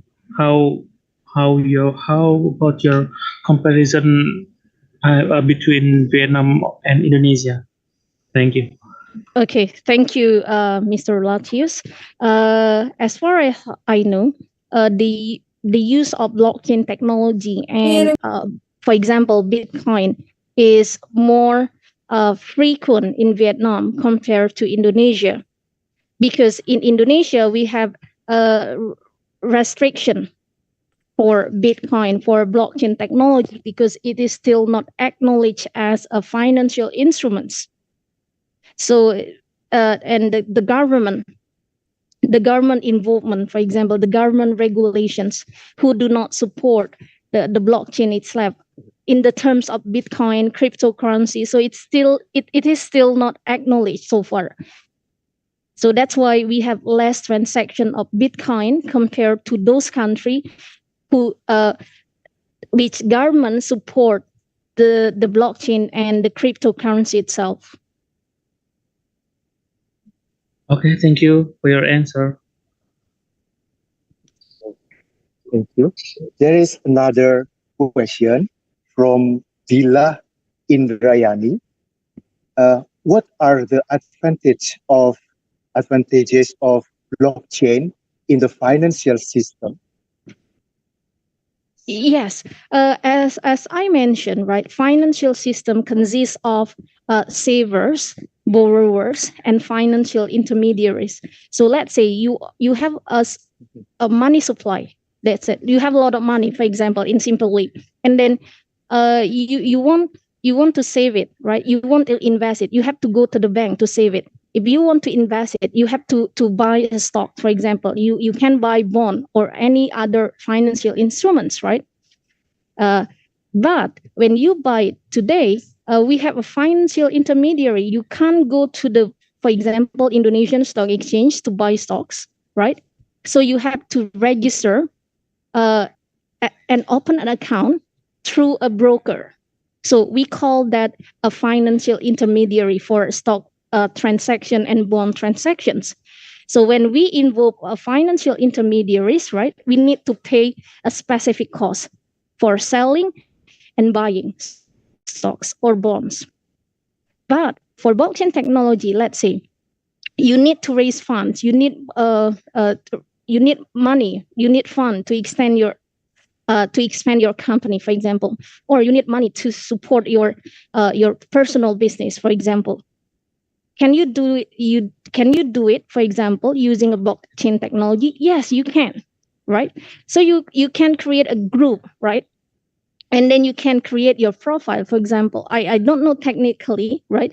But you can raise funds using a blockchain because we have like in stock market, we have IPOs, right?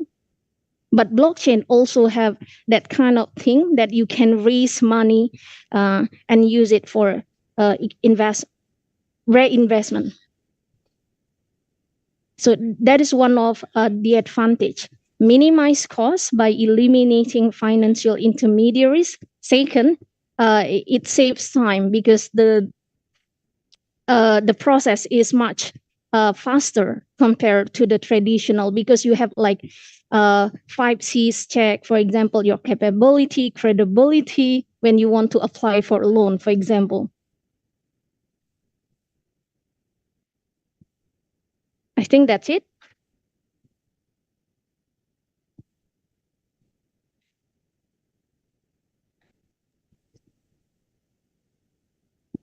I'm sorry, Romo, you are muted. Please unmute first. Thank you. Okay, yes. There is another question from Stephen Francisco. What is the impact of fintech on the current banking system? Does it have a good or bad impact on current economic development? Okay, let me answer it. The impact, of course, it's in a good way. For example, if we remember, we passed a COVID era, right? So during COVID, our movement is restricted. So you can't go to the bank, you can't go anywhere because of the technology changes, right? Because of the banking, the changes in the banking system or the financial application they use, for example. Now, you don't have to go to the bank to open an account. You don't have to go to the bank to save money, for example. You can go anywhere that have the ATM machine, for example, and then you don't have to go to the bank to transfer money, right? So this is one of the advantage of having a fintech on the current banking system. And the second one, does it have a good or bad impact on the current economic development? Of course, it has a good impact on the current economic development. Can you imagine now? Now we are in a global context, right? We cannot do the transaction domestically. For example, we need a foreign investors, for example. How can they invest if we don't have a financial technology development?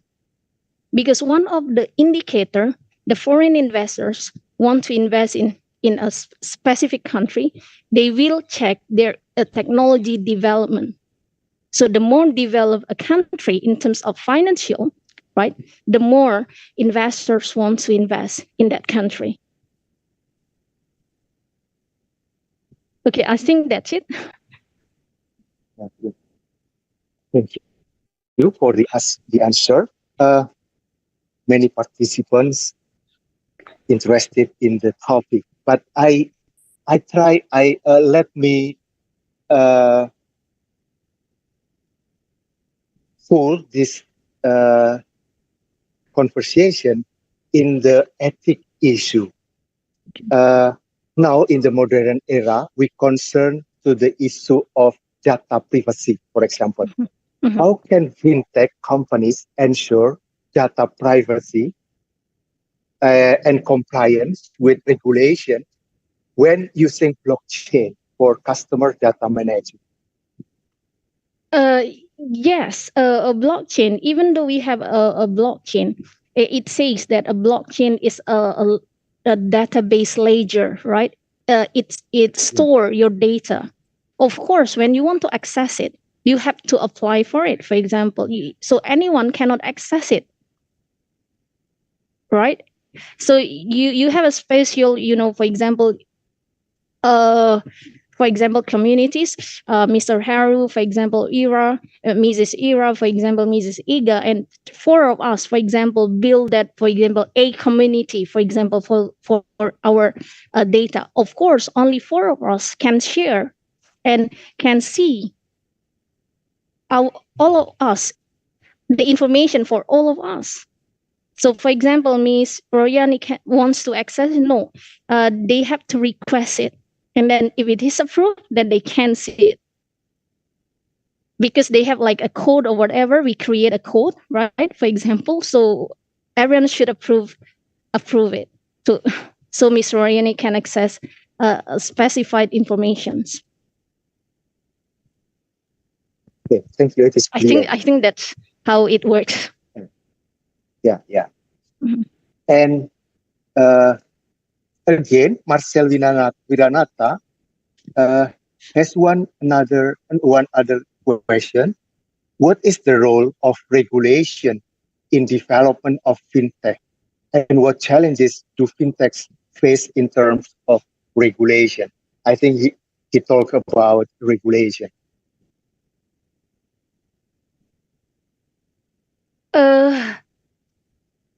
It depends on the country, for example, because in each country we have a different financial regulation, right?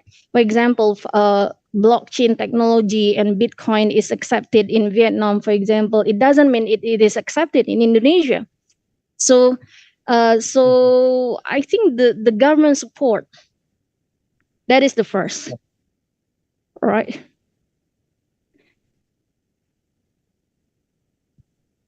Yes, Mr. Harry, I think that is the one factor that most affect the development of financial technology and blockchain, the government support. Thank you. There is another question for Cynthia Mentari. I want to ask, are there any limitation to blockchain technology? Limitation?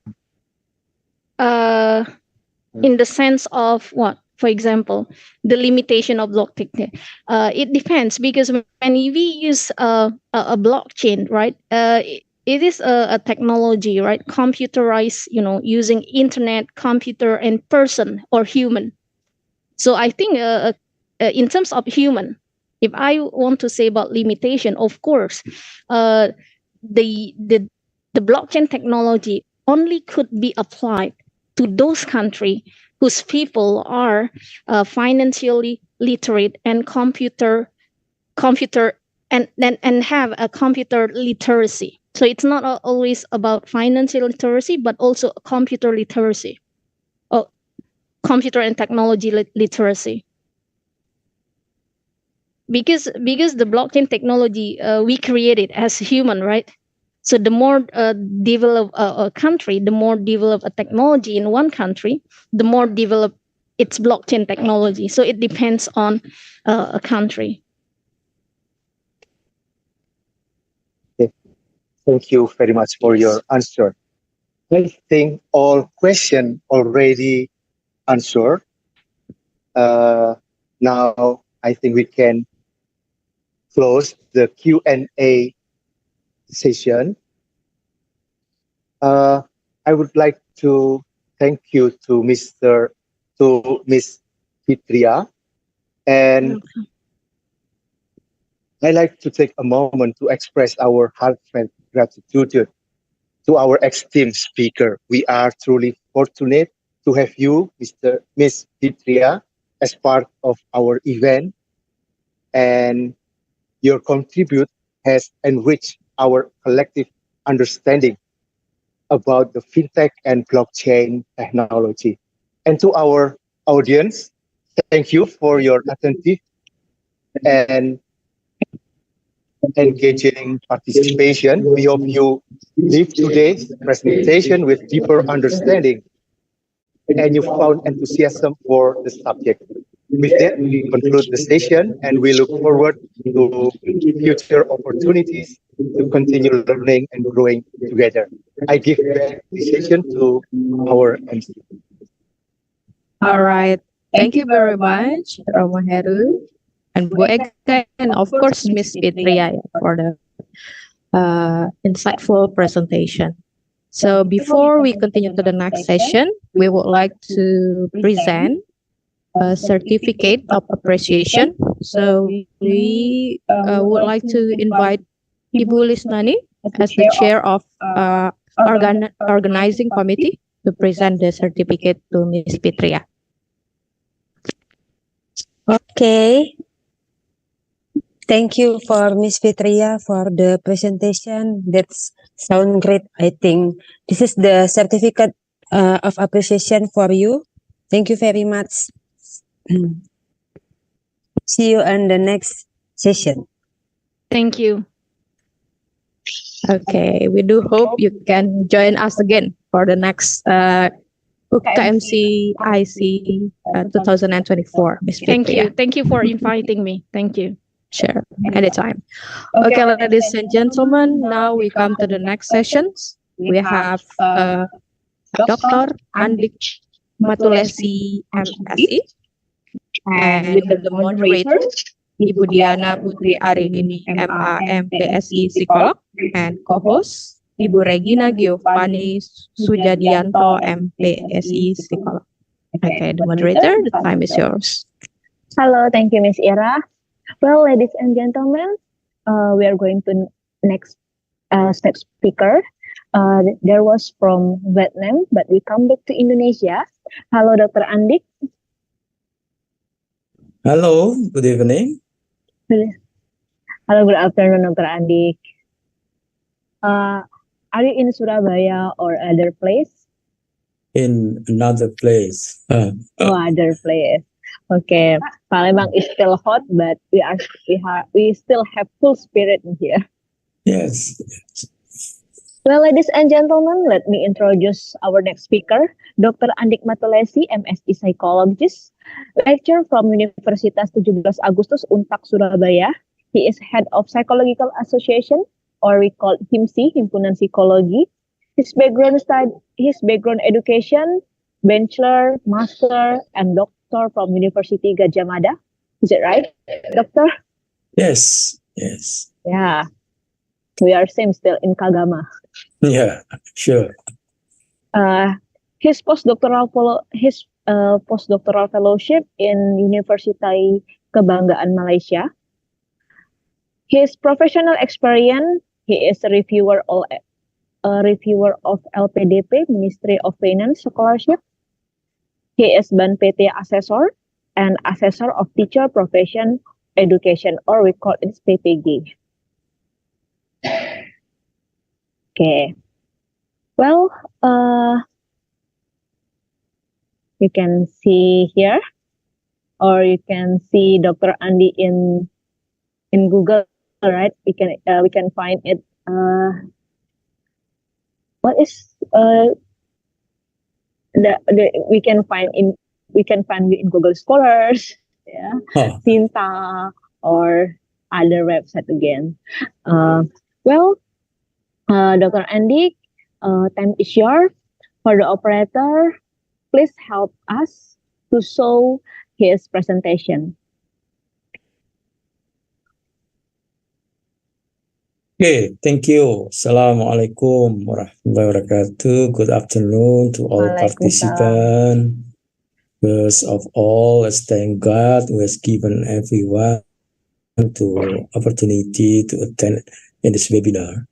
And I would like to appreciate to all colleges for giving me the opportunity to provide material webinar with the title Psychological Act and its impact on education, psychological services, and the protection of the psychologist profession. I will present three important topics. First, what is HIMSI? HIMSI is Indonesian Psychological Association. The second is the story of drafting Psychological Act. And final is implementation of the Psychological Act, or in Indonesia is Undang-Undang 23/2022. The name of Undang-Undang is Education and Psychological Services, Pendidikan dan Layanan Psikologi. So, where's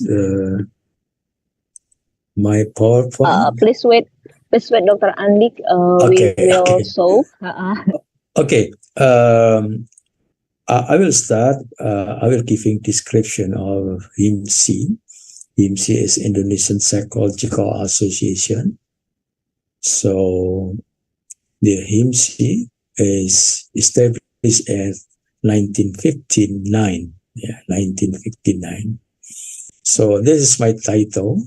The Psychological Act. The Psychological Act is Undang-Undang. The name of Undang-Undang is Education and Psychological Services.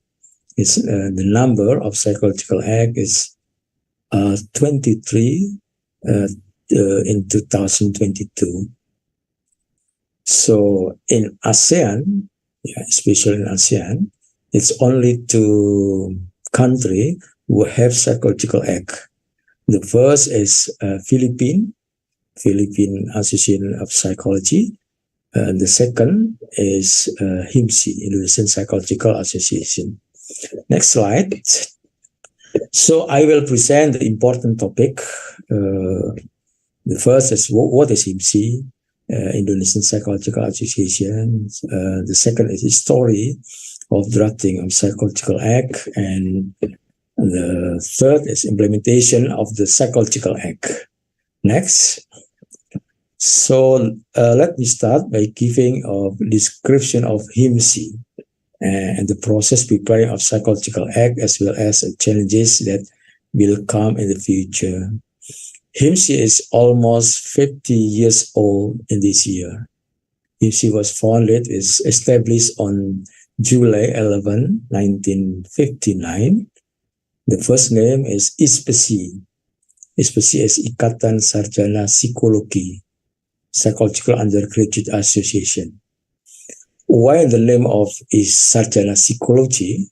Because higher education in psychology from 1960 until 1993 was only Bachelor of Psychology.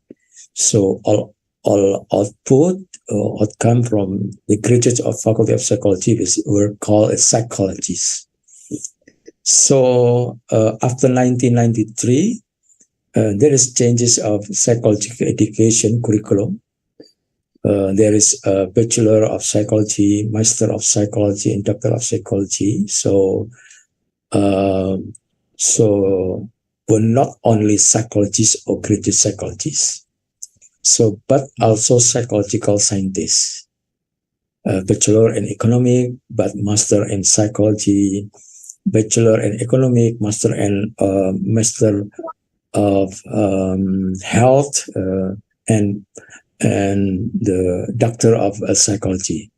So in 1998, the name ISPSI, Ikatan Sarjana Psikologi, was changed to HIMSI, Indonesian Psychological Association or Himpunan Psikologi Indonesia, in extraordinary congress in Jakarta. So currently, currently HIMSI has next slide. Currently, HIMSI has 34 regional HIMSI from 34 provinces. Next slide.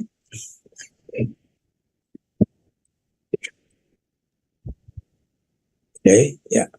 Indonesian Psychological Association has 34 regional HIMSI. They call pengurus wilayah in 34 provinces. So HIMSI also 20 association within HIMSI. Social psychology, industrial and organizational psychology, military psychology, clinical psychology, educational psychology, and we have 20 associations. So HIMSI has also set up a sub-company to increase revenue that does not only rely on member fees, but also other business.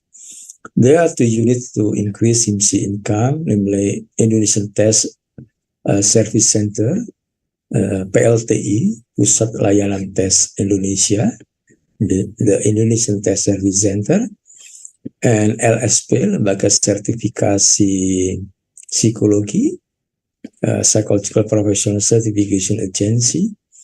So in the next few years, fundraising will be increases in the form of regulating the use of test kit by establishing the National Psychological Assessment and Intervention Certification Agency. But on the beside of this, the institute or the agency, certification agency will arrange psychological tests and various training on intervention. So, and on the hand, this activity is expected increase in HIMSI income so that it's able to finance various activities related to psychological services. In addition, HIMSI has Krishna. In below is Krishna. Krishna is Korps Relawan Bencana. In English is Disaster Volunteer Corps, with its development of the COVID-19 Psychological Service Task Force. In 2020, we have a COVID-19 Psychological Service Task Force who helping government deal with the mental health problem during the COVID-19 pandemic.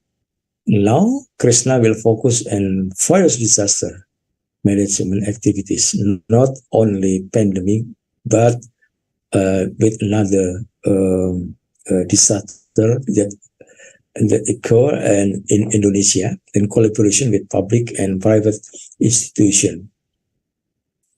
The next slide. So we have 20 associations in HIMSI. Next slide. So the main program of HIMSI is collaborate with government and minister or another government agency. Many ministries and government institutions have collaborated regarding psychological services. HIMSI, together with Presidential Staff Office, the Ministry of Health, the National Disaster Management Agency, and the Telkom, is running the call as Sejiwa Hotline. Yeah, Sejiwa Hotline is 9119 extension 8. It's same with 911 in another country.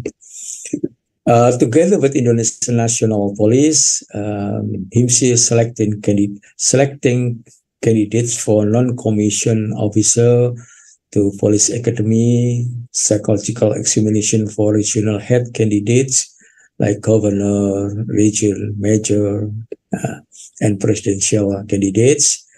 Together with the General Election Commission, we collaborate with Witness and Victim Assistance together with the Witness and Victim Protection Agency. Preparation of job classification and counseling for job seeker with Ministry of Manpower. Preparation of counseling module for competent volunteers of children and women victim in violence, and assistant for former terrorists and victims of terrorism together with National Agency of Counter-Terrorism. Next, this is we have cooperation with non-government institution and educational and professional institution. Next,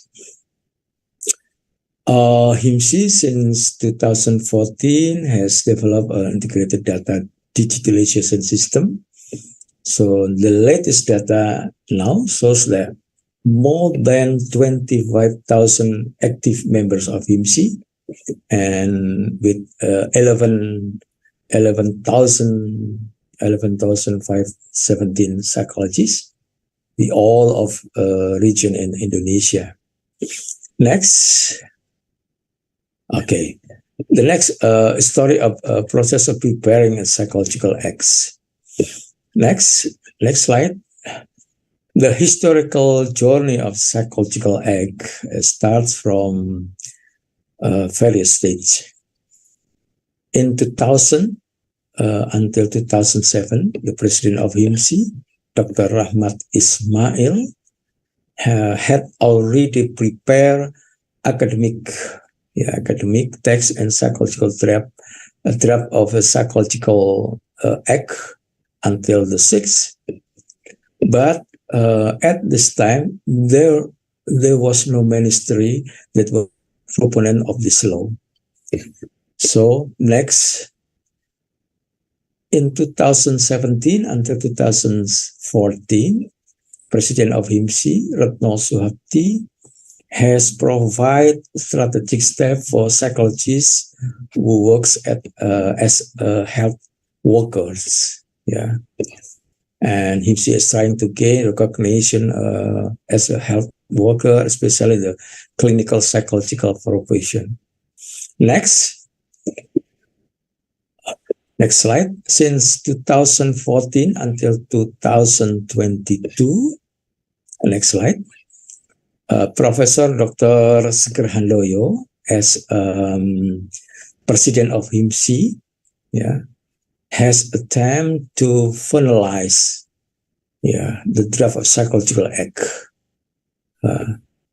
As is known in Indonesian regulation, the drafting of psychological act is only a right of legislative member and government.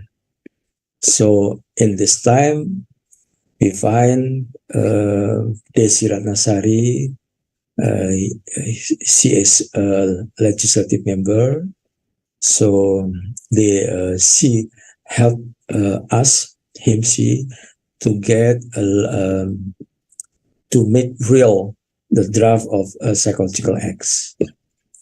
So next, finally, on July 7, 2022, the plenary meeting of the legislative passed the psychological education and service law. Next step. Next. Okay. So this is in 07 and 07 2022. the law of psychology education and services was officially ratified at the plenary session of the Indonesian Legislative. And President of Republic Indonesia signed this psychological act with the number of 23 in 2022. Next slide. So in my era, we have hard work because in this psychological act, there are only 2 years to complete 9 articles in the psychology education and service law to make peraturan pemerintah, government regulation, and 2 articles related ministerial regulation. So in this time, we make a team to drafting government regulation and drafting ministerial regulation to have to write new HIMSI statutes and psychological service standards, and especially psychological code of conduct or the code of ethics.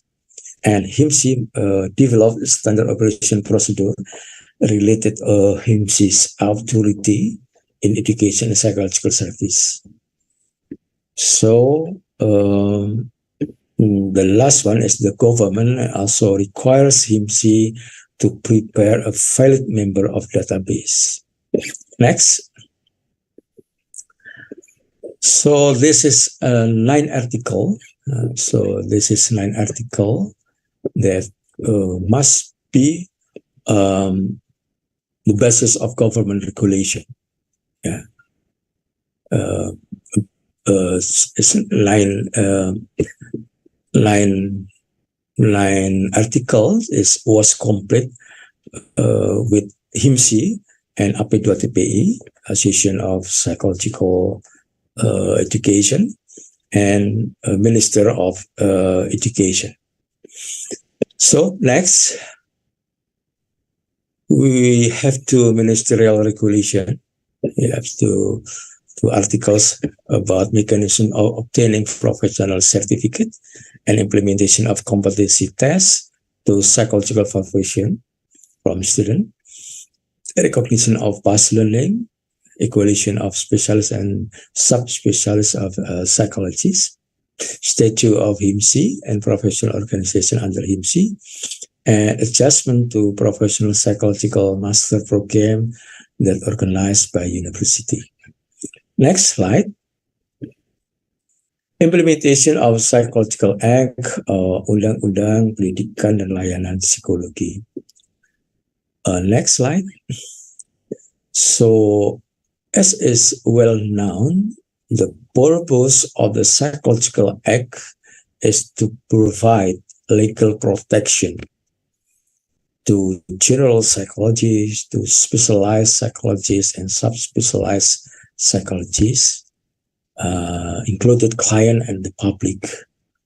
And the second is to ensure the realization of psychology education with good governance, ethics, dignity, and national identity, and to improve the quality of psychological services, as well as improving the psychological well-being of society, because psychological education and services are getting better organized. So, next slide. So, we have several strategic issues that arise with Psychological Act.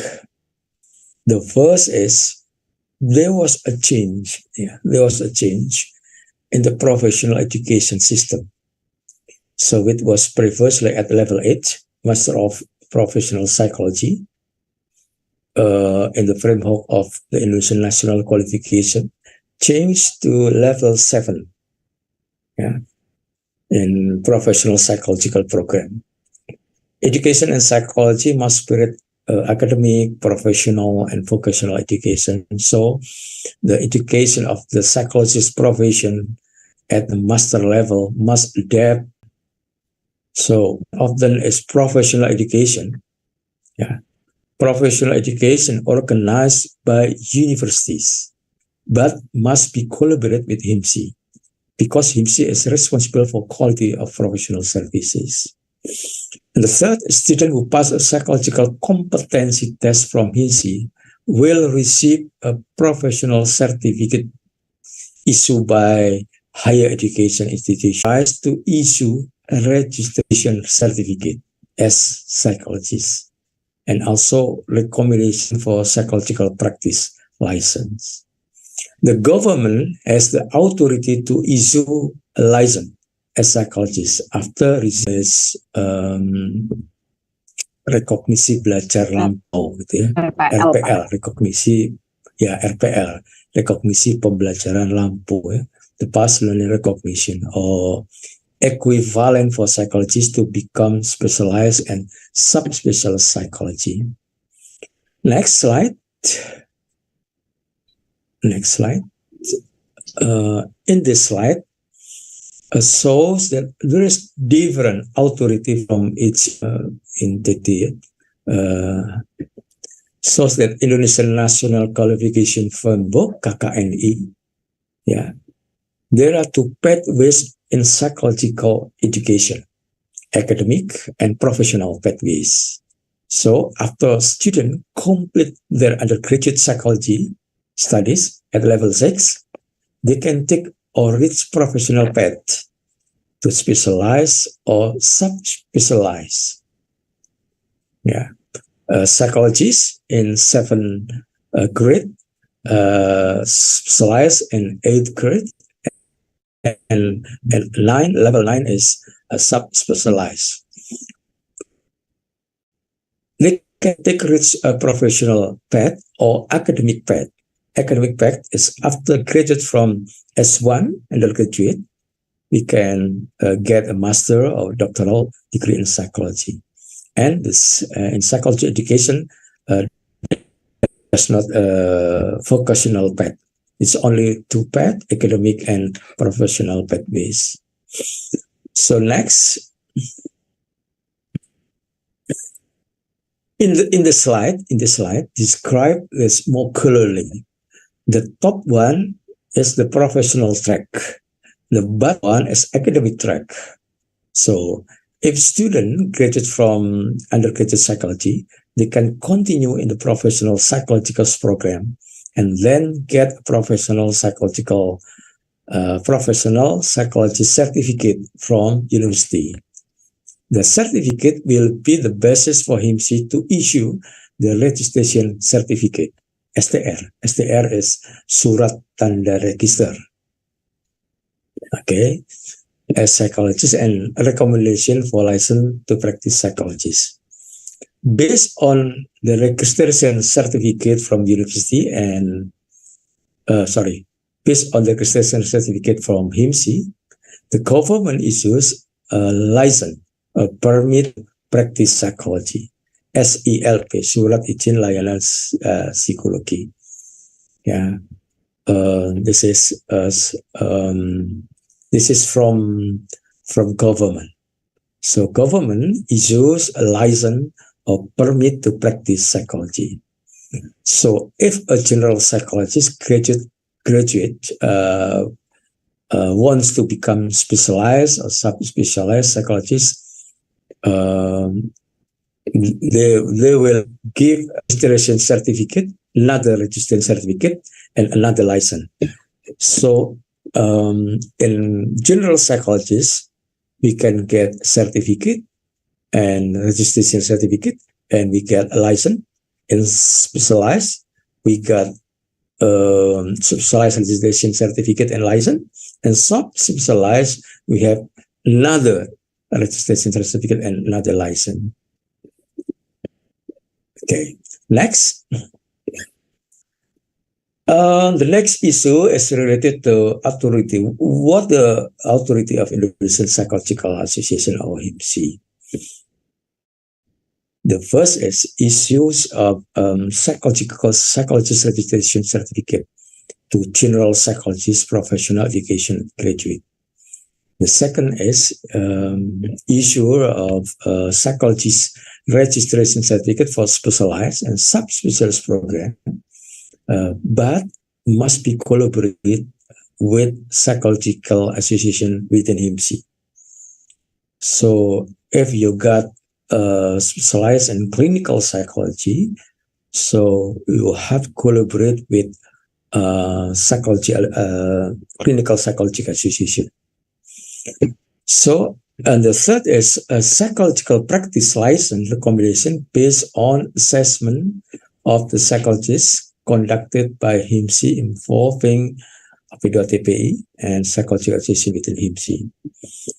The next is preparation of psychological service standards. HIMSI have authority to prepare the psychological services standard, including infrastructure, psychological examination, service result report, and Indonesian psychological ethic or ethical conduct of professional psychology. HIMSI have authority to determine competency adjustment procedures for psychologists who graduate from abroad and foreign psychologists to obtain psychologist registration certificate. So HIMSI have standard procedure for psychologists from abroad and foreign psychologists that want to get psychologist registration certificate. HIMSI have authority to coordinating the provision of psychological services in disaster management by psychologists who graduate from abroad or foreign psychologists. HIMSI have authority to give giving recommendation for renewal of license of practice psychology. For general psychologists after graduate from profession, so they have license to give practice psychology is only 2 years. So after 2 years, they have to renew license of practice psychology, and HIMSI must have authority to give recommendation for renewal license. The last of HIMSI authority is establish a professional psychology organization that the HIMSI is I don't know in English, but in Psychological Act, HIMSI is Indo Organisasi Profesi Psychology. I don't know what Indo Organisasi Profesi Psychology. Because we have association. Association is the name of association is OP, Organisasi Profesi, but HIMSI is Indo Organisasi Profesi. Okay, the last slide. Next, the final issue is related of equalization. Yeah, equalization for general psychologists to get specialist psychologists and specialists to get subspecialist psychologists professional certificate. So the entire process of equalization can only carried out by universities because in our regulation only one institution who give certificate of professional psychologists, university. So the entire process of equalization can only carried out by universities that have specialized and subspecialized education program. Okay, so if someone who want to be clinical psychologist, who want to be industrial and organization psychologist, who want to be specialized educational psychologists, they have to get a professional certificate as specialized or subspecialized is only by universities. Universities who have specialized and subspecialized education program. Okay, thank you. I hope it will be important lesson for everyone, for our college. Okay, thank you, Dr. Andi, for your presentation. Ladies and gentlemen, we met explanation from Mr. Andi. If you have a question, you can ask in chat room or raise your hand to Jerry.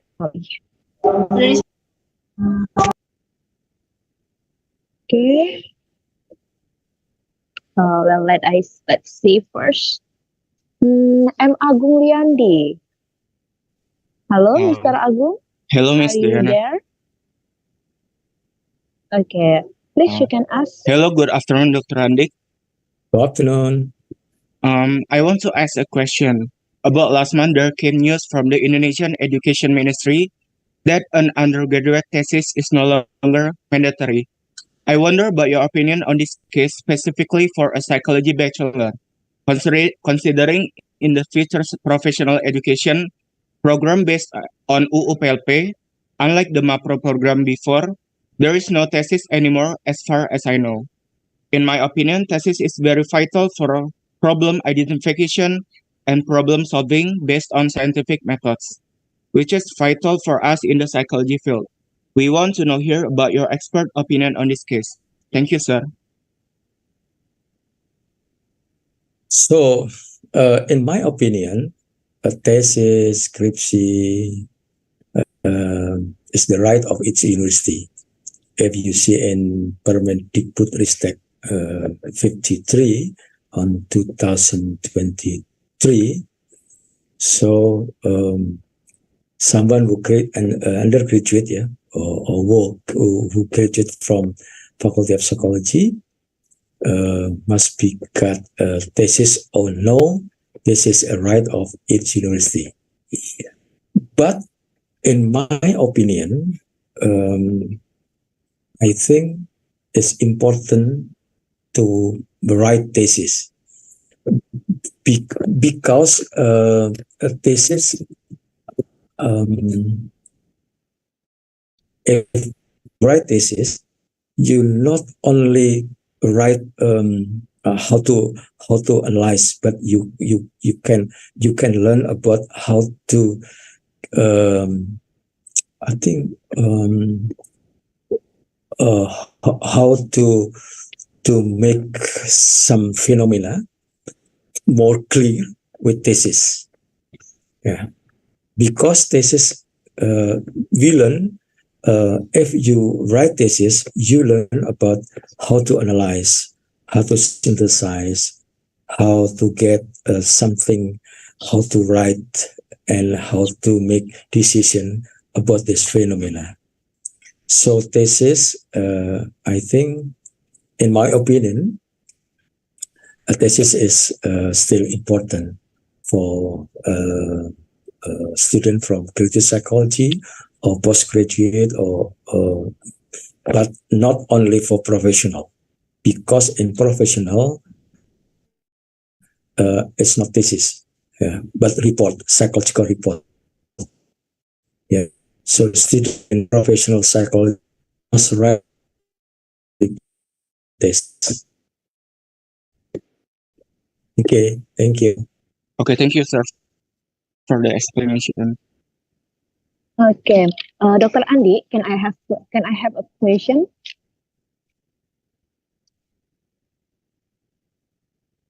Hello, Dr. Andi. Your voice is unmute. Mute. Okay. Please. Okay. Sorry. Okay, Dr. Andi. As we know, Undang-Undang PLP implemented that the organization could give certificate acknowledged of profession, especially psychologists. Many worried from practitioners said that if HIMSI can give the acknowledged of profession, it would be a risk to be biased because it's organization. So my question is how you can guarantee HIMSI don't have any bias or political issue about the certification of knowledge. Okay. Okay. If we read carefully in Psychological Act Undang-Undang, we can confirm that if someone who get profession, who get a professional psychology in after they graduate from professional psychology program, they can they have three documents. First document is certificate professional psychology, SPP, certificate profesi psikologi. This is from university. And the second document is STR, license. STR is registration, surat tanda registration that you are psychologist registration. Automatically, if you graduate from professional psychology program, you can get this. And the third document is surat izin layanan psikologi from pemerintah pusat. So there automatically, if someone who graduated from professional psychology, they have SPP and STR and SELP automatically. So HIMSI must give STR to everyone who graduate from professional psychological program. Okay, I see. Yeah. Okay, thank you, doctor. Well, ladies and gentlemen, for participants, we still wait the question. It's so very honorable, Dr. Andi come here. Maybe for the undergraduate students, have many questions about the Undang-Undang PLP. What the next I do after graduate? Can I study master psychologist or else or something? Yeah. So please. Well, Dr. Andi, we know that because of this Undang-Undang PLP, we have pilot project of S1 profession, right? There were 19 universities to be pilot project, and we wait 4 years. My question is, if they graduate and be assigned to psychologists, what the difference with the other university? Just S1, not psychologist. Okay. In this moment, from 2004 until now, maybe in 2025, psychologist is from Master of Psychological program. Yeah, it's only 19 universities who have Master of Professional Psychological program. 18 in Java. It's only one in Sumatera, in USU, or Sumatera Utara. Yeah. So So in 2023, in 2023, we stopped. We stopped to get a student to Master of Professional Psychological program. So in 2024, government have ministerial regulation,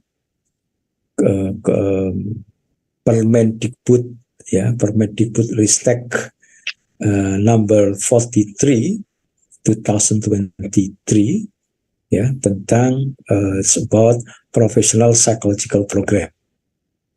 So in this program, not only 19 universities who have Master of Professional Psychology who can open professional psychology program, but every university can apply to make the new program a professional psychological program. So I think this is a challenge for every university to apply to higher education to make a professional psychological program. And yes, I will support. I will support to every university who have a challenge, who get challenge to apply this professional psychological program, because in the whole Indonesia, we only have 11,517 psychologists. So all if we have in Indonesia we have 276 million people, so one psychologist must serve 24,000 people. Okay. Because in another country, in US, in Europe, in I think in Australia, percentage is 12,000. One psychologist will serve 12,000 people. Okay, but and also the problem is they are concentrated to Java Island, right? Yes. In 11,517, 75% is in Java. Okay, thank you, Doctor. So for the participant, please, if you have a question, we still wait you, and you should using this moment, this opportunity well. All right, Budiana, may I have a question? Okay, please, Miss Ira. All right, Dr. Andi. Yes. Allow me to ask a question. You have shared a lot with all of us about HIMSI. Yes. So I wonder about the program that has been made by HIMSI. Is there any program which focus on supporting the development of education, especially in Indonesia? Okay. What do you mean about supporting on something? I mean, what kind of maybe project or program that is conducted by HIMSI for the aims to support the development of education in Indonesia? Okay. We have collaboration with AP2TPI. We have collaboration with AP2TPI to make accreditation. Accreditation to professional psychology. We have made start from zero until we have tools to get accreditation for professional psychology. And another one is we have collaboration with Ministry of Psychological and Minister of Education, Ministry of Education, to make a standard or something module to release bullying, in student of student. And another one, we have a collaboration to make tools or something.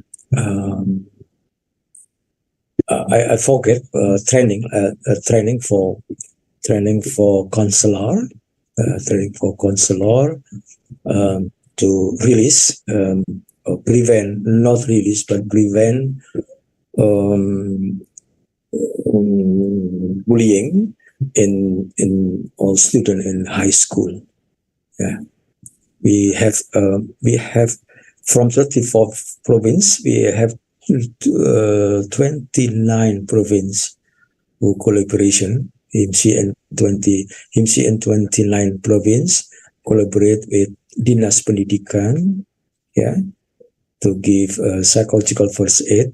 Yeah, psychological to, we have information, we train a psychological first aid for a teacher from SMK, yeah, SMK and SMA, into 29 region.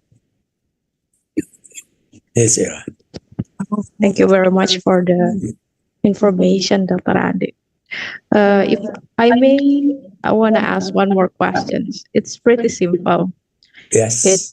It deals with raising the awareness of young generation about the importance of psychological health.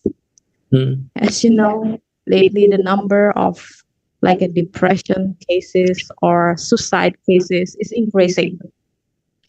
However, Indonesian tend to have different perspective where, I don't know, maybe mental or psychological issue is not considered as important as health issue, right? Physical health, something like that. So what is your opinion or thought about it? Or maybe you got a suggestion how to raise the people awareness that psychological health is as important as the physical health, something like that. Thank you. Yes. I will show you what I give. I will show you about. Okay. I have.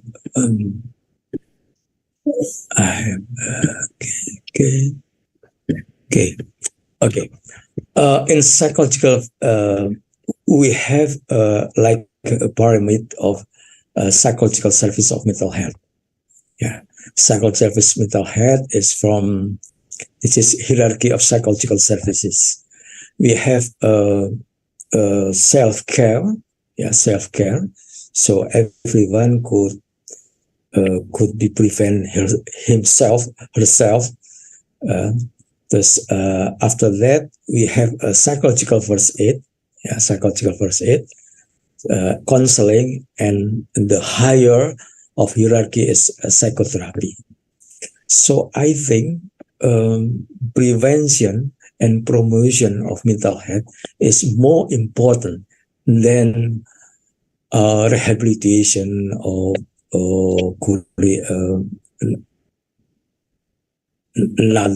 nothing.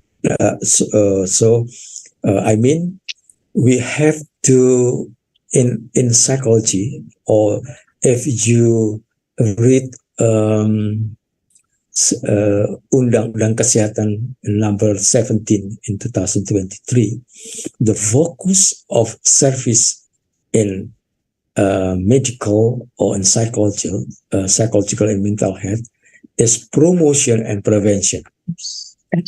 So every psychologist not only focus on psychotherapy and counseling, they have to focus to prevention, the name of self-care. Yeah, self-care.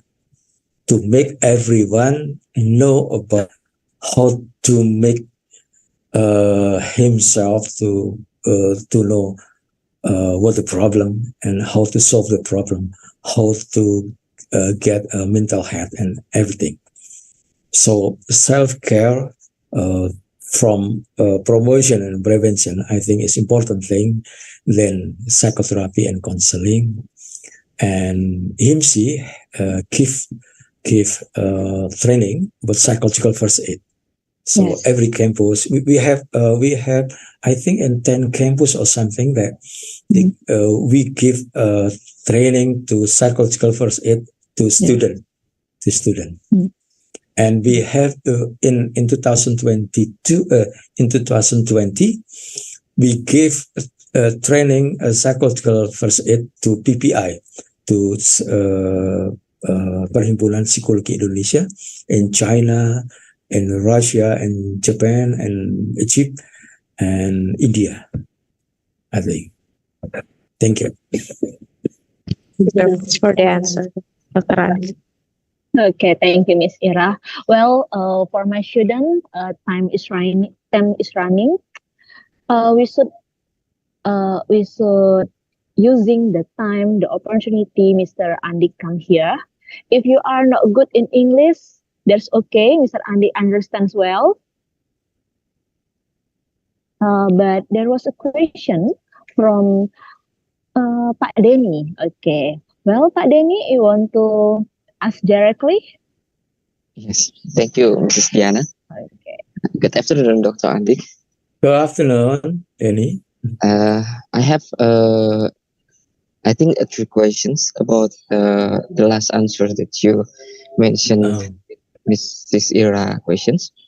The first one is if there any number of call center, if someone feel urge or feel emergency, something wrong with themselves, so they can call a number or someone or any institution to help them. Because you've mentioned before that the first thing that everyone should have is how they can have good self-awareness. And the second one is do you have any tips or any information about all the community that what initial or early sign and symptoms, whether we feel something wrong with us or it is usual or it's normal, so we can do and build our help-seeking behavior in mental health. And the third one is, and the last is how we can improve or practice which one of the coping mechanisms which are effective used by us or not. Maybe that's my 2 question, Doctor. Okay, thank you. It's a sad question for for me, but the first question is we have Sejiwa Hotline. The name is Sejiwa Hotline. Right. The name of Sejiwa is from Pak Muldoko. Pak Muldoko, who a presidential staff office, who give task to HIMSI to prepare psychologists from HIMSI in hotline line 119 extension 8. Yeah, because in 119 extension 0 is for ambulance or something. 119 extension 9 is for information of COVID. But 119 extension 8 is for psychological services. So I think the first time Hasachiva running is I think in 2 months, is we have calling. We have calling is more than 12,000 calling. 12,000 calling. But as psychologist is only 9 until 9 a.m. until 9 p.m. Yeah. So after in 2023 we go to Pak Muldoko to ask about what about Jiwa hotline, but Pak Muldoko says that Jiwa hotline is still exists. So 119 extension 8 it's still running to psychological service until now. But we have proposed to NGO to make the hotline because the hotline is only PFA, not only psychotherapy or counseling. Right. Yeah, so I think must expand to another thing, not only psychological first aid. Yes. So I forget for the second question. The question is about the symptom when we need the help. Early symptoms that we must be aware. So early symptom. Yeah. That we must careful is don't do self-diagnosis. Yeah, don't do self-diagnosis, because if you believe in this diagnosis but not based on scientific methods, it make you more dangerous. Yeah. So my opinion is in the social media we can reach a lot of information of how to self-diagnosis about mental disorder or something. I think it's better if you go to psychologists, not only to social media. Right. Or to application, hotline application like you know HelloDoc or something that they will give good information, not only assumption, not only intuition, but based on academic or scientific base. And the third question is? The third is how we know that one coping mechanism is effective for us or not. Okay.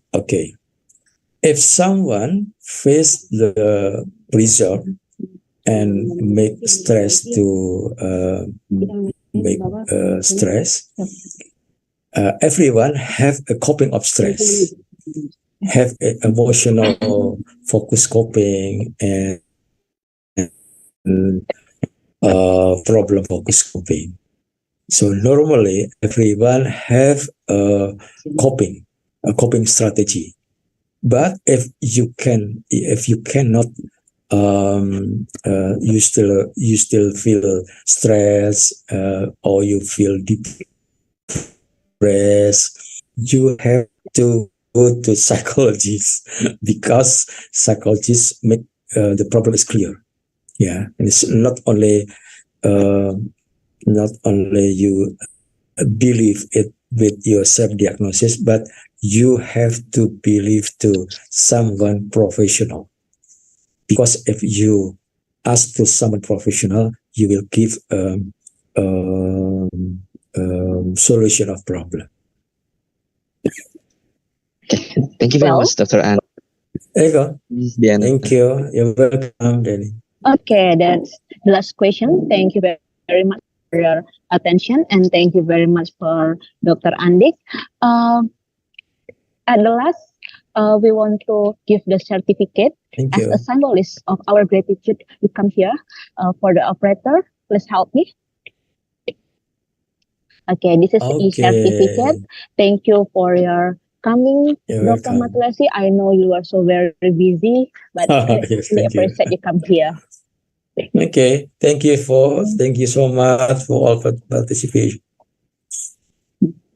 Okay, well, this is our next speaker will be continue with our MC, Miss Ira. Please help me with grading us. All right, thank you very much, Indiana. Well, ladies and gentlemen, our next speaker is Adi Lukas Kurniawan, SEZMS, PhD from Heidelberg Institute of Global Health, Heidelberg University Hospital, Germany. And in this occasion, the moderator is Ibu Sani Friska, SKEP and SMKEP, with the co-host, Pak Denny Kurniawan, SKEP and SMKEP. I hand it over to you, Ibu Sani Friska. Thank you, Ms. Ira.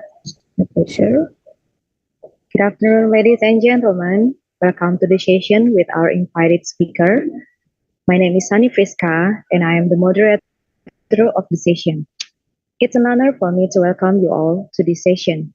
In this session, I will accompany with co-host Nurse Denny Kurniawan, MKEP. Just like the other session, the session will be presided in two terms. The first is speaker's presentation for 45 minutes, and the second one is discussion session for 15 minutes. The honorable all participants, distinguished guests, and our invited speaker, Dr. Lukas, please allow me to introduce our invited speaker.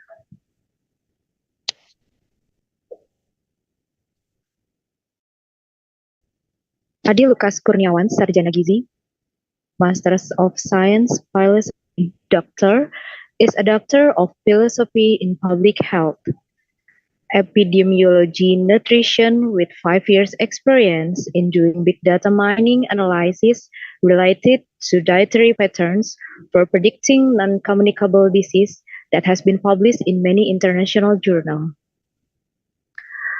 Dr. Lukas graduated from Brawijaya University as Bachelor of Science in Human Nutrition in 2014 and get his Master in 2017 and Doctor of Philosophy in 2020 of Science in Nutrition and Health Science, both with fully funded scholarship at Taipei Medical University. Dr. Lukas' work experience are being an assistant lecturer in Brawijaya University, Indonesia, in Taipei Medical University as project assistant researcher, and now doing postdoctoral researcher in Heidelberg Institute of Global Health, Heidelberg University Hospital, Germany. Dr. Lukas active in academic field as committee member, research team, and also lecture in Indonesia and Taipei. He has enhanced his knowledge with training and courses, and also active in organization and become president of Indonesia Alumni Association. Ladies and gentlemen, please welcome our invited speaker. Good afternoon, Dr. Lukas. Good afternoon. It's an honor for us to have you here. Yeah, it's my pleasure. What time in German now? Now it's 10:30 in the morning in German. Oh, yeah. Okay. It's afternoon in Indonesia, but still morning in German. Yeah. Okay. Thank you for your time to join our conference, Doctor. It's nice to finally meet you face-to-face virtually. Yeah, it's also my pleasure, and thank you for the committee and the organizer that have been invited me for this conference. Yeah.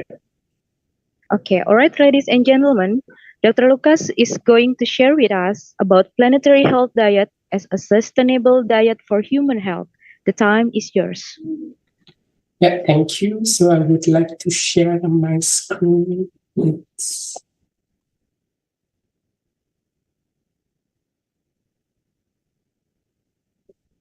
is the full screen appear, or is it small screen? Still loading, doctor. Okay.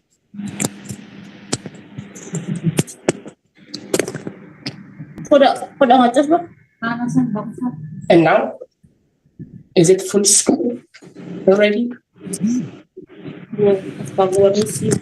Still loading. Oh, okay. Okay, it's full screen, right? Yep, it's full screen. Yeah. So good afternoon, everyone. So thank you once again for the opportunity to share a little bit about my knowledge related to the planetary health diet as a sustainable diet for human health. So a little bit background about me. I'm a postdoctoral researcher at the Heidelberg Institute of Global Health. And a little bit background about like what is Heidelberg University. So the Heidelberg University is one of the oldest German university, and it's founded in 1368. And in current year, in 2023, we received like many international ranking, for example, from the Shanghai ranking of the World University, and also QS World University ranking, and also Times Higher Education ranking that show us that we are in number 1 and number 3 in Germany, and also like around 40 to 65 rank in the worldwide. So this is the one of the oldest German university in Germany, and yeah, we working a lot of with many research, and there is a lot of faculty as well in our university. So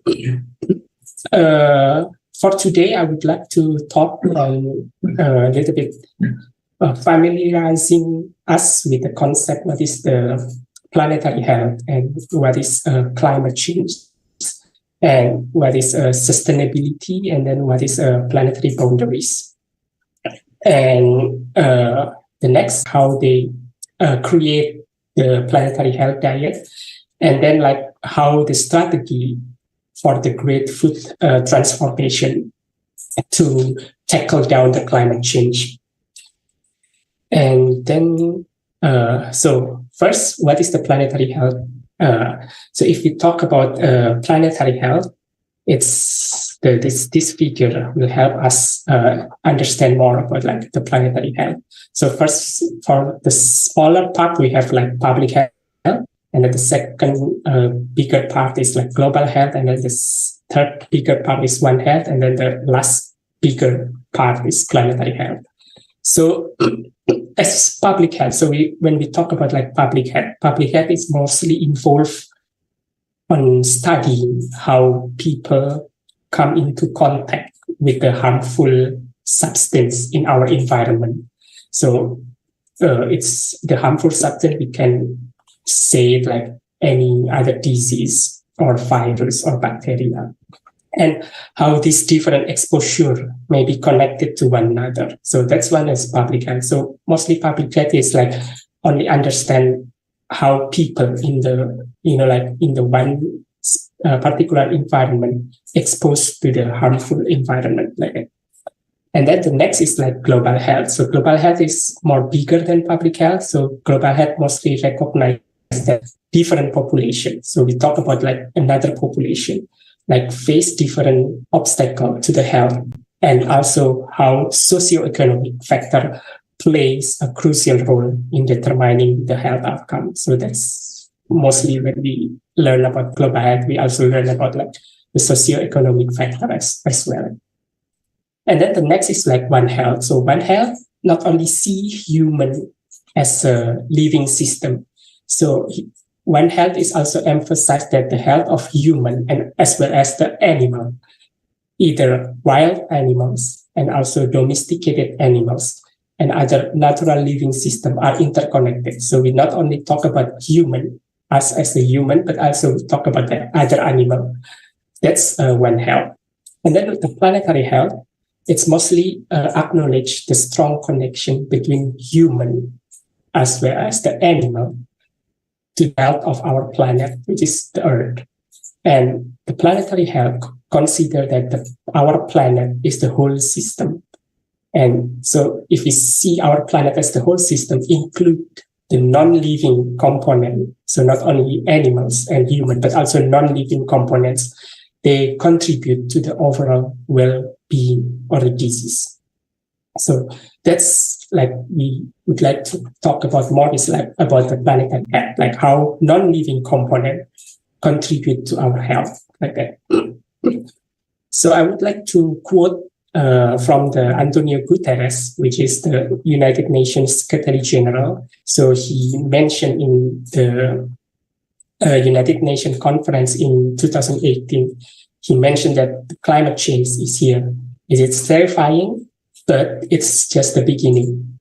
So the climate change is just the beginning, but the era of global warming has ended, and the era of global boiling, which is more than global warming, which is more like boiling, has arrived. So he just want to make us aware about like global warming is ended, but the global boiling has arrived.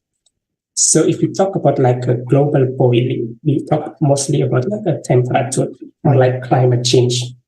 So this figure is like the data collected by many organizations. One is like from the Climate Research Unit, and then there is from NASA, and then from National Center for Environmental Information. So this is the change of our planet surface temperature in 1850 until 2017. So we can see that all of the three of the research institute mentioned that actually our surface temperature is getting increasing year by year. So with the increased year, the surface temperature is also increased. So, and when we talk about like climate, what is the climate? So actually climate, when we talk about climate, is mostly the description of the statistical of the weather. So the statistical description could be the temperature, the precipitation, wind speed, or etc. And this statistical description must be long period, so over a long period, so at least 30 years. So climate is actually different from the weather, which is when we talk about weather, which refer to the short-term variation, like in the atmospheric condition. So probably like only over hours or days, that's weather. But the climate must be like over a long period, which is at least 30 years. So when we talk about climate, it's a part of the different Earth system, which is hydrous, kairos, bios, and lithosphere. And there is a human-made climate change. So 50% that the climate change occur, like climate change is there, is because of the human. So 50% is because of the carbon dioxide. And the other is like because of methane, CH4. And the other is because of N2O, which is nitrogen oxide. So that's the human made of climate change. And then this picture just to show us what is the difference between climate and weather.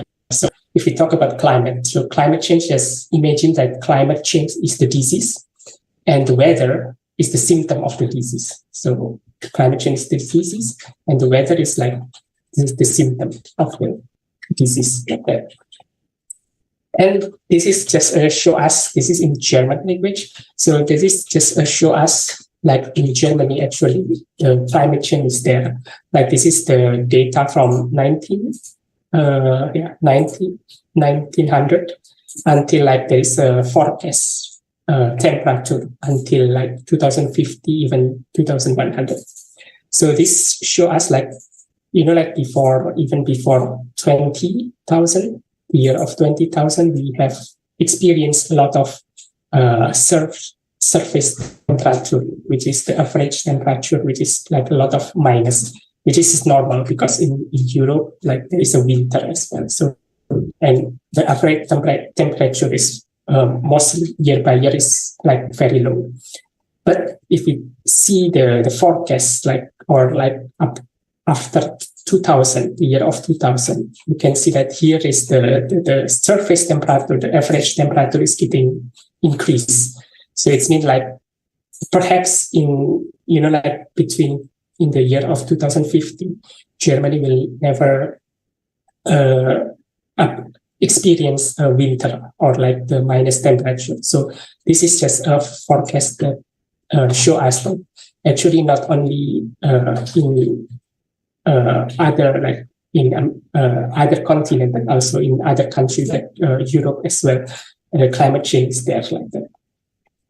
So, and then maybe maybe have a question like, so what is the association between like climate change with our health?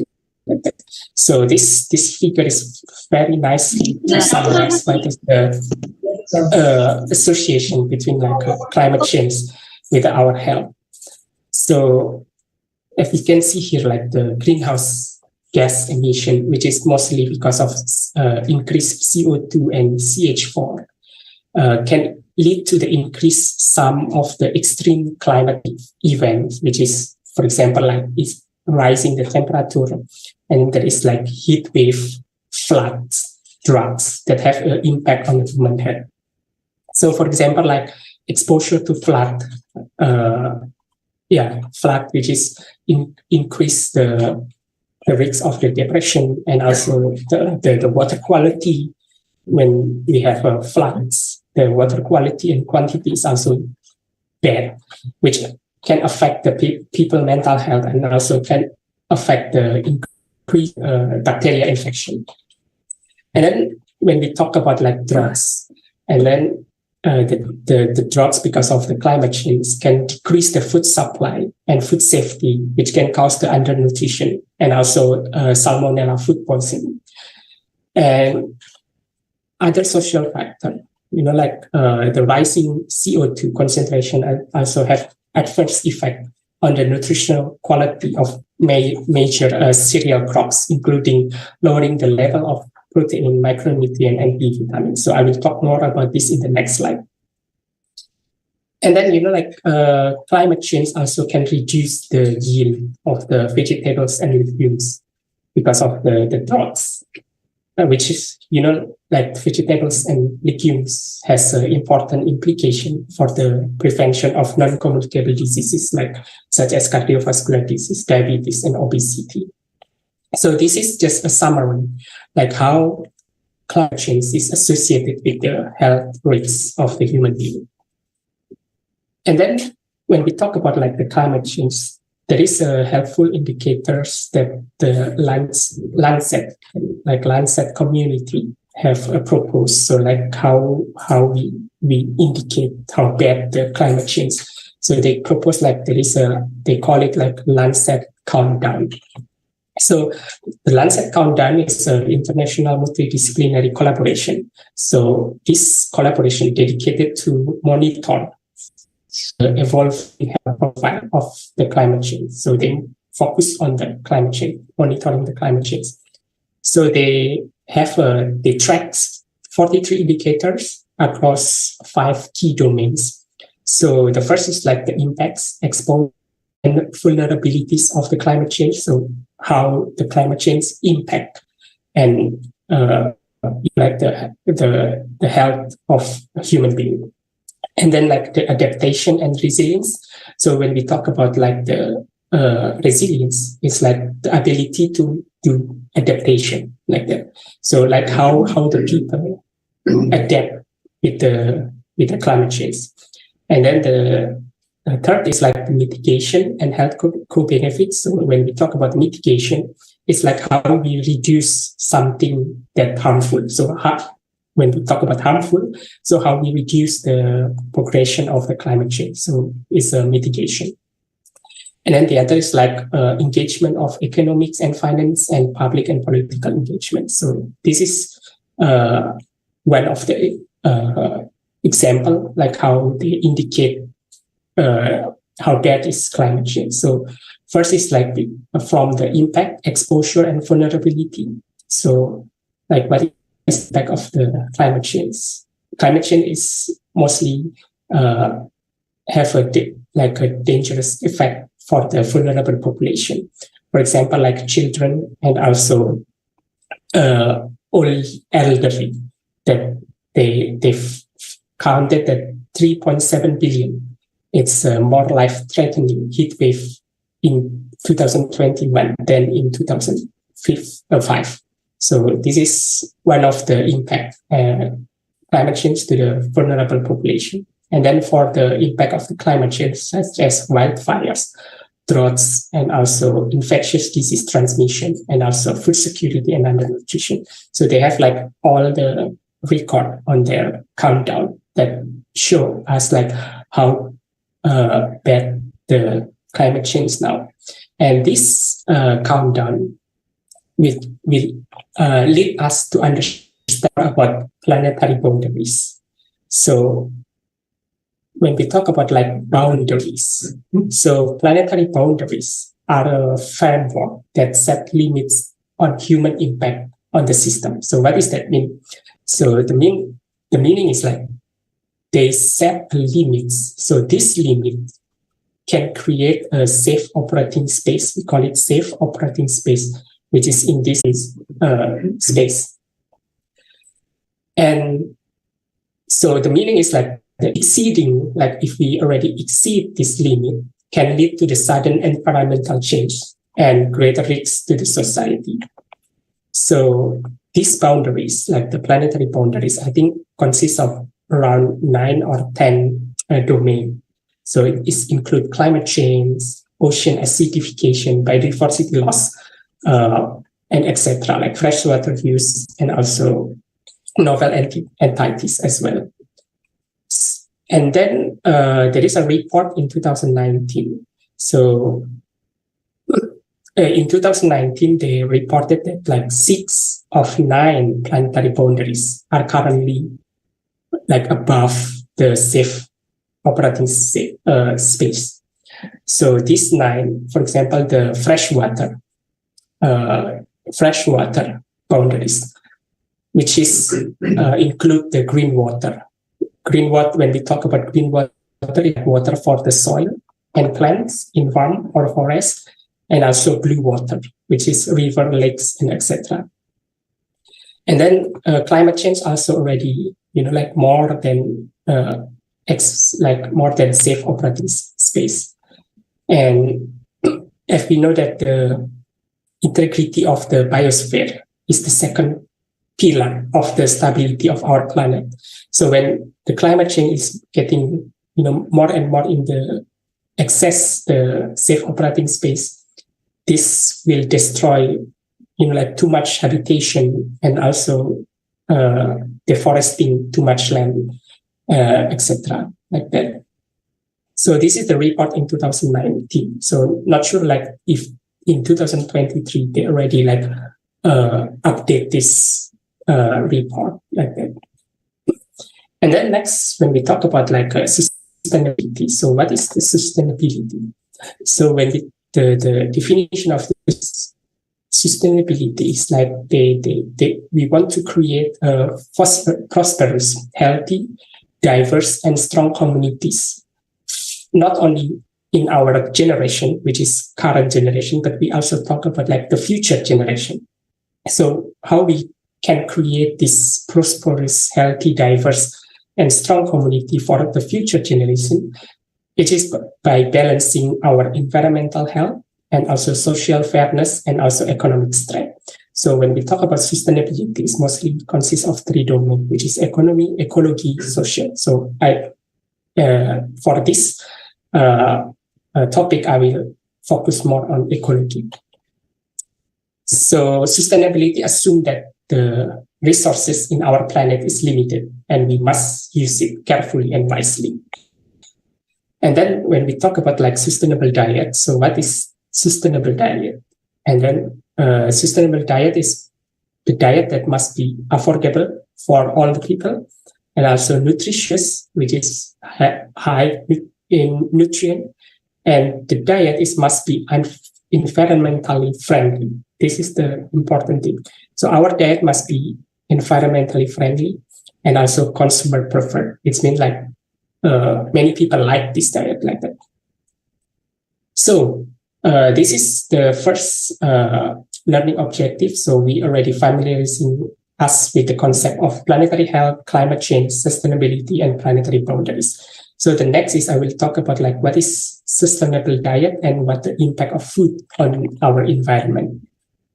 So before that, I would want to show you like the meat production and meat consumption in like several countries. So if you can see in this figure, 1961 compared with that until 2017, you can see that the meat production is increasing in like almost all the continents, even Asia, Europe, North America, and etc.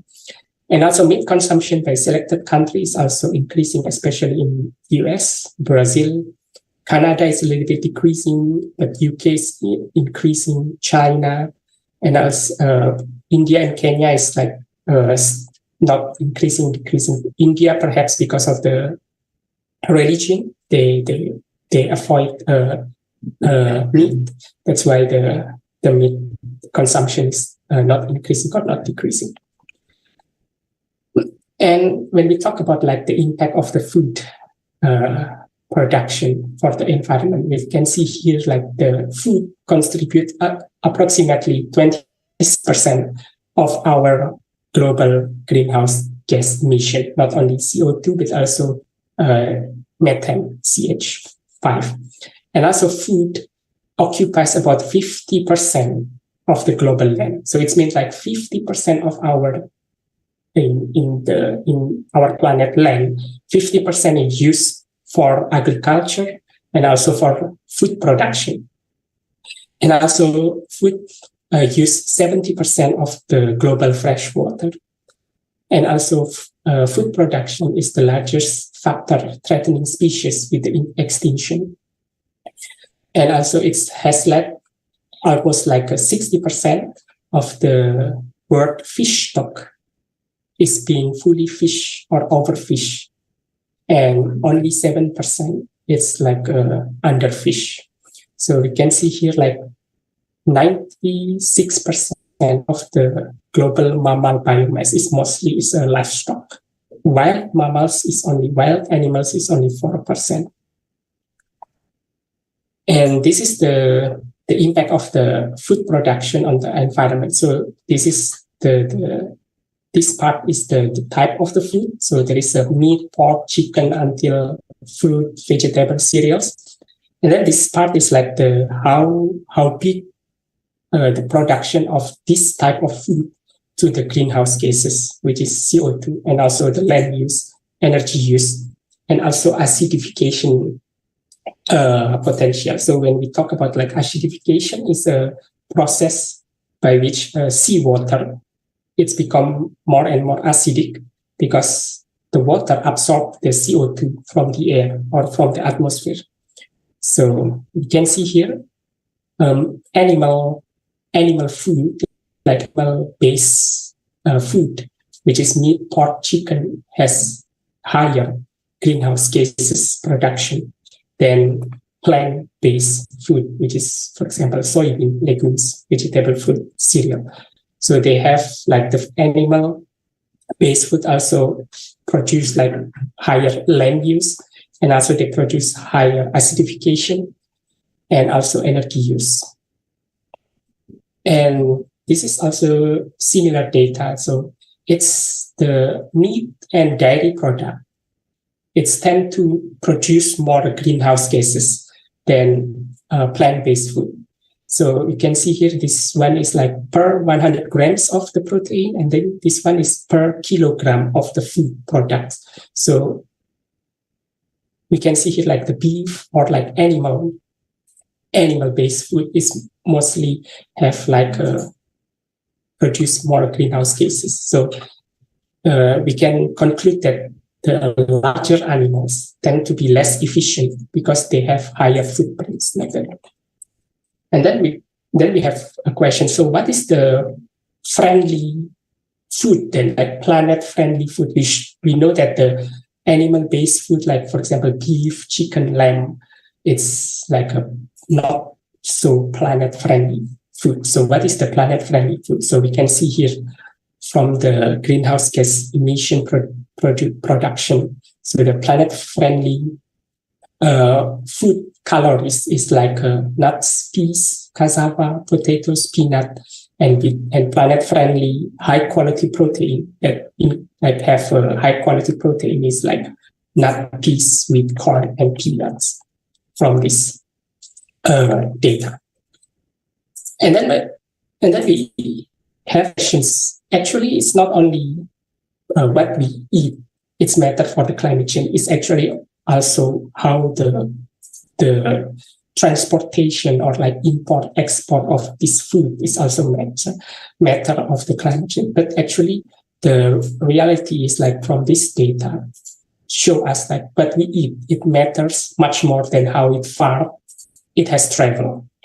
So you can see here, for example, for the beef, we can see like the land use is get bigger, and farming, like the methanol production from the farming of the beef or pig or the chicken, is also have a bigger proportion than the transportation, which is the red one. Transportation is only small proportion can produce the food greenhouse gas emission. So transportation tends to be a small part of the food carbon footprints. So as I mentioned, so beef production can produce 60 kilogram of greenhouse gas, but you can see here there is a piece somewhere here. Its production is only 1 kilogram. However, they also produce very small proportion for the transportation. So why? So the low green gas emission from the transportation are because the most of the internationally export food is being transported by boat. So boat have lower greenhouse gases emission than if the transportation is used by airplane. So here they reported that only 0.16% of the food miles is produced for the greenhouse gases emission. So when the products or the food are transported by air, which is by plane, emission can be significantly higher, which is 50 times more than when it's transported by boats. But however, the transportation export of the food is mostly transported by boat. That's why what we eat is matter much more than how far it has traveled. And this figure also shows us the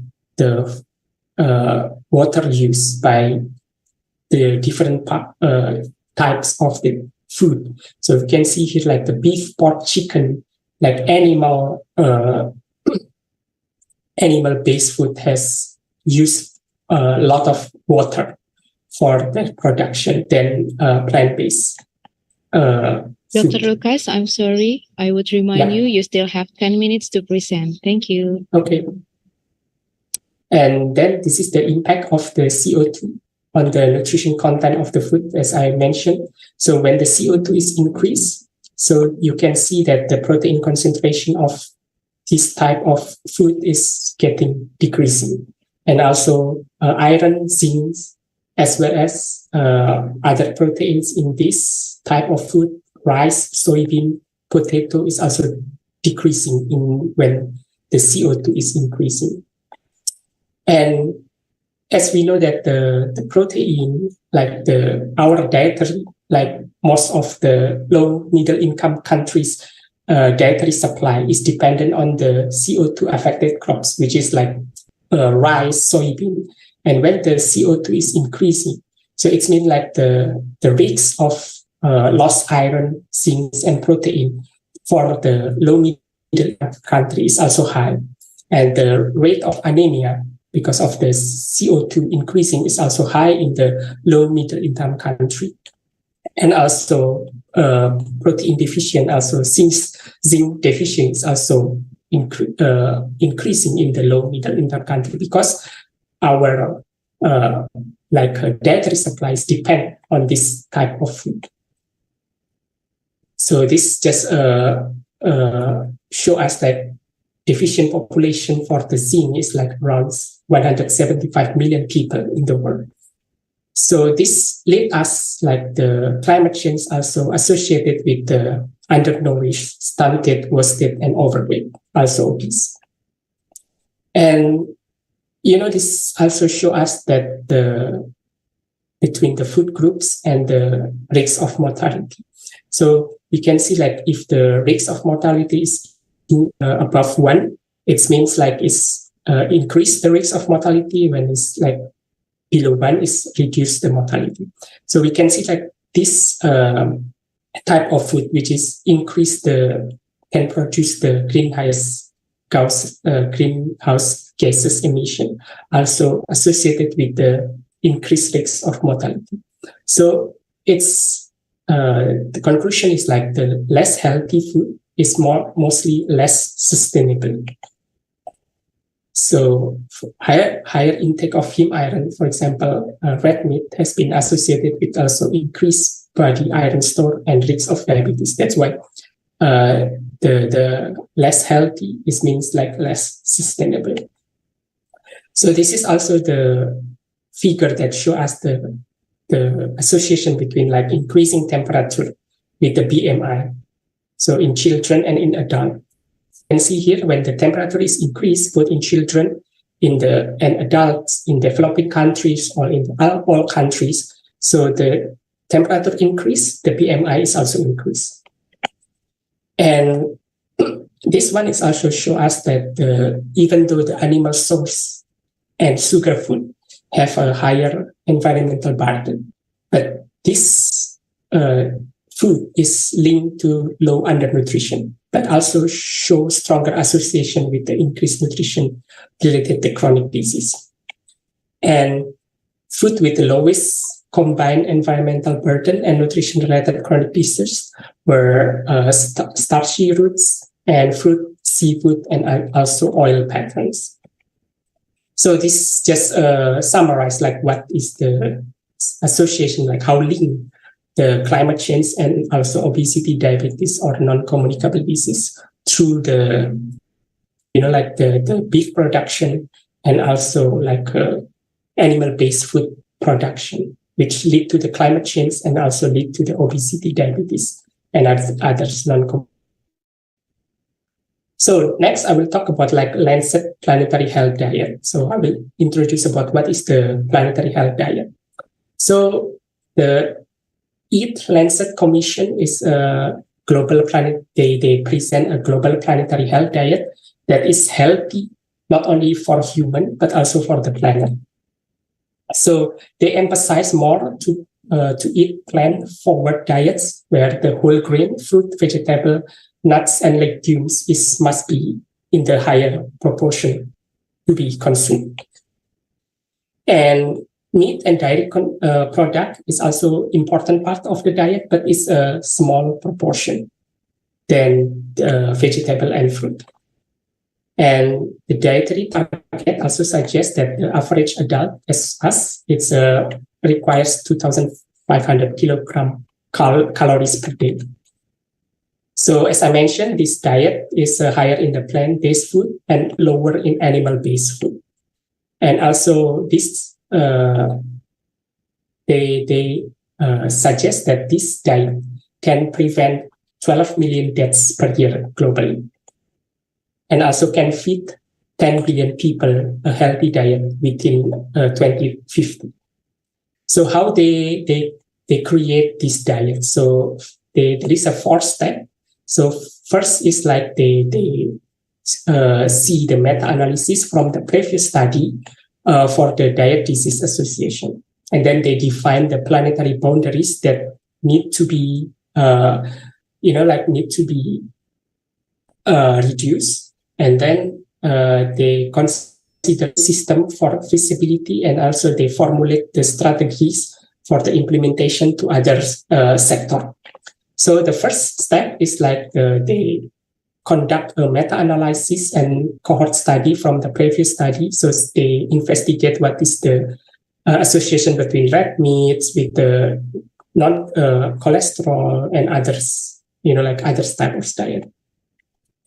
And then they conclude that plant-based dietary practice is better for the human health. So this is the amount of the type of food that they recommend us to eat based on the planetary health diet. So this one for the milk is equivalent for 1 glass of milk. And for the beef, lamb, and pork, how you can see how small this proportion. So we allow to eat like one hamburger or like 1 meat per week. And then for the chicken, it's only 2 servings per week. So how small the proportion per week is. Eggs, we only allow to eat 2 eggs per week. Fish, 2 servings per week. And the other is like legumes, nut is like 2 until 3 servings per day, which is the proportion is greater than a week. So yeah, this is the recommendation that they propose. And then this is like how the plate should look like. So half of this must be fruit and vegetable, and then this one must be grain, and then the animal protein, like animal-based food, is only small. And then the step 2 is like they consider the 6 of the planetary boundaries must be, must be reduced. And then scenario, it's just show us that when the production is more ecological and the waste of the food is not a full waste but half waste, and our dietary shift to the planetary dietary health, so all the boundaries can be become more safe in the safety zone. And then the next is like they create the example of this diet. So is this diet feasible? So what is the sample of the planetary health plate? So this is what look like. So it's more colorful, more more into plant-based diet. It's more, looks like more healthy. And then they formulate the strategy for the implementation. So they try to implement it at school, workplace, infrastructure, and then like food environment, like supermarket, and also for the policies as well. So they suggest that the health benefit is they can reduce around 11 million adults death per year, and also the global burden disease is also reduced like around 22.5% by this diet. And also, like the type 2 diabetes, cancer, coronary health disease also reduced because of this diet compared with other diet, and compare especially with the omnivorous diet, which is eat a lot of meat than a plant-based diet. So this is basically the same, that the greenhouse gases will reduce and the land use will reduce, and also the other health related disease will reduce, because when we eat or when we shift our diet to the planetary health diet. So this one I will skip because it's just a sample study that we done it in the Burkina Faso. So it's basically the same. So the climate change can affect the stunting and wasting status in children in the Burkina Faso, and it's also associated with their dietary pattern. So this is just a sample study. And then the last is like, I think 5 last slide is like how the strategy for the great food transformation, like how we change our or transform our diet into more planet-friendly diet. So this is I quote from the Professor Walter Willett, which is one of the Lancet community that created the planetary health diet. So he mentioned that without a major transformation of the global food system, our grandchildren will inherit an unstable planet. So feeding 10 billion people a healthy diet is possible and would allow us to pass on the future generation a viable planet. So eat more, fruit and vegetables, nuts, legumes, rather than meat or animal-based food. So this is like how the strategy, like half food waste, encourage people to choose healthy diet and, more choose plant-based food. And this is just, I want to share this very interesting website. So you can see here, like there is a footprint calculator. So when you input here, like for example, I eat beef 1 time a day, and then I eat chicken, for example, 2 until 3 times a day, and then it will calculate like how much CO2 or greenhouse gases that you produce by eating, for example, one particular food in a day or in a week, and this one as well. So this is my example. Actually, I also still eat a lot of, 52% of my food is contribute to the CO2. So this one is must be changed. So this one is I still eat like a lot of animal-based food. So this one is very helpful website to educate us or to increase our awareness, like how much CO2 per day that we produce by eating, for example, one meal or like 3 meals per day. So this is just a strategy to reduce meat and increase plant-based diet that you can read by yourself. And then this is the last of my slide. So the transformation that the Eat Lancet Commission call is not simple. So it requires regulation, requires engagement from the community, governments, and also multiple level of the policies. So our connection with the nature holds the answer. So if we can eat in the way that works for our planet as well as work for our health, which is our bodies, the natural balance of the planet resources will be restored. So this is the additional information that maybe we find it interesting, this topic, and then want to read more about the planetary health diet. So you can find this in these 3 information. So thank you, and I give back to the moderator. Thank you, Dr. Lucas, for your incredible presentation. I think I feel guilty because 50% of my plate still protein from the animal, especially chicken. I'm so sorry, Dr. Lucas. I believe all of the participants now understand how important to keep our planet healthy so our nutrition can be sustained for the next generation. But I think there is so much participant interest of this topic and want to discuss furthermore about it with Dr. Lucas. And since I'm the moderator, I have privilege to ask you first. So my first question is,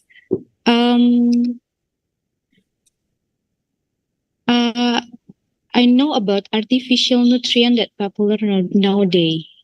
So what do you think about it? Because I found some people campaign about it. And the second one, how we can refuse when people ask us to eat unhealthy food such as red meat or animal food, especially in tribute of wedding or cultural celebration. I think you understand because in Indonesia there's so much cultural celebration in 1 year. Thank you for your answer. So the first question is like about the artificial nutrients. So actually, based of my knowledge, mostly artificial nutrients is mostly the sugar. And as we know as well, like this sugar is also contained in like many, dessert like that, which is actually, dessert is not produce a lot of carbon footprints compared with the meat, because dessert is from we create it from from the plant, like flour is from the plant, like the sugar as well is from the plant, and artificial nutrients mostly chemical. So I think if we talk about like the planetary health, it's not a big major problem. But if we talk about our health, because when we talk about like planetary health itself, from the planetary health view, it's not a major problem because they do not create a lot of food carbon. But for our health itself, when we eat, too much of the artificial nutrient, it's also not good for our health itself. And I saw, like I ever read one article that actually artificial nutrient can contribute to the cancer when we eat it like in the long period of time. So I talk here like in the two different domains, from the planetary health itself or from the our health itself, like that. And then the second question is like how we how we engage ourselves to not eat many meat during like there is a celebration. So actually there is a very good like a tips that I quote it from the Harvard Institute. Like they provide like 4 different tips. Like for example, if you cannot if you eat meat, just eat less meat any way you can. So it's not necessary it's like big portion of it, but eat less. And then how often you eat more and more lesser, it can help you to reduce like in the long period of time, like that. And then you can change the red meat with the more healthier meal, like for example seafood. If I show it in this graphic, I show it before, like actually meat and seafood, meat produce more carbon dioxide footprints than seafood. But it's also the question like how the seafood or the fish, being fish, is it over fish, or it's because sometimes people overly fish in the ocean. So we can change the meat consumption with more healthier meat, which is lower carbon footprints. And then try to eat more plant-based food, and also the proportion of the red meat or meat is less than the plant-based food, like that. And you can cook more plant-based food. And sometimes people also complain, plant-based, it's not tasty, it's not it's not umami, it's not tasteful. But we can have a strategy on that. So how we prepare the plant-based food is the way it's matter, like more savory, more with the more spices, like that. Okay, thank you. It's not about food, but it's also about honor in our cultural. Yeah. Okay. There's Miss Diana who want to ask directly to you, Dr. Lucas. Please, Miss Diana. Hello, Dr. Lucas. Yeah. Dr. Lucas, I was semi-vegetarian, but recently I ate meat again. Okay. Because when I checked my health, I got minus of hemoglobin. My hemoglobin is 10.6. So the doctor give advice to me to eat meat. My question is, I know we should do sustainable living with food. We should eat many vegetables. But how we can make sure that nabati food is complete, can replace with protein from meat or fish or others, because the case of problem like me. Yeah. So yeah, thank you for the question. So first of all, I would like to first bear with me. So the Lancet create this planetary health diet. They're only based on the high income country. So it's only based on the European American country. So that's why because there is like one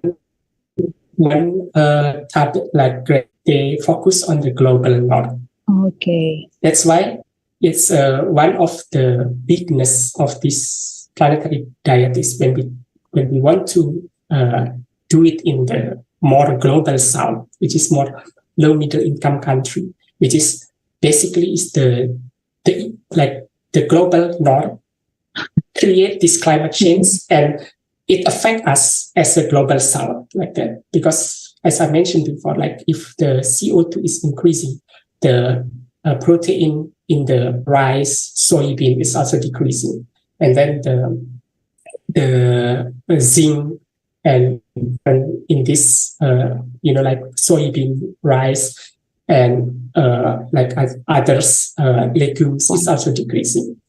That's why what I can answer, like how we can, for example, if the global south is want to be a vegetarian, or like for example wants to help for the climate change not getting worse and worse by eating, for example, change to the vegetarian. What I can share from my experience in Germany. So if in Germany, if for example I decided become a vegetarian, I need to have a consultation with the doctor. So then I said, okay, I decided as a vegetarian this day, and then the doctor will give me a supplement to, for example, my iron, my vitamin B12, my vitamin B6, which is this vitamin or mineral is high in the meat. So I think it's also the awareness of the people as well. So because in Germany, more and more people now become like vegetarian or vegan. Even, for example, if we have like conference, in-person conference or in-person seminar, all the food is only vegetarian and vegan, because they to be more aware about this. And I think the people in here is also aware. For example, if I change to be a vegetarian, I need to have a consultation, because I know that there is some vitamin and minerals that can not be found or is hard to be found in the plant-based diet like that. So if my suggestion, if you want to continue as a vegetarian, you need to be also aware, like, okay, I need to take the supplementation of the iron, for example, and talk with your doctor like that. Because I want to be a vegetarian, I want to, like, my nutrition status is also normal. I don't want to have anemia like that. So yeah, communicate with your health provider, and then they can, I think they are willing to help as well. So I think the awareness and the knowledge as well, like if we want to continue as a vegetarian. Okay, thank you, Doc. Yeah. Okay. So we can eat meat, but not because we want, but because we need, right, doctor? Not for someone, yeah. for some condition. Yeah. Okay.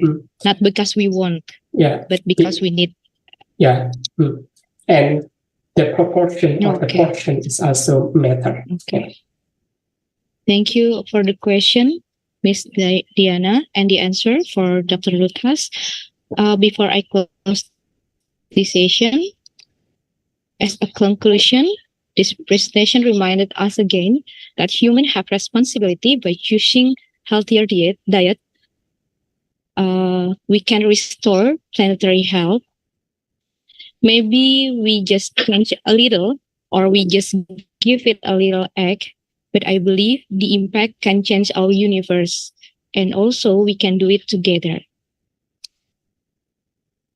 It is time for presentation certificate as invited speaker, Your Excellency, Chief Organizing Committee of UKMCIC, Dr. Lisnani. Would you please to present invited speaker certificate as symbolized virtually? Okay, thank you very much, Mrs. Sani. Thank you for Mr. Lucas. This is the certificate for you. Thank you. Nice to hear your presentation. Thank you very much. You're welcome. Thank you for having me. Thank you, Dr. Lisnani. Well, ladies and gentlemen, we come to the end of our session. Thank you very much, Dr. Lucas, for the insightful presentation. We learned a lot from you, and we do appreciate it. Maybe all participants can give beautiful smile and virtual applause for Dr. Lucas. And thank you, audience, for the great attention and participation. I am, as moderator, apologize for my communication during this session, and if there is some question have not been answered due to our limited time. Good afternoon, everyone. Now I give it back to MC. Hello, thank you very much, Mrs. Sani. Okay, our last speaker is very wonderful. He is Professor Dr. Haji Yuwono, MBiomed. Hello, Professor. Hello. Okay, it's a very pleasure to meet you. Professor Dr. Yuwono is an academician about microbiology.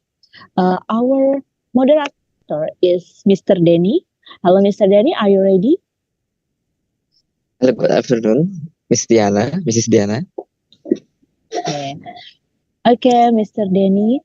Time is short to accompany Professor Dr. Yuwono with his speech. Thank you very much, Miss Diana. Good afternoon, ladies and gentlemen. We meet again in our last sessions in this plenary room. I hope you're still on fire and still eager to enjoy our conference. Because from the morning until the previous speaker, we have many insight and acknowledge for many disciplines and therefore the word sustainability. And once again, I say to you, welcome to our last plenary session. This session we will be with our invited speaker, Professor Dr. Haji Yuwono, Magister Biomed. And my name again, Denny Kurniawan, as your moderator for this season. It's an honor to me to welcome you all to these sessions. The sessions will be proceeded in two turns. The first is the speaker's presentation for 55 minutes. And the second one is Q&A sessions for 15 minutes. To all participants who want to ask questions about Professor Yuwono's topic, please kindly raise your hand to ask directly in meeting room, or you can type the question in the chat room.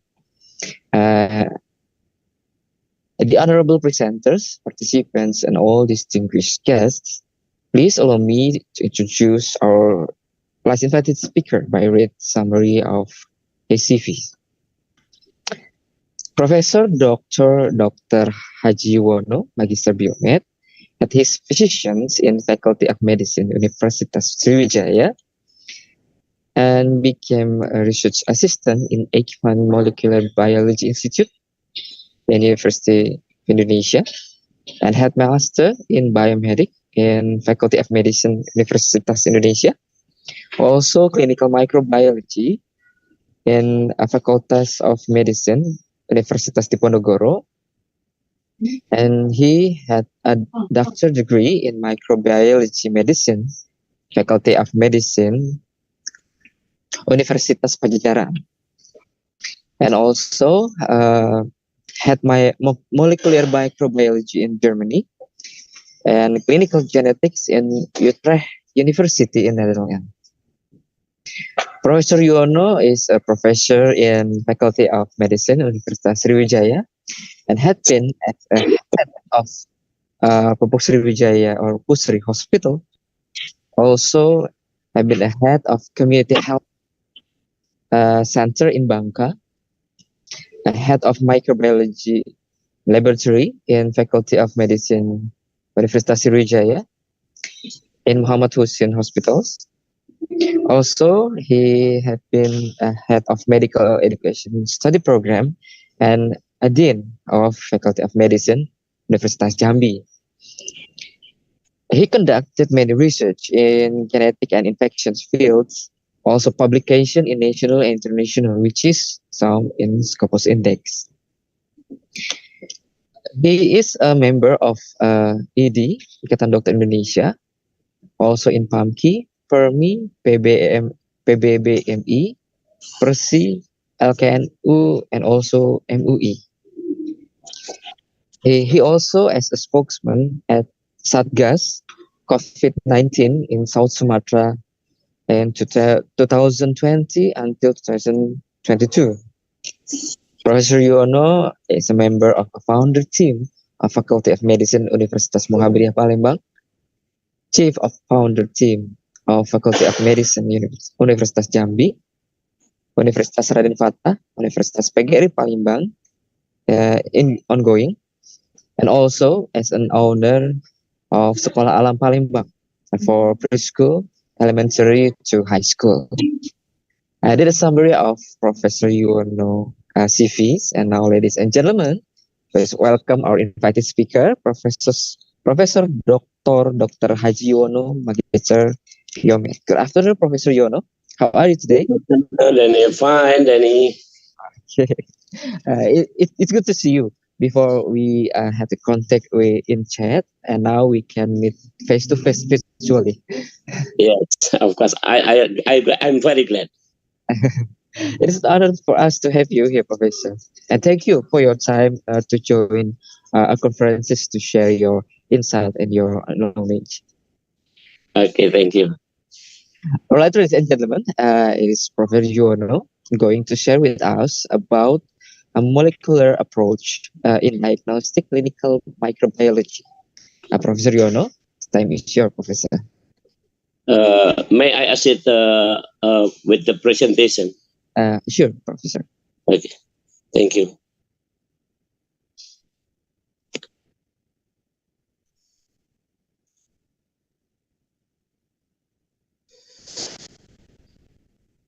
Okay, Assalamualaikum warahmatullahi wabarakatuh. Good afternoon, all colleges. The first, I will thanks to Universitas Katolik Musicaritas for giving me opportunity to presentation about molecular clinical microbiology. And also, Danny, nice to meet you, even in virtual setting. Let me to present in bahasa. Okay. Hari ini saya diberi amanah untuk menyampaikan tentang bagaimana teknologi molekuler itu digunakan dalam diagnostik kasus-kasus klinik mikrobiologi. Next slide, please.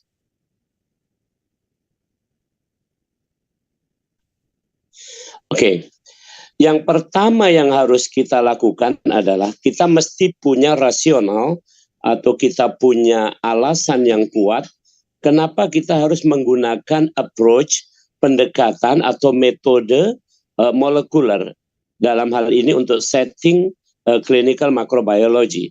Kenapa? Yang pertama tentu saja karena kita harus menyesuaikan dengan karakter dari mikroorganisme itu.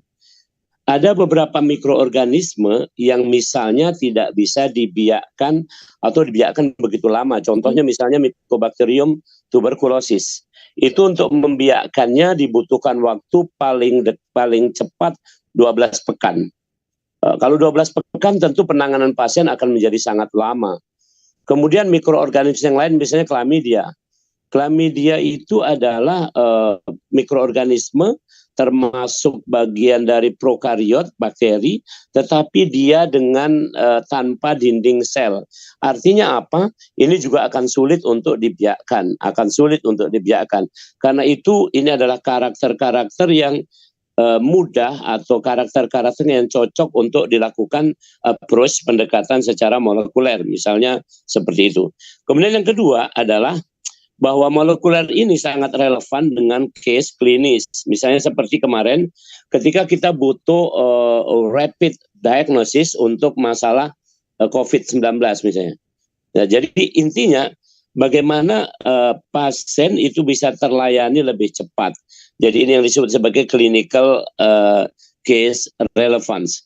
Kemudian yang lainnya lagi, bahwasanya dengan dilakukannya teknik molekuler ini atau approach molekuler ini, maka memungkinkan kita untuk melakukan mapping atau pemetaan. Ya, pemetaan khususnya adalah pemetaan mikroorganisme.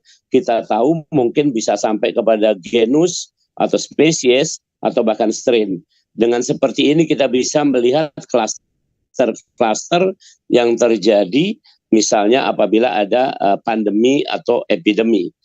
Kemudian yang lainnya lagi bahwasanya apakah memang benar-benar teknik place bisa menggantikan teknik? Tidak. Kalau sekiranya ini masih lebih mahal, tentu kita tidak menggunakan ini. Beberapa waktu terakhir, khususnya dalam 2 dekade terakhir ini, ternyata teknik molekuler ini sudah relatif jauh lebih murah dan efektivitasnya pun sudah begitu baik.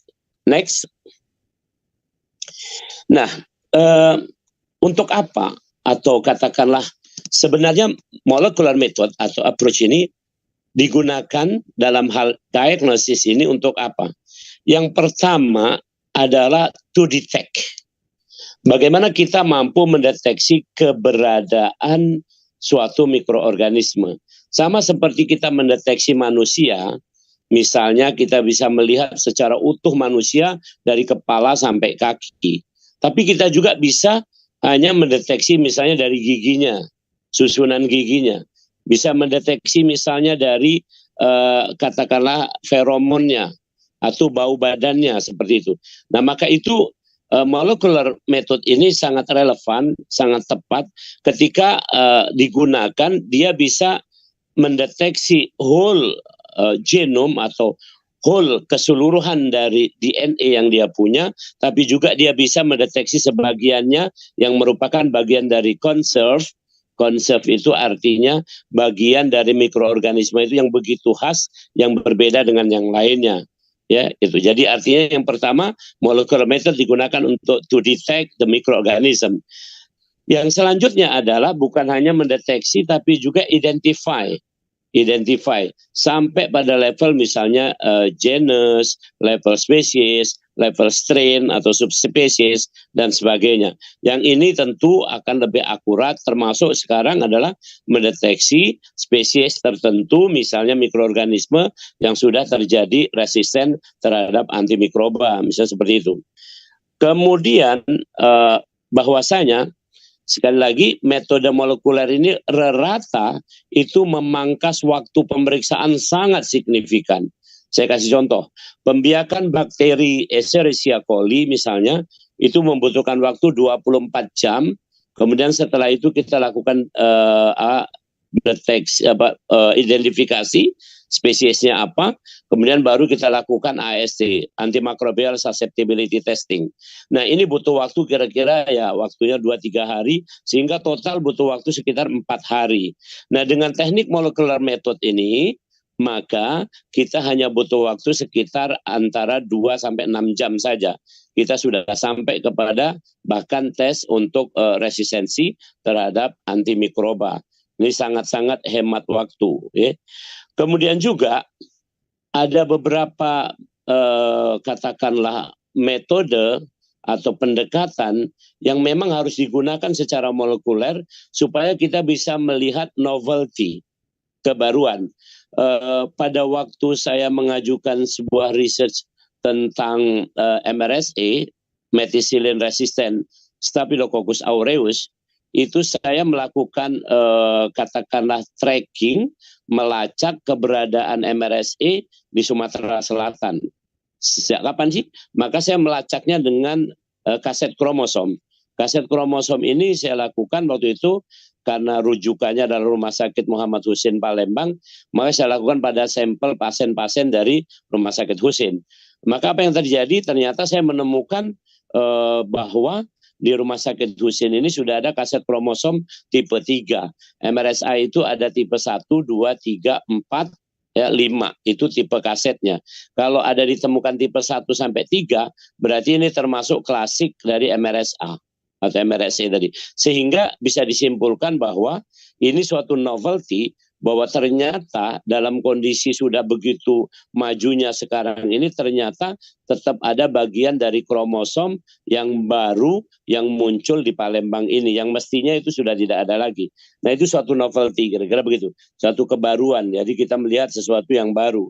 Sama seperti kemarin zaman COVID ketika ditemukan misalnya beberapa mutasi-mutasi baru, itu novelty seperti itu paling mudah, paling tepat dilakukan dengan molecular method. Kemudian yang lainnya lagi tentu saja adalah setting untuk pandemi atau epidemi. Ini secara pekerjaan akan menghemat waktu, selain itu juga akan segera bisa memetakan klaster-klaster yang ada. Next. Baik, kita lihat bahwasanya metode molekuler ini ya, atau molecular approach ini itu adalah bergeser dari phenotypic atau phenotyping dari wajah yang secara fenotip kelihatan. Misalnya kalau bakteri Escherichia coli warnanya misalnya merah atau kuning keemasan, warna bakteri ini seperti itu, maka sekarang diubah, pendekatan kita adalah melihat genotyping atau melihat kandungan DNA atau RNA-nya. Nah, maka itulah bergeser metode konvensional dari phenotypic menjadi metode molekuler, dalam hal ini adalah genotypic. Seperti itu.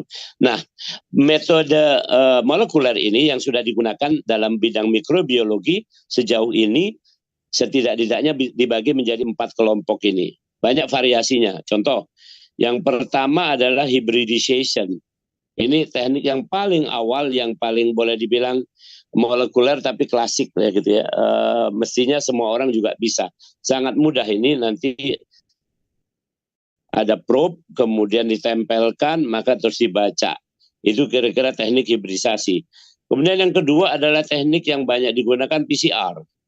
PCR sekarang juga sudah mengalami berbagai modifikasi, berbagai peningkatan, upgrading, termasuk sekarang sudah ada real-time PCR, ada reverse transcription PCR, dan ada hal-hal yang lainnya. Ditambah lagi kemudian digabungkan dengan teknik berikutnya. PCR kemudian dilakukan sequencing, yaitu untuk melihat secara detail urutan basa nitrogen dari suatu organisme. Maka dilakukan sequencing. Maka umumnya biasanya dilakukan PCR sequencing. Nah, atau PCR sendiri, ya. Kalau sequencing sudah pasti harus pakai PCR dulu, karena nggak mungkin sequencing tanpa PCR. Tapi kalau PCR bisa saja berhenti PCR sendiri. Oke. Nah, kemudian juga dalam jumlah besar pada sekitar tahun 2000 kemarin itu kita bisa melakukan katakanlah seperti teknologi PCR dalam skala besar, namanya microarray. Ini kalau PCR ini umumnya kira-kira kita hanya bisa 1 sampai 3 gen dalam satu occasion, dalam satu kesempatan kita bisa mendeteksi 1 sampai 3 gen saja dengan PCR, maka dengan microarray ini kita bisa mendeteksi puluhan gen sekaligus. Puluhan gen sekaligus. Kemarin misalnya pada waktu kita lihat COVID-19 dengan mutasi multiple sampai 35 titik, itu paling bagus dengan microarray. Cepat, sampelnya bisa banyak dan sebagainya. Kemudian juga digunakan misalnya pada teknologi cancer. Untuk orang-orang yang mutasi cancer, misalnya CAMAME, cancer payudara, itu ada untuk beberapa gen, misalnya break A1 dan sebagainya, itu menggunakan teknik microarray itu sangat-sangat signifikan, bagus ya, karena ada beberapa gen sekaligus harus kita bisa lakukan deteksi dalam satu kesempatan. Itu teknologinya namanya DNA atau RNA microarray. Kemudian yang terakhir adalah sekarang ini cukup bagus, ini sudah mulai masuk produknya, misalnya saya kasih kabar saja, kemarin terakhir ini ada baru di kita di Singapura, kemudian sekarang udah sampai juga termasuk ke Palembang, Rumah Sakit Husein juga kemarin konon katanya sudah beli, karena saya kemarin udah nggak di sana, tapi awalnya saya yang memang melakukan ini, karena waktu itu saya ikut katakanlah course-nya untuk bidang Malditov ini di Eropa. Malditov ini dalam bentuk spektrofotometer, tetapi ini berdasarkan pada genetics. Jadi ini adalah genotyping, tetapi sangat cepat. Ini waktunya lebih cepat lagi ketimbang PCR. Oke, next slide. Kita lihat ini kilas balik saja. Ini bayangkan betapa rumitnya kalau culture. Kalau misalnya dalam mikrobiologi kita harus mengculture kayak begini. Begitu rumitnya. Dari sampel kita lakukan penanaman dengan cara kita striking di media, belum lagi nyiapkan medianya, kemudian kita inkubasi minimal 24 jam, besoknya kita akan lihat koloni-koloni yang tumbuh, dari koloni kita replating, kita pindahkan menjadi pure koloni, baru setelah itu kita lakukan identifikasi, dan seterusnya. Pendek kata, untuk phenotyping dalam culture biasa, betul-betul time consume ya. Selanjutnya, next. Nah, demikian pula kalau kita misalnya melakukan tes kepekaan terhadap antimikrobial ya. Tes ini misalnya yang pakai cakram, ini yang saya gambarkan di sini, pakai cakram. Kita ngukur dulu diameternya berapa. Misalnya diameternya itu adalah begitu tipis atau sedikit, maka itu resisten. Tapi kalau ada bening-bening begitu, yang bening itu berarti itu adalah sensitif. Berarti dis atau cakram antimikroba itu masih efektif. Tapi kalau yang nggak ada lingkaran, nggak ada yang beningnya seperti itu berarti resisten. Tapi ini butuh waktu juga diinkubasi ya 24 jam kemudian. Jadi pendek kata waktunya sangat banyak. Itu saat itu. Nah sekarang orang sudah bisa lebih cepat lagi dengan teknik molekuler. Next, oke. Lanjut, next. Ya, ini teknik juga antimicrobial susceptibility testing secara teknik biokimia. Kalau dulu pakai tabung-tabung yang besar, ini sudah pakai tabung-tabung atau well atau sumur-sumur yang kecil seperti ini. Tapi demikian juga masih tetap repot. Ini tetap repot, masih membutuhkan waktu yang cukup lama juga. Next. Nah, kita masuk sekarang pada teknik molekulernya. Sesuai dengan tema yang harus dibawakan atau saya bawakan. Yang pertama hibridisasi. Hybridization ini tolong mungkin ini karena ini nggak memungkinkan saya untuk menyampaikan basic science-nya dulu. Oke lah, ini dianggap bahwa sejawat sekalian sudah setidak-tidaknya ada modal awal previous knowledge tentang hibridisasi atau tentang molekuler ini. Oke, baik. Yang pertama bahwa kita harus men-setting namanya probe.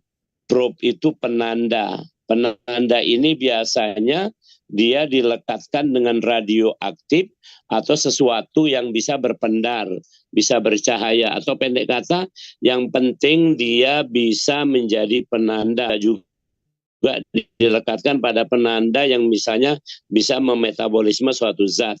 Maka kemudian penanda ini dapat dari mana? Penanda ini didapat dari pemikiran atau pola pikir bahwa yang akan kita deteksi adalah gen atau DNA atau bagian dari DNA yang merupakan ciri khas dari mikroorganisme itu. Maka dibuatlah probing ini, probe-nya ini, penandanya ini atau pelacaknya ini dibuat di manufacture, di pabrikan, kemudian kita bisa lakukan testing di laboratorium. Nanti kalau dia lengket dengan probe ini, terjadi hibridisasi, artinya pasangan kita tahu bahwa asam nukleat itu terdiri dari adenin, timin, sitosin, guanin. Adenin akan selalu berpasangan dengan timin.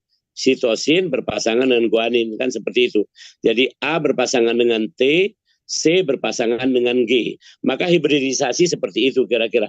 Misalnya probe-nya adalah ATCG, maka yang terdetek pasti adalah T, A, ya, G, C, kira-kira seperti itu. Jadi intinya lawan dari itu yang terdeteksi. Ini metode yang sebenarnya logikanya sangat sederhana, tetapi waktu-waktu awal sebelum ditemukannya PCR ini sangat-sangat membantu, sangat membantu. Setidaknya kita punya yang namanya presumptive diagnosis, sehingga kita bisa lebih cepat menangani kasus-kasus infeksi, terutama infeksi yang gawat-gawat. Oke, next.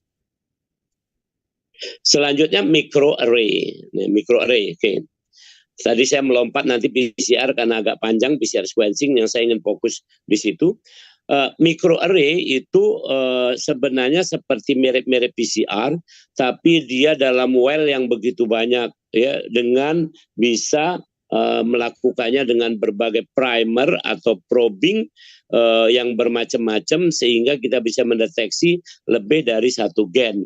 Misalnya begini, misalnya satu mikroorganisme, anggaplah Klebsiella pneumoniae. Klebsiella pneumoniae ini banyak menyebabkan infeksi pada saluran, namanya sepertinya kayak penyebab katakanlah infeksi pada paru-paru, tapi sebenarnya ini adalah grup dari bakteri yang berasal dari saluran pencernaan. Jadi agak unik ini memang. Nah misalnya Klebsiella pneumoniae ini resisten terhadap berbagai antimikroba. Maka untuk mengetes sebanyak itu kita bisa lakukan dengan microarray dengan sekali jalan. Tekniknya adalah hampir sama tadi, tentu saja ada dimasukkan ke dalam well-well seperti ini atau sumur-sumur seperti ini, tapi kemudian dilakukan PCR. Oke, next slide. Nah, Malditov ini sebenarnya singkatan panjang. Intinya L-nya adalah laser. Jadi ini adalah spektrofotometer dari laser. Digunakan adalah untuk apa? Misalnya begini, kita punya suatu koloni. Itu gambarnya warna kuning itu ada koloni, kemudian kita sudah biarkan dicakram itu warnanya merah, maka koloni kita ambil aja. Kita ambil kemudian ditaruh di plate. Itu ada semacam kaset di dalam alat Malditov ini, ada semacam kaset. Taruh di plate itu, kemudian kita membuat slide untuk mikrobiologi, ya, kita ratakan seperti itu, masukkan ke dalam mesin Malditov ini, kemudian Malditov akan melakukan penyinaran dengan laser. Kemudian nanti dihubungkan dengan komputer. Di komputer itu sudah ada database. Bisa database genetik, dalam hal ini adalah DNA, RNA, bisa database protein. Maka tergantung nanti kita ingin yang mana. Nah nanti komputer akan mengeluarkan data homologi. Pelan-pelan saya ulangi, akan mengeluarkan data homologi. Homologi adalah kesamaan. Jadi yang keluar nanti dalam bentuk homologi. Oleh karena itu orang yang mengoperasikan Malditov mesti paham banget tentang homologi dalam bidang molekuler ini. Jadi intinya sekali lagi, apakah dia akan memetakan atau homologinya dalam hal protein, RNA atau DNA? Mana yang akan jadi sasaran? Misalnya seperti ini, virus-virus RNA, misalnya seperti HIV, tentu kita homologinya adalah homologi dari RNA. virus-virus yang DNA, contohnya adalah herpes virus, maka itu harus pakai DNA. Beberapa yang sulit, yang DNA RNA-nya tidak stabil, maka kita deteksi dari proteinnya, seperti itu. Misalnya kita ingin mendeteksi protein yang kelihatan sangat ganas banget, misalnya protein pada kasus antraks, seperti itu. Maka homologi seperti ini yang akan keluar dari mesin Malditov. Nanti akan ada homologinya 100%, kemudian di bawah 100%, dan sampai yang kira-kira di bawah 80%. Secara ilmiah, homologi bisa diterima kalau di atas 80%. Jadi kalau di atas 80% confirm bahwa ini kemungkinannya adalah kuman mikroorganisme yang kita maksud, seperti itu. Jadi homologi 80%.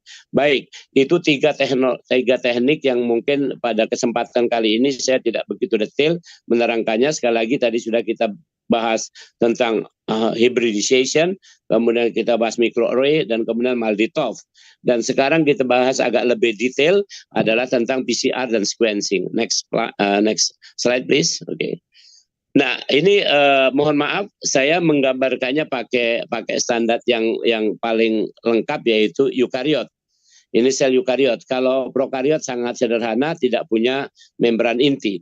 Pada sel eukariot, sel manusia misalnya, itu ada membran sel, kemudian di dalamnya ada membran inti, di dalam inti ada kromosom yang merupakan rumah atau tempat untuk DNA. Sejawat sekalian, kalau kita bisa bayangkan gini, kromosom itu seperti benang jahit yang di mesin jahit yang lama itu caranya. Mesin jahit yang lama itu kan ada benangnya tuh. Nah itu kira-kira kromosom itu yang buletannya itu. Maka kemudian benangnya kan melilit di situ. Nah benangnya itulah DNA-nya. Kira-kira mudahnya begitu. Benangnya itulah DNA-nya. Dan kemudian DNA kita khususnya untuk eukariot itu panjangnya itu DNA itu panjangnya bervariasi, bisa mulai dari katakanlah 1.000, 2.000 basa sampai 100.000 basa untuk per kromosom, Jadi bisa dibayangkan. Kemarin panjang dari genomnya COVID-19 itu panjang 32.000. Panjang genom dari COVID-19 kemarin ada 32.000. Maka itu bisa dikatakanlah dipotong-potong. Untuk PCR itu paling panjang adalah 1.500. Bisa mendeteksi dalam jarak 1.500. Oke, bayangannya nanti saya kasih tahu, misalnya begini, mendeteksi PCR itu seperti mendeteksi misalnya rumah yang berjejer sampai 1.500. Kita ingin mendeteksi rumah yang bagian mana. Kalau lebih dari 1.500 ya nggak bisa lagi. Nah jadi sekali lagi, genom manusia atau genom termasuk mikroorganisme itu pertama ada kromosom. Kalau pada bakteri itu kromosomnya cuma 1. Kalau khusus pada virus tidak ada kromosom. Karena virus sesungguhnya bukan sel. Tapi dia punya genom entah itu DNA atau RNA. Oke, baik. Jadi yang dimaksud genom, oh ya saya hampir lupa, mohon maaf. Yang dimaksud genom adalah keseluruhan dari materi genetik pada suatu organisme. Saya ulangi, keseluruhan materi genetik pada suatu organisme itu namanya genom. Keseluruhannya namanya genom. Kemudian ada lagi istilah gen atau gene. Gen adalah bagian yang fungsional. Jadi kalau yang fungsional namanya gen. Kalau bagian yang tidak fungsional misalnya struktural atau backup, maka itu tidak disebut sebagai gen. Secara umum manusia itu punya genom jumlahnya adalah sampai 3,2 miliar pasang basa, base pair. Nah, tapi dari 3,2 miliar tadi kalau kita bagi rata-rata 2.000 saja, itu mestinya sangat banyak jumlah gennya. Ternyata tidak. Ternyata gen manusia hanya jumlahnya sekitar 24.000, maksimal 40.000. Ya, pada bakteri lebih unik lagi. Hanya ada 1 kromosom dan gennya itu nggak banyak. Gennya mungkin ya sekitar ya nggak nyampe lah 1.000-an, ya 100 lah paling-paling seperti itu. Nah maka ini cukup sedikit, tapi bagi kita merepotkan. Makin kecil memang makin unik. Ini juga ada kisahnya. Kenapa saya dulu kok milihnya jadi mikrobiologi? Memang kecil. Ya, kecil, kelihatannya kayak kecil, tapi ini suatu bisnis besar ini kan. Kemarin bisa mengguncang dunia dengan pandeminya. Dan kemudian yang kecil ini lebih rumit. makin kita tahu in detail yang sekecil-kecilnya gini, kita makin tahu ya how great ya creation of God ini, bagaimana kreasi yang maha kuasa ini ternyata sekecil itu bisa susunan luar biasa. Tahun 2000 saya melakukan riset tentang quorum sensing. Quorum sensing itu adalah bahwa sesungguhnya bakteri pun bermasyarakat. Jadi dulu kita tahunya belajar itu di SMA misalnya, atau kadang-kadang bahkan sampai di kuliahan itu dosennya yang ngajar mungkin masih jadul ngomongnya bahwa bakteri itu hidupnya soliter. Soliter tidak, kalaupun membentuk koloni sejenis, tidak. Ternyata bakteri juga quorum sensing. Quorum sensing itu artinya sama dengan kita, pakai medsos juga dia. Nah ini buktinya adalah bahwa sekarang ini zaman resistensi antimikrobial ini luar biasa ya. Sejawat sekalian, kalau ada yang tertarik bidang ini bagus banget ya. Ini cross border ya semuanya. Jadi contoh nih, sekarang kenapa resisten antibiotik? Karena antibiotik mungkin kita konsisten ya, kita bagus ya, kita nggak macam-macam, kita minum antibiotik sesuai indikasi. Tapi kita lihat ayam yang kita makan itu penuh antibiotik itu. Karena itu wah luar biasa itu, dan itu terjadi akumulasi, itu menyebabkan mutasi genetik luar biasa, gen-gennya udah bermutasi dari ayam, dari apa, sekarang udah cross bordernya udah luar biasa, nggak bisa memang betul-betul luar biasa. Jadi spesies kalau sudah kita bicara tentang DNA dan RNA itu sifatnya sudah universal. Oke, next. Kemudian ya next, dari ini alat-alatnya cukup sederhana. Ini yang saya potret adalah alat di laboratorium kami waktu awal-awal saya melakukan PCR di FK Unsri. Ini ya walaupun pipetnya sederhana sekarang, tapi ini legend ya. Ini menyebabkan intinya saya punya paper, saya punya karir sampai saya jadi profesor, ini seperti itu. Jadi ini thanks to FK Unsri lah, kira-kira sudah ada. Ini alat ini waktu itu nggak ada yang make itu. Baru saya setelah pulang sekolah baru saya yang make. Ya kebiasaan di Indonesia lah, beli-beli doang tapi nggak dipakai. Oke. Next. Ini prinsip dari isolasi DNA atau RNA. Prinsip isolasinya adalah yang pertama kita harus melakukan lisis. Tolong camkan, harus melakukan lisis. Apapun harus dilisis, kemudian dilakukan fraksi atau pemisahan. Jadi dipisah supaya terpisah, nanti tinggal sisa lisat dari DNA atau RNA ya. Yang lainnya protein segala macam itu akan terbuang dengan sendirinya. Dengan cara apa? Yang paling efektif adalah centrifuge. Umumnya DNA mulai bagus memisah pada centrifuge antara 5.000 sampai 12.000 RPM. Kalau RNA lebih kencang lagi, itu sampai 30.000 RPM. Jadi seperti itu. Kalau protein itu nggak bisa misah gitu, karena protein itu biasanya ikatannya dengan senyawa lainnya. Maka protein biasanya kita menggunakan kalau mau kita purification, kita pakai HPLC misalnya, high performance liquid chromatography, seperti itu. Oke, next. Pardon me, Professor Juwono. You have more 10 minutes, Professor. Okay, thank you, Denny. Okay, I will faster. Okay. Setelah DNA diisolasi atau RNA diisolasi, maka dijadikan template. Nah, dijadikan template atau cetakan. Nah, template ini kemudian akan kita masukkan, kita campur dengan yang namanya reagensia, yang lainnya adalah primer. Primer itu tadi probing, penanda, kemudian ada enzim, ya, polimerase dan sebagainya. Kemudian masuk dalam mesin, kita lakukan siklus. Nah, setelah keluar siklusnya itu nanti dalam mesin kita tinggal tunggu. Biasanya kalau udah masuk mesin, kita tinggal pergi ke sebelah dari Jalan Bangau itu, makan pempek dulu kita, kan seperti itu kan. Nanti pulang hasilnya sudah ada. Setelah ada hasilnya, kalau manual dulu dilakukan elektroforesis pakai gel, maka akan terlihat gambarnya seperti itu. Itulah teknik PCR sesungguhnya. Next, lanjut. Nah, tadi sudah ini tentang DNA. Next lagi, lanjut lagi, itu gambar DNA saja. Nah, ini reaksi PCR seperti ini. Reaksi PCR adalah mencontoh reaksi replikasi pada DNA. Replikasi pada DNA atau RNA itu dicontoh dengan mesin PCR. Ini luar biasa. Ini luar biasa. Penemunya dulu Jakub dan Monod dan Gobin Gorana. Ya, dulu itu menemukan yang seperti ini luar biasa. Ada teknik ini sehingga kita bisa melihat tahun 1983 terjadi revolusi besar dalam bidang molekuler dengan ditemukannya PCR. Jadi kita bisa menggandakan DNA di luar tubuh manusia, di luar tubuh mikroorganisme. Keren banget ini. Seperti itu. Next. Nah, ini replikasinya coba kita bisa bayangkan semua, sejawat sekalian, kita bisa bayangkan ternyata dari dua untai ini, satu pasang ini bisa menjadi sampai miliaran dalam tempo kira-kira 2 jam sampai 3 jam. Ini luar biasa. Andaikan kita bisa menggandakan sesuatu yang katakanlah untuk deteksi, ini luar biasa ya. Next. Ini adalah proses yang terjadi di dalamnya. Pertama denaturasi dan seterusnya. Kemudian nanti akan terjadi alignment, akan terjadi lengket dulu primernya, kemudian akan terjadi elongasi atau perpanjangan. Next. Nah, nanti setelah itu hasil dari PCR kita bisa lakukan elektroforesis, maka akan kelihatan itu di dalam gel kita foto.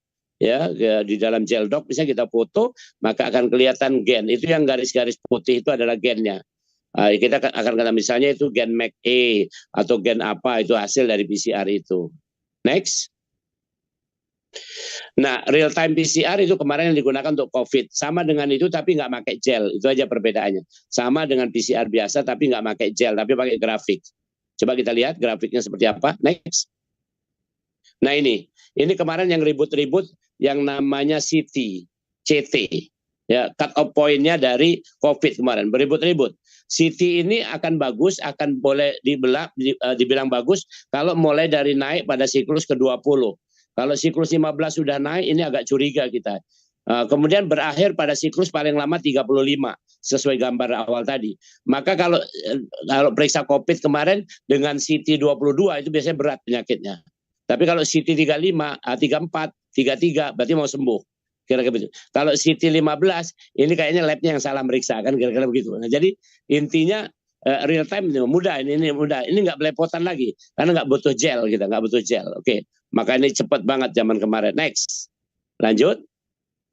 Nah, kemudian sequencing. Oke, sequencing ini butuh khususnya sejawat kita semua ini yang apalagi yang dosen-dosen yang butuh melakukan penelitian riset untuk tahu sekuen dari DNA atau RNA, maka dilakukan sequencing. Prinsipnya sequencing sama dengan PCR, tapi elongasinya terbatas atau perpanjangannya terbatas. Pada setiap huruf dia akan berhenti. Misalnya memanjang di huruf G berhenti. Nanti berpendar, memanjang di huruf A berpendar, memanjang di huruf C berpendar. Begitu sehingga nanti bisa dibaca seterusnya. Next, coba kita lihat, cepatkan saja. Terus, sama dengan prinsip PCR. Terus, itu metodenya namanya Sanger ya, karena penemunya adalah Dr. Sanger. Next, terus itu stepnya saja. Lanjut. Nah, itu sama tadi, cuman berhenti di sebagian. Next, terus nanti masuk di ini. Nah, ini bedanya. Ada mesin sequencer. Tambahannya ada mesin sequencer. Dia pakai pipa-pipa yang cukup kecil. Ini agak rumit. Ini memang kalau sekarang mungkin saya dulu ada experience di Eichmann Institute Molecular Biology. Itu saya dulu melakukan di situ itu. Waduh, masih sangat jeli ya, masih sangat muda. Mungkin kalau sekarang sudah agak tremor sedikit. Jadi ini keterampilan molekuler ini kayak dokter bedah gitu ya. Makin lama kalau udah tua juga tremor juga gitu ya. Tapi karena ini kita nggak bisa lihat itu. Molekulnya itu nggak kelihatan, kita hanya pakai perasaan. Perasaan udah masuk belum, udah dipipet. Memipet dengan hanya 0,5 mikroliter, itu luar biasa, 0,5 mikroliter, bisa dibayangkan. Ya. Imagine that. Jadi bisa seperti apa? Wah, itu hanya perasaan yang bisa mengatakan. Next, lanjut. Nanti dari mesin itu akan keluar gambar seperti ini. Gambar seperti ini. Nah, kemudian next kita bisa lihat gambar ini, nggak usah khawatir, akan ada dalam bentuk grafik juga, ada huruf-hurufnya. Nah, dari situ kita bisa menganalisis apakah terjadi mutasi pada huruf-huruf itu. Apakah pada C, pada T, pada G, pada A, dan apakah terjadi misalnya repeat, misalnya ada pengulangan CC, TT, GG, dan sebagainya, maka semua itu kita bisa analisis dengan mudah. Next. Terima kasih. back to yours, Danny. Thank you. Thank you, Professor Yon. It's incredible presentation, Professor. Because even though I'm not, even though I in health discipline, I'm not in the medical laboratories, but it's remind me when I had biological subject about when you mentioned about the hybridization, it's remind me about codon and anticodon in the process of multiplication DNA and replication DNA to RNA. I apologize if I wrong interpretation about that. Okay. And the second one, I still curious about what social media used by the bacteria communication each other. Okay, all the participants, I welcome to you all to asking a question to Professor Yono. You can ask directly by raising hand in Zoom meeting features, or you can type your question in the chat room. Maybe I should prioritize first to want anyone to ask directly to Professor Yono, because I believe one of your students is being with us, Professor. Okay. Please, in the early of Musicaritas Academy Perawat, I become a lecturer. Yes, yes, Professor. There's one question from Litwina Septi. Litwina Septi. Mrs. Litwina, could you ask directly, please? Mrs. Litwina. Would you like to read the question? Okay, Professor. Mrs. Litwina asks about a PCR. PCR is a tool for clinical diagnostic, or a method of the diagnostic, Professor? Okay, both of the assumption is true, because the PCR is can be as a diagnostic if we just enough detect the DNA or RNA only with PCR. For example, in case of COVID-19. But PCR as a method in molecular approach, if we can, we will explore, for example, a mutation of one or two genetics. So, in conclusion, if we use for research to find something, a novelty, a new one, it is a method. But if we use for application in clinical side or clinical base, it's mean the diagnosis. Of course, the diagnosis is more specific for PCR. Although a method we can approach our improvements every time. That's it. Thank you, Professor. I hope it's answered your question, Mrs. Litwina. I welcome all the questions to all participants. You can ask it directly, or you can ask it with Bahasa Indonesia too.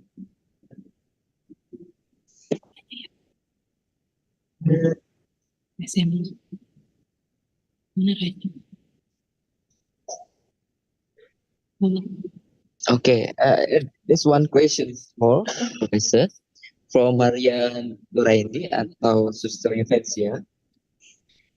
He asked about the Malditov. He asked on the Malditov tool whether it can directly use clinical sample or must be cultured first so that the colony shape is obtained. Thank you. Okay, the best result is from the colony, not from the clinical samples. But if we can homogenize the clinical sample, we can use for Malditov. That's the answer. Okay, thank you, Professor. Maybe Sister Evancia, you want to respond or ask another question? Thank you, Prof. You're welcome.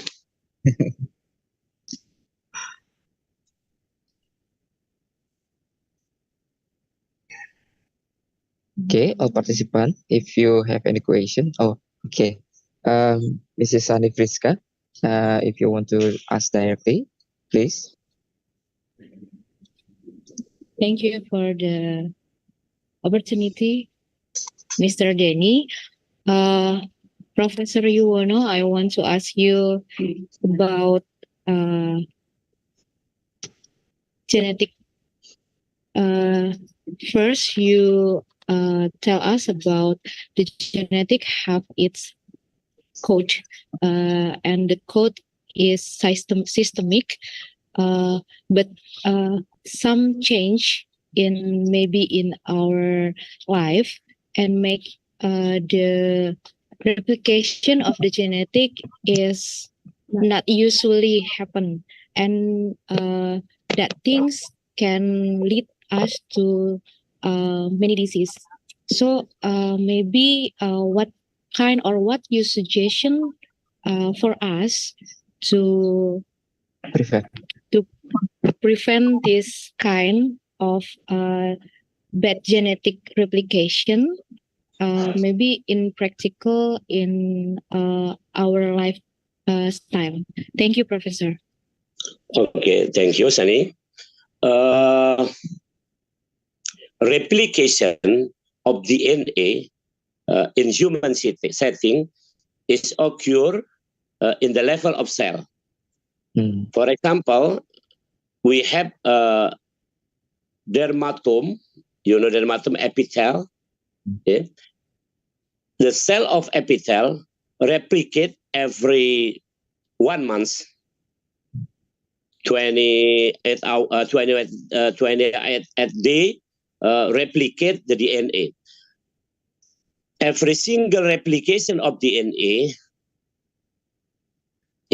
may occur mutation. Mutation is by chance. Mutation is by chance. We don't know how and why, but it's occur. It's depend on rate of mutation.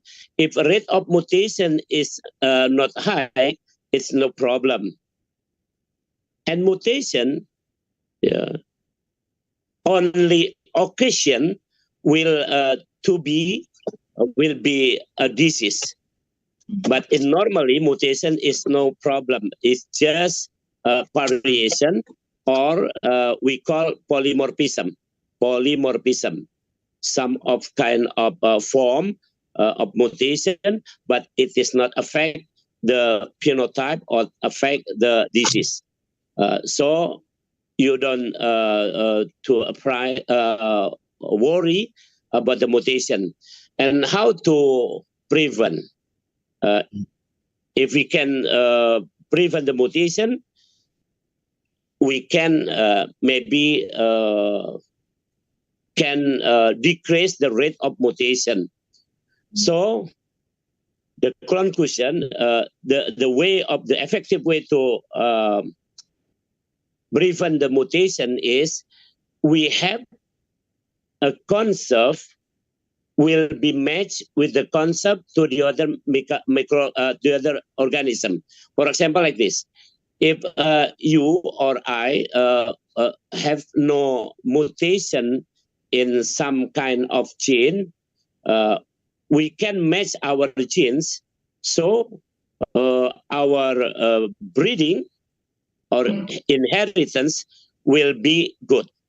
But if we carry in genetics mutation, maybe offspring or filials will be mutation.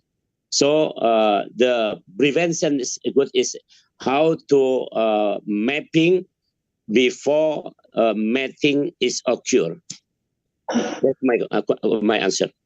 Okay, thank you, Professor, for the answer. Okay. I think there's one question about from Dia Faradila, Professor. Good afternoon, Professor. I'm Dia Faradila, a student for a medical laboratory. I want to ask, are there differences between spectro and multitop?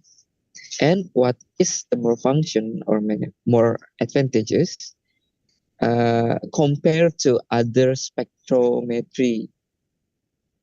I think that's the question, Professor. Okay, the principle of multitop and spectrophotometer is the same. It's based on wavelength of the molecule. For example, molecule DNA wavelength about 280, for protein 440, etc. But multitop has special because in multitop there is homology documented in the machine, and if we detect sample in multitop, the homology will answer. For example, we ask what is species. Multitop is answer with the homology. This one is, for example, this one is Serratia coli A147, like this, with homology 100%.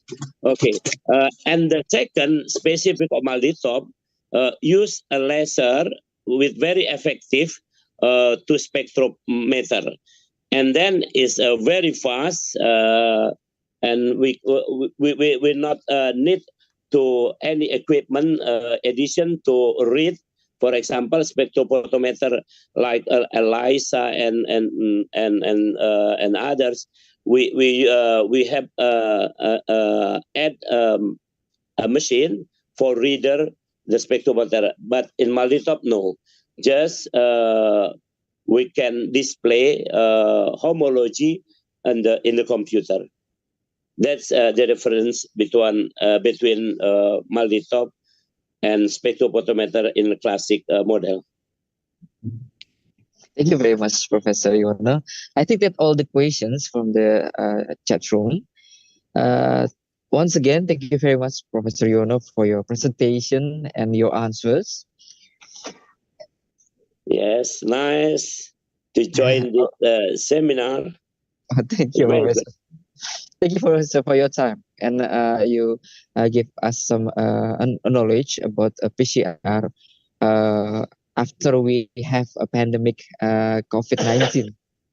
And also, I thank you for all the participants for the questions and also for the attention, for your attention.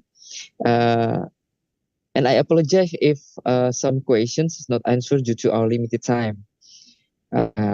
Please allow me to summarize our last sessions. The first one is a pandemic COVID gave us experience to respond to the urgency of health problem with appropriate method of detection, especially the molecular method, which, as Professor Yono had mentioned before, it has a fast way to detect earlier about the health problems that happening. And the second one is at least that there is a four molecular approach about hybridization, PCR sequencing, DNA RNA microarray, and also multitop. And with molecular approach, we can narrowing the length of diagnostic result. So the next therapy could take faster to prevent another not good or bad prognosis or the complication of the health problems. And specifically for the medical laboratories, it is also important to enhance knowledge and skills in the process of the diagnosis or diagnostic clinical microbiology using the molecular approach. I think that summarized the summary of our last sessions. Ladies and gentlemen, and also for the speakers, it is time for the presentation, the certificate as the invited speaker. The Honorable, the Chief of Organizing Committee of UKMC IC, Dr. Listani, Sarjana Pendidikan, Magister Pendidikan, would you please present our invited speaker certificate. Okay, thank you very much, Mr. Denny. That's so nice presenting from Professor Yono. This is the certificate of appreciation for your presentation. Thank you very much for today for the useful presentation for us about biomedic and microbiology. Thank you. Thank you. You're welcome. See you. Once again, thank you very much, Professor Yono. I hope we have an opportunity to have you again in our next agenda. And thank you also, Dr. Listani, for the certificate presentation. Welcome. Well, ladies and gentlemen, we come to the end of our last plenary sessions. Thank you very much for your attention. And now I will give it back to the MC, Mrs. Diana. Thank you and good afternoon. Okay, this is our last plenary. It's a very good moment. I hope all of the participants and the committee still have spirit. Now we are in the information for the second day of conference. To Dr. Lisnani, would you like to give the information for us for the next session? Okay, thank you very much, Miss Diana. Tomorrow is the parallel session schedule. It is hoped that all presenters can enter the main room at 7:45 and at 8 a.m. we will enter a parallel session. Thank you for coming. Have a good rest. Thank you. All right. Thank you very much, Dr. Listani, for the information. Okay, ladies and gentlemen, that's the end of our plenary session of the day. So we are the MC of today's conference. We'd like to say thank you very much for your tremendous support and also great participation of the day. And don't forget, tomorrow we still have a parallel session. So make sure you attend the conference before the 7:45 a.m. Okay. Diana, want to say something? Yeah, I think that is all because we open this session with the pray. So let's we pray together. Let's we pray to our God in our heart together. Okay, let's we pray.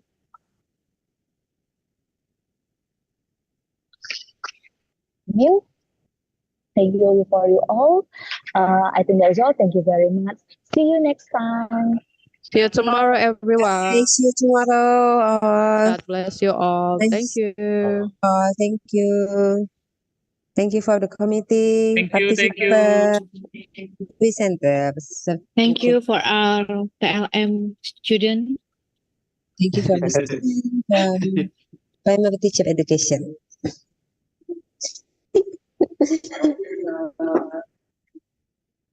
Let me end meeting for us. Thank you.